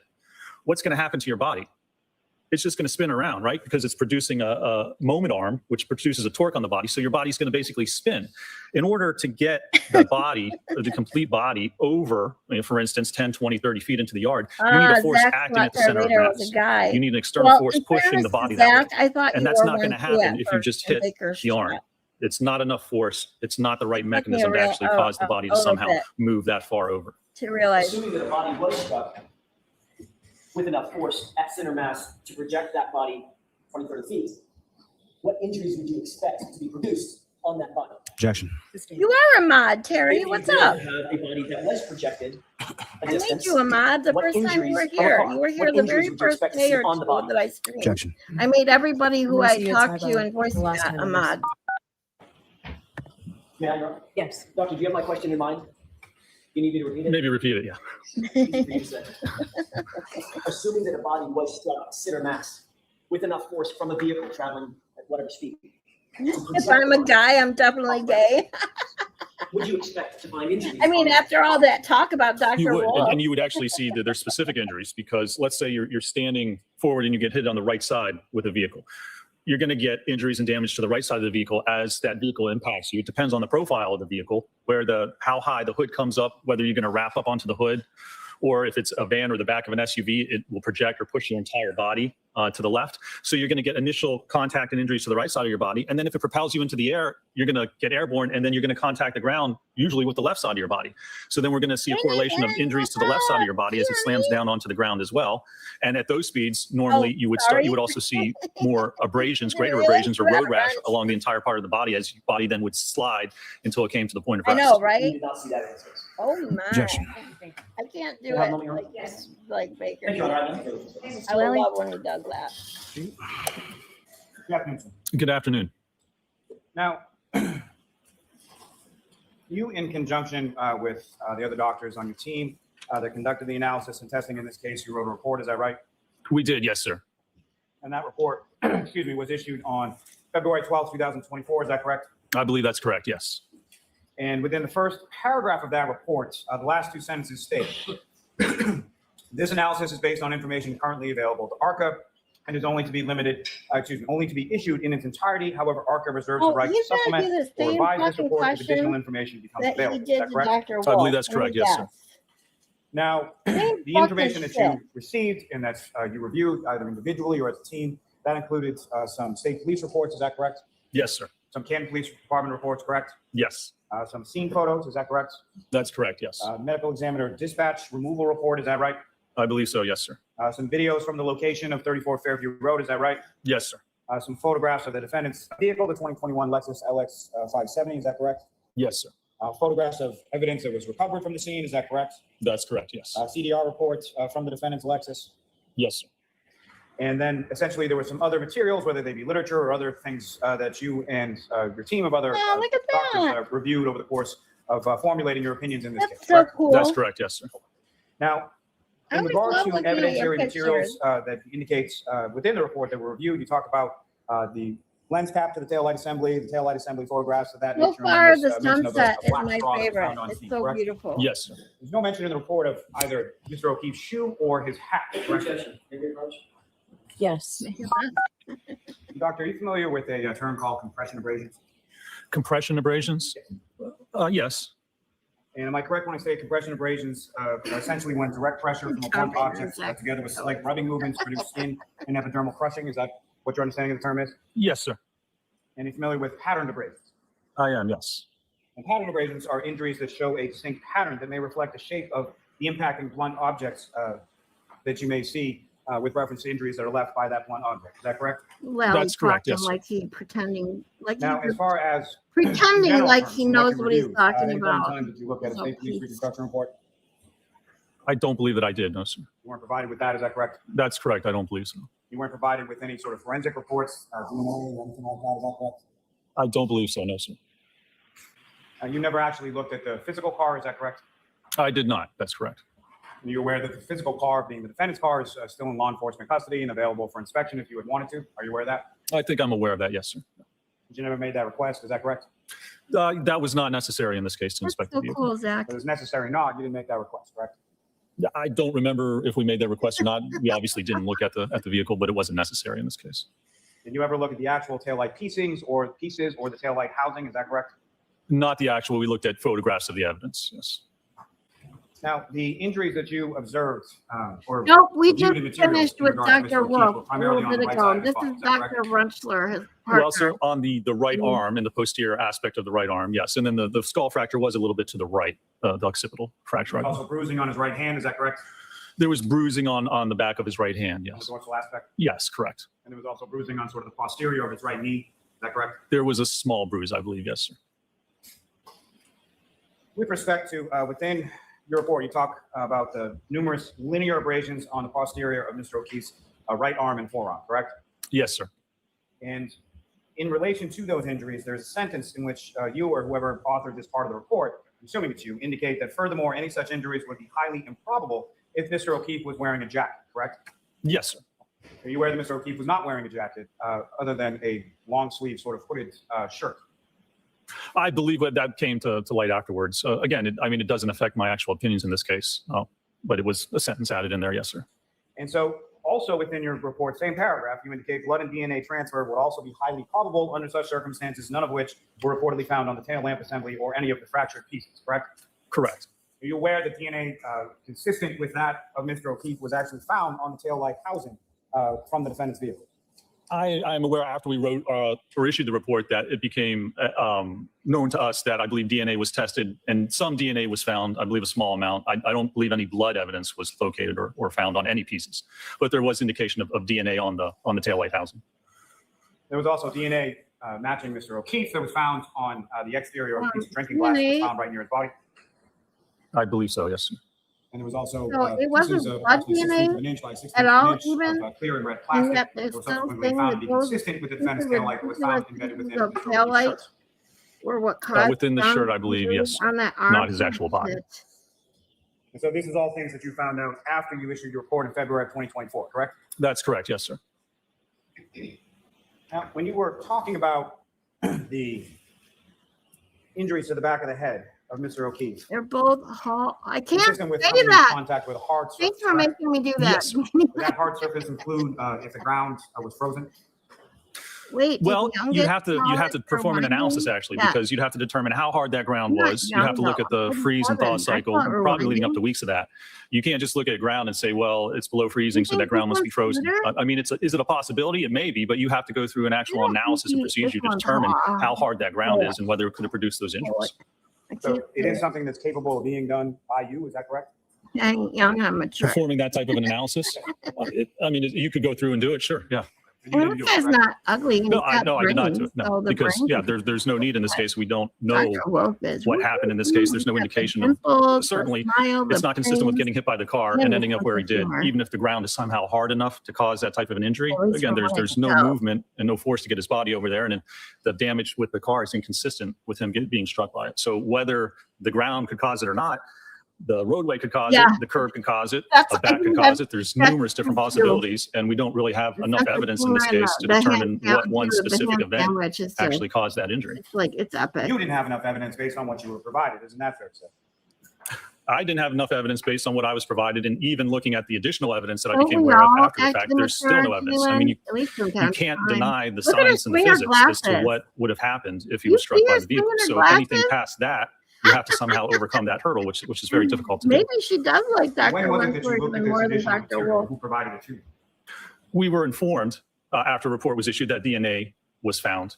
And that was really the primary issue. I believe that some DNA was found on the housing, which, again, there's numerous explanations or ways that DNA can get on a light housing. Let me rewind. Let me ask you this, sir, with regard to the materials that you were provided with, was there anything in there Pretty that good stated nap. that Mr. O'Keefe's skull fracture on the back of his head was caused by contact with the taillight? No, I don't believe there was anything in those materials that Is stated there that. anything in those materials that indicated, or that anyone stated at any point in time that Mr. Back O'Keefe's off, arm Dr. was Rushers, outstretched at your the time man? that he was Oh, okay. struck by the vehicle? Sorry. No, sir, there wasn't. Was there anything in there indicating that his arm was tucked in at the time? that he was Yes, struck by I do. You know, there's Come no on now, indication in we any of all that know the evidence of relationship between- what he may or may not have been doing, how he Dr. may or may not have been Sorry, positioned. I'm gonna have to stop you for a minute. Darbeater, yeah, come on now. Do you know how many times I had to do that when I was younger? That stupid freaking tape, whatever you want to call it, film, when it got pulled out from the cassette, you had to use a pencil to reel it back in.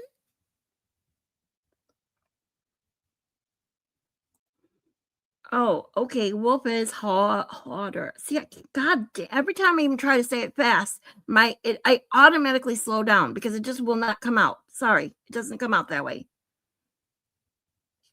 Malin can have him. I'll take Alan over any of these dudes anyway. Hey, I just like looking at them. You guys can have them. I'll just look at them all day long. I'll keep the single life doing what I want when I want. Look at who I want when I want.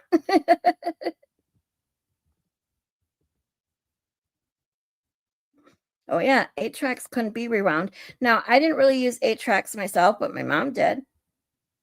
I used records. I loved my record player, man. Feel rested and not yucky. Awesome. It's always a good feeling. See, James knows all about the pencils and cassettes too. Probably anyone younger than me has no idea. Yeah, pretty well. Yeah, maybe. I mean, I bought my first CD. Let's see. I got my first CD player when I was trying to remember.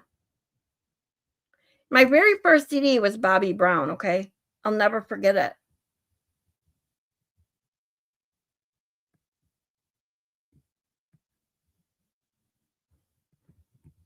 So I'm trying to, maybe I was 11, 10 or 11, maybe 12, maybe even.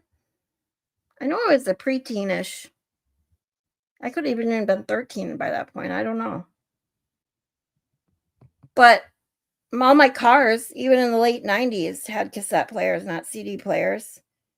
Until my boyfriend, when I was 19 slash almost 20, he changed my tape player for the removable faces CD player that you could get way back in the day, so people wouldn't steal your stereo out of your car.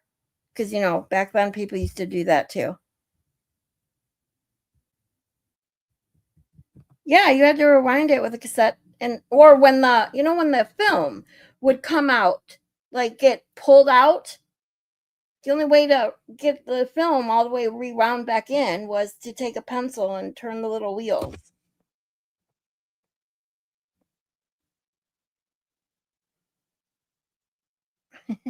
She only looks at the menu. I don't order from it. Splicing the old Pat Benatar tapes. That's awesome.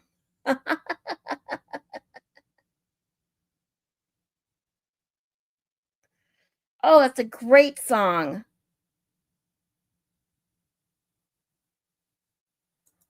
Now I've got that song stuck in my head. Thanks, guys. Moni G is not here to put a song in my head, so Jeannie Lynn did it.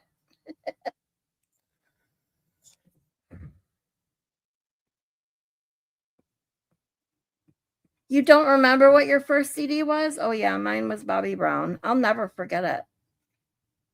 I don't know why, but I'll never forget it. I was so excited to have a CD.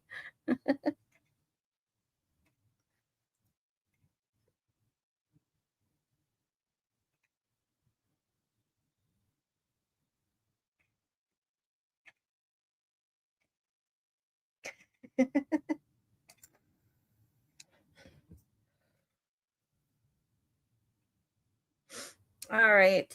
Oh, look at that. CDs, movie cameras. Like I said, she was in diapers. Yeah, Maylin's. She's the youngin' one. She's the youngin' here. That's why she's got so much energy and organizational skills to do all the shit she does for me. She's so amazing. McDonald's CDs. Darrow. All right, let's get through Wrenchler. Sorry, guys. And just because there are more people here now, I have to ask, just because I'm almost at desperation by now, if you can share my link to my Gibson Go, that's all I ask at this point. I truly appreciate you all. All my links are in the description today. I tried it out to see if it was easily copy and pastable, which someone told me they are. So all my links are in the description of the video today, and they're in my my bio and description. And of course, I've got PayPal on the screen. All right, guys. Oh, thanks, Maylin. I forgot. See, I was just talking about you and all you do for me and forgot that you were here and could link them for me. So there you go. I appreciate you all so much. I love you. do. I love you all just hanging out here with me more than anything. Truly do. All right, back to Dr. Rentschler. I mean, that's the whole issue. There's no evidence to indicate what may have allegedly occurred in this case. Now, a typical pedestrian collision that you see through the course of your work involves a pedestrian being struck by the front of a vehicle. Is that fair to say? No, I see all types Oh of my different God, people that's getting so run over cool. backwards, Like, why cars didn't you spinning, tell hitting me that, sideways, idiot? frontal impacts certainly occur, yes, but we see pedestrians getting struck by all parts of the vehicle. I'm sure you see all kinds. What I'm asking is predominantly when you see a pedestrian collision, the typical pedestrian collision would be a pedestrian crossing a road in front of a vehicle as it's approaching. Is that correct?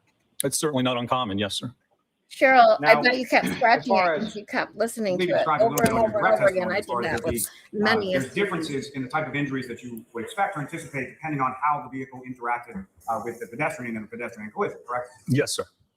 And as far as you familiar with what's called a sideswipe collision? Aerosmith, Yes, sir, that's I a am. good one. And am I correct when I say that in a typical pedestrian collision with pedestrian crossing in front of a vehicle, there are a number of different types of interactions as far as a wrap and a forward projection versus a fender vault versus a number of different ways that a pedestrian can interact with the front of a vehicle, correct? It depends on the position of the pedestrian and certainly the profile of that vehicle and the speed of the vehicle. Yes, sir. There's many different factors involved in it.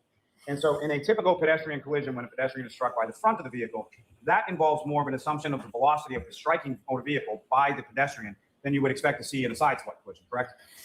Well, I mean, yes, generally speaking, a sideswipe means that the person or the pedestrian in the vehicle don't obtain a Well, similar that'll or scare a common guy velocity. for sure. So if you're standing in front of a car and it hits you, it's going to speed you up to that same speed and then disengage. Sideswipe means that there's not this mass-to-mass impact.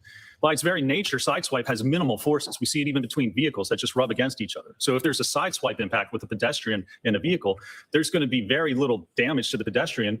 And similarly, there's going to be very little movement. There's really no force at all acting. You know, for instance, if a car came and swiped by your arm, but didn't have enough force or enough contact to cause any damage, well, it wouldn't actually cause any movement of the person either. So a sideswipe by its very nature involves minimal impact, minimal forces, minimal You velocities. tell him, Dr. Rentschler. Also contained with in the reports that you and these co-authored, there's an indication that Mr. O'Keefe's injuries, at least to his skull, the fractures to his skull, are consistent with him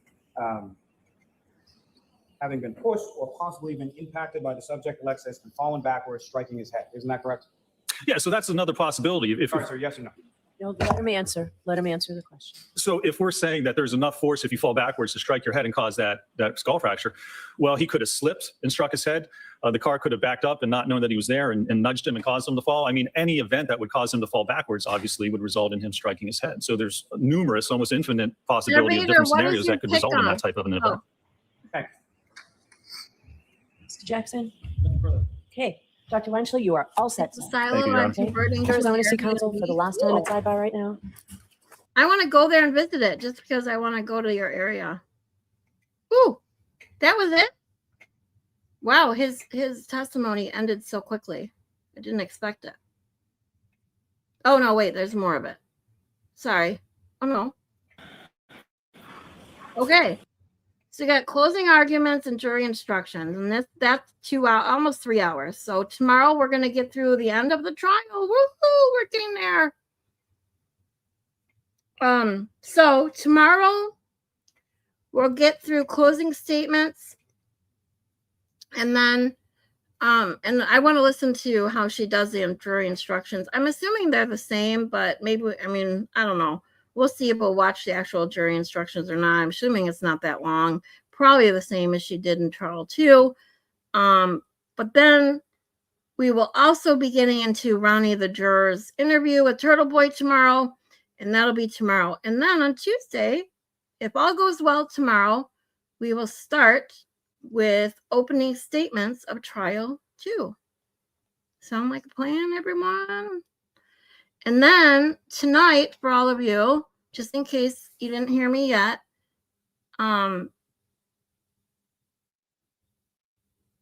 tonight is my 3rd psych night. We are going to get into conformity, and I'm looking forward to this one. We're gonna have some fun. So that is scheduled for 11 p.m.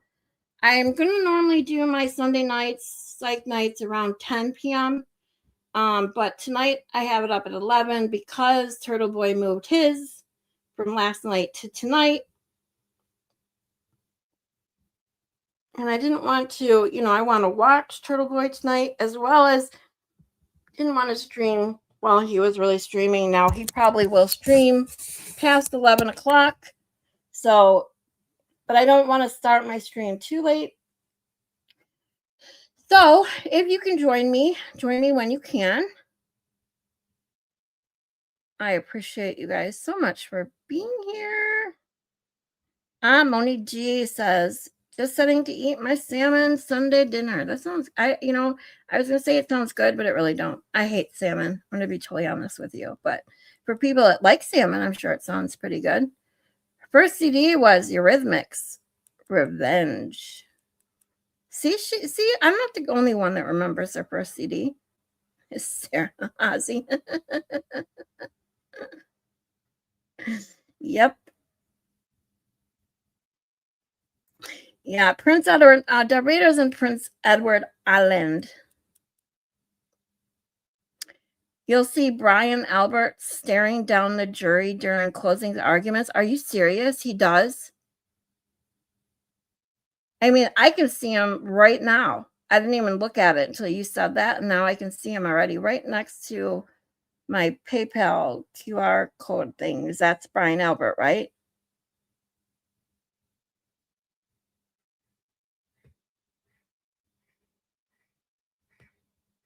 Yeah, I want to do the sidebars, but I want to do them all at, I don't know, because I haven't watched the sidebars because I didn't do trial 1. And I don't know, if you guys want to go through the sidebars before we start trial 2, let me know. I'll do whatever you guys want to do. If you want to do the sidebars from trial 1, after we're done here, instead of going right into trial 2, you just tell me.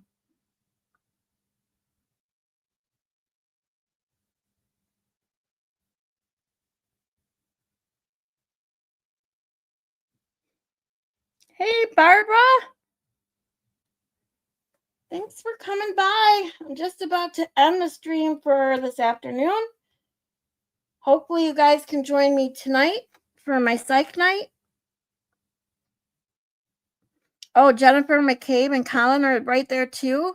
I can't see. Let me, I'm just going to move my QR code for a second. Let me see if I can see. Who is that next to Brian Albert on the right? I can see Carrie. That's Carrie Roberts on his left, right? And then his right, is that Jen McCabe to his right?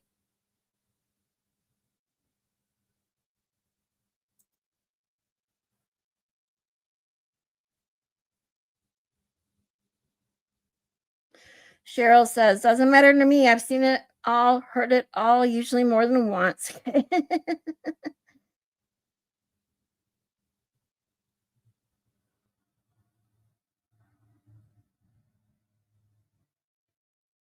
Danny's going on. Oh, Danny got his internet back? Sweet. So everyone, I'm about to end the stream in perfect time. Go see Danny on Rat House Media. I would reroute you automatically, but I can't. I think you have to be monetized, but I did find out, I saw Danny's comment that you have to have 1,000 subscribers to redirect people. So share my channel and get me up to 1,000 subs and I'll start redirecting you. His left, our right. Gotcha. Yeah, I see it. Jen McCabe. So looking at Brian Albert, Carrie Roberts is to his left.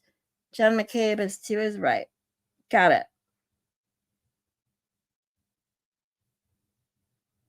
Oh, he's going to his daughter's house. I see.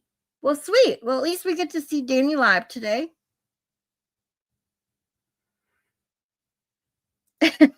You'll see the evolution of Jen McCabe's valid tooth journey in the next trial.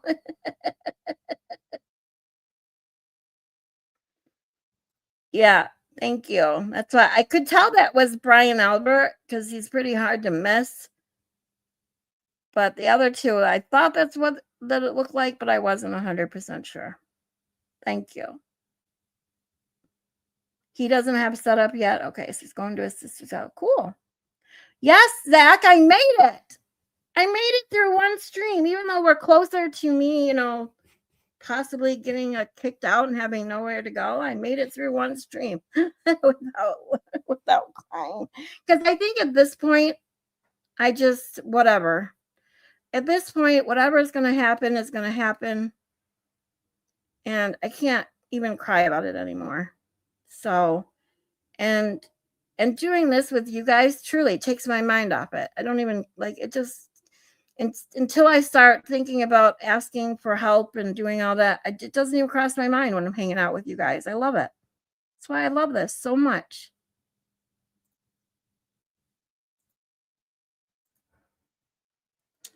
Oh, I know he's just teasing me.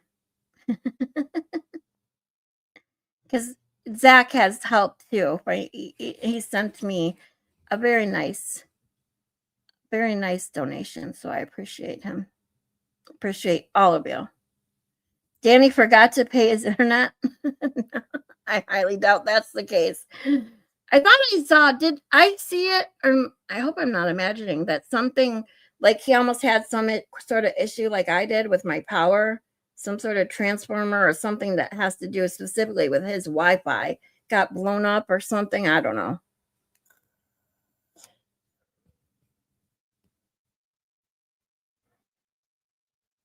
What question did you ask Cheryl, Zach?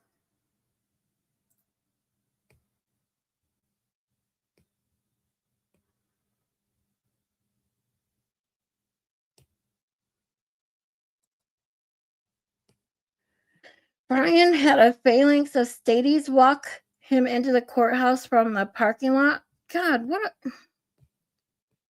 a douche. Scarlett, things will work out. Thank you, sweetheart. Wink right back at you. Monet J.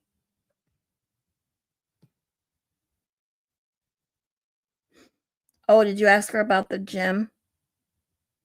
I'm assuming that's why she put weightlifters. Said I went yesterday. I'll be there tomorrow. Darth Vader. Let's hope making Zach a mod was my only mistake. I hope so. Truly hope so. But the good news is with that mistake is that it can easily be corrected if Zach doesn't listen to what I say. Cheryl is doing awesome. See, Zach is always nice. Well, I guess that's a bit of a stretch. He can be nice. Oh, his internet went down. Oh, I must have, what did I see that I thought it said something happened to, I don't know. Maybe I'm just imagining it. Apparently I make false memories like Kelly Dever, whatever. Dever, whatever the fuck her name is.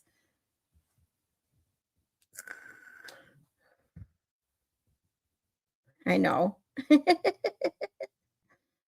Oh my God, Cheryl. That's thin. But as long as you're doing it healthily. That's a word, right? That's okay. Zach's about to go in the sin bin.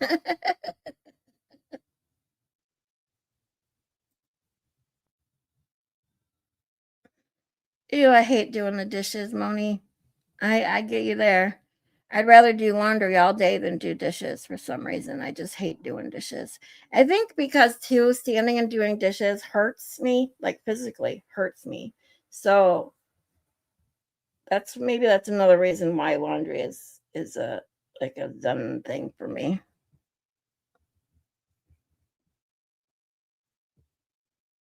Oh, Zach's picture is an oyster. Oh, see, I thought I saw that. Someone hit the hub near his house and took down the internet.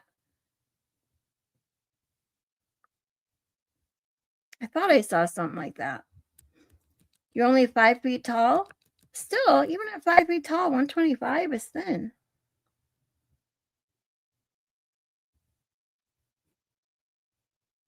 Because trust me, I'm 5'7".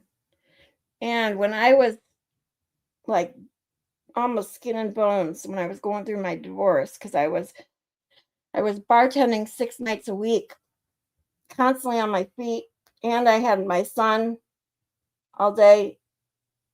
He was a youngin', a toddler. I was tiny, and I got down. I was at 120, 127, I think is the thinnest I've ever been at 5'7". And my doctor even told me, like, you can't lose any more weight.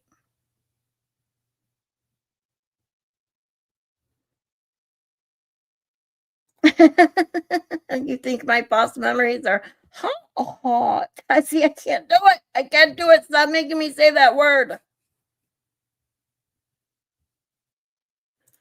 Laundry and dishes hurt your back. See, well, that's why laundry doesn't hurt me, because it only takes a couple minutes to throw things in the washer and the dryer. Plus, in the apartment I have, my washer and dryer is the stackable one. So I just put it in the wash, and then it comes out of the wash and goes straight up into the dryer. And then I can sit down and fold my laundry. I don't like do ironing and all that bullshit. Fuck ironing.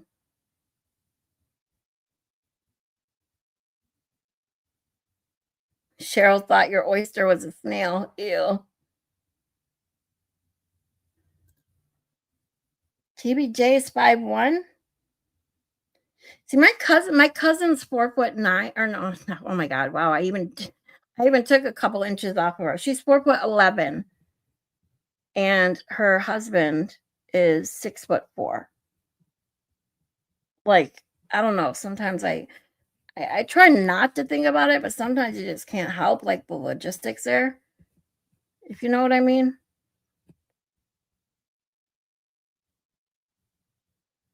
Yeah, I wouldn't either, Cheryl. Just like would never attempt to eat a snail or escargot, however the fuck you want to, whatever you want to call it. It's still a snail. Gross.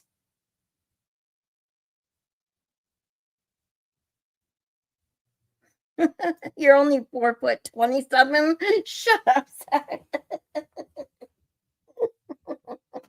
That means you're 6'3". So you're not only anything.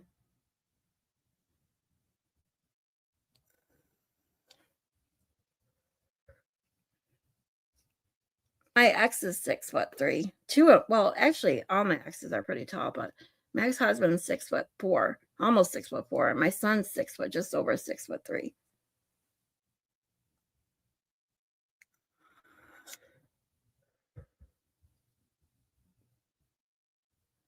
Ew, your niece got paid to eat one. She had to eat it 4 times to get the money because it kept coming back up. Ugh. Yeah, once it comes back up, I'm not trying again. Nope. No, thank you. No interested in swallowing a chunk of grossness. Oh my God, let's not talk about swallowing, because the next thing I know, Baker's going to come in my chat and ask if you're talking about swallowing a protein shake or something. Like, seriously. He always comes in at like the most perfect time to make the funniest joke ever. No, where's Kazi? Right? I do have a dirty mind. See, I just don't say it out loud most of the time. Escargots are great. No. Ugh.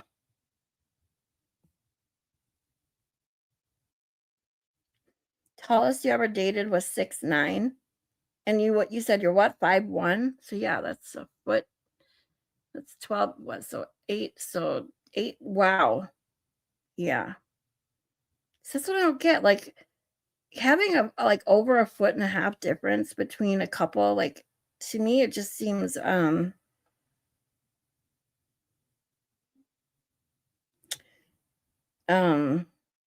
can't think of the word without going like, yeah, let's just leave it at that.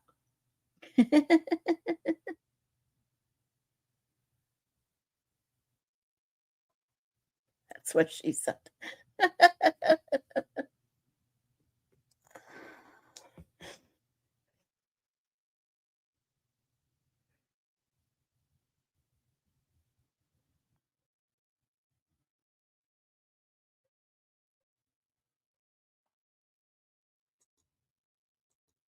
What would you like to cut off? Too big and uncomfortable. What?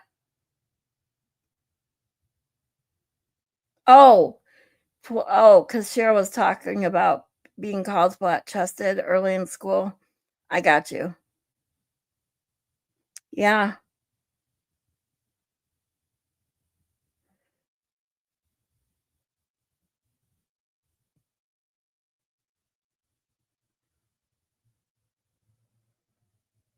Mutton chop type thing. I'm 6 foot and my wife is way shorter. Yeah, yeah, see, I just don't I don't know. I mean, I like tall guys, but me at 5'7" and 6'3", 6'4", we're good. You go much taller than that, I'm gonna be like, my neck hurts.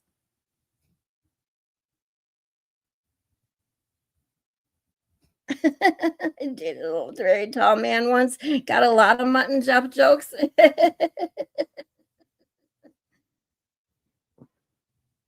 Oh my God, Zach!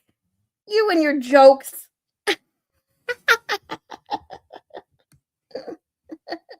I can't even say it. It's funny.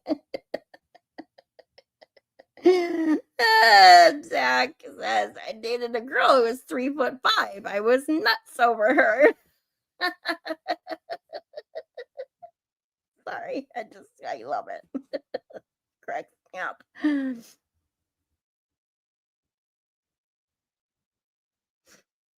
As well as a joke about a ceiling fan, but I digress. Oh my God. I just got a visual. Thanks for that. I didn't want that visual.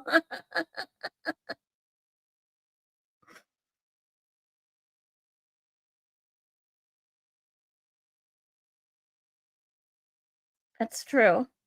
Best thing about being tiny is not having to see all the bald heads. That's for sure.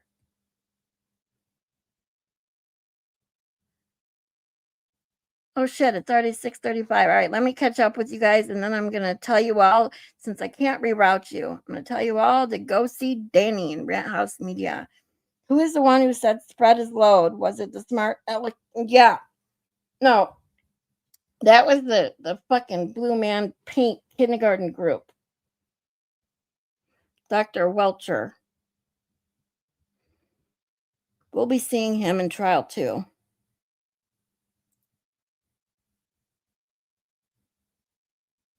Maylin, see, this is what I don't get. See, her ex-husband is 6'5". She's 5'2". I don't know. You're only 5'7", so shut up, he says James. That's okay. There's nothing wrong with being 5'7". I'd rather date a guy that's 5'7", the same height as me, than a guy that's 6'9".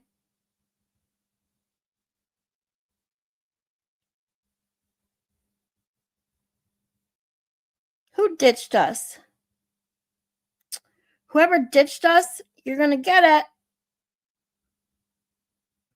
All right, guys. I think I'm caught up here. Oh, okay. He's not live yet, so he's getting set up. Awesome. And James says, you have me by almost 5 inches. So, hey, I wouldn't see your bald head either. That's right. Oh, Danny did. Got you. He ditched you. Oh, well, shame on him. But he'll be back. If he's going live as soon as he gets set up. You get your Danny fix on tonight. Have our pregame to Turtle Boy. And then you guys can all come right back here at 11 o'clock. Or whenever you can make it back is fine. So here we are. Let's I'm gonna let you go to Rat House Media Malin is literally, like I said, always on the ball. Has Rat House Media's link in the chat. Since I can't redirect you, just click that link and head on over. I'll see you there in the chat in a little bit. I'm going to make some dinner and get my stuff prepared for my stream tonight. And I hope to see you. Someone's outside. Sorry, I got distracted. I could hear them. My window's open, talking loud. But anyways, thank you guys again, as always, to hang out with me. I love you all, and I will see you soon. Bye.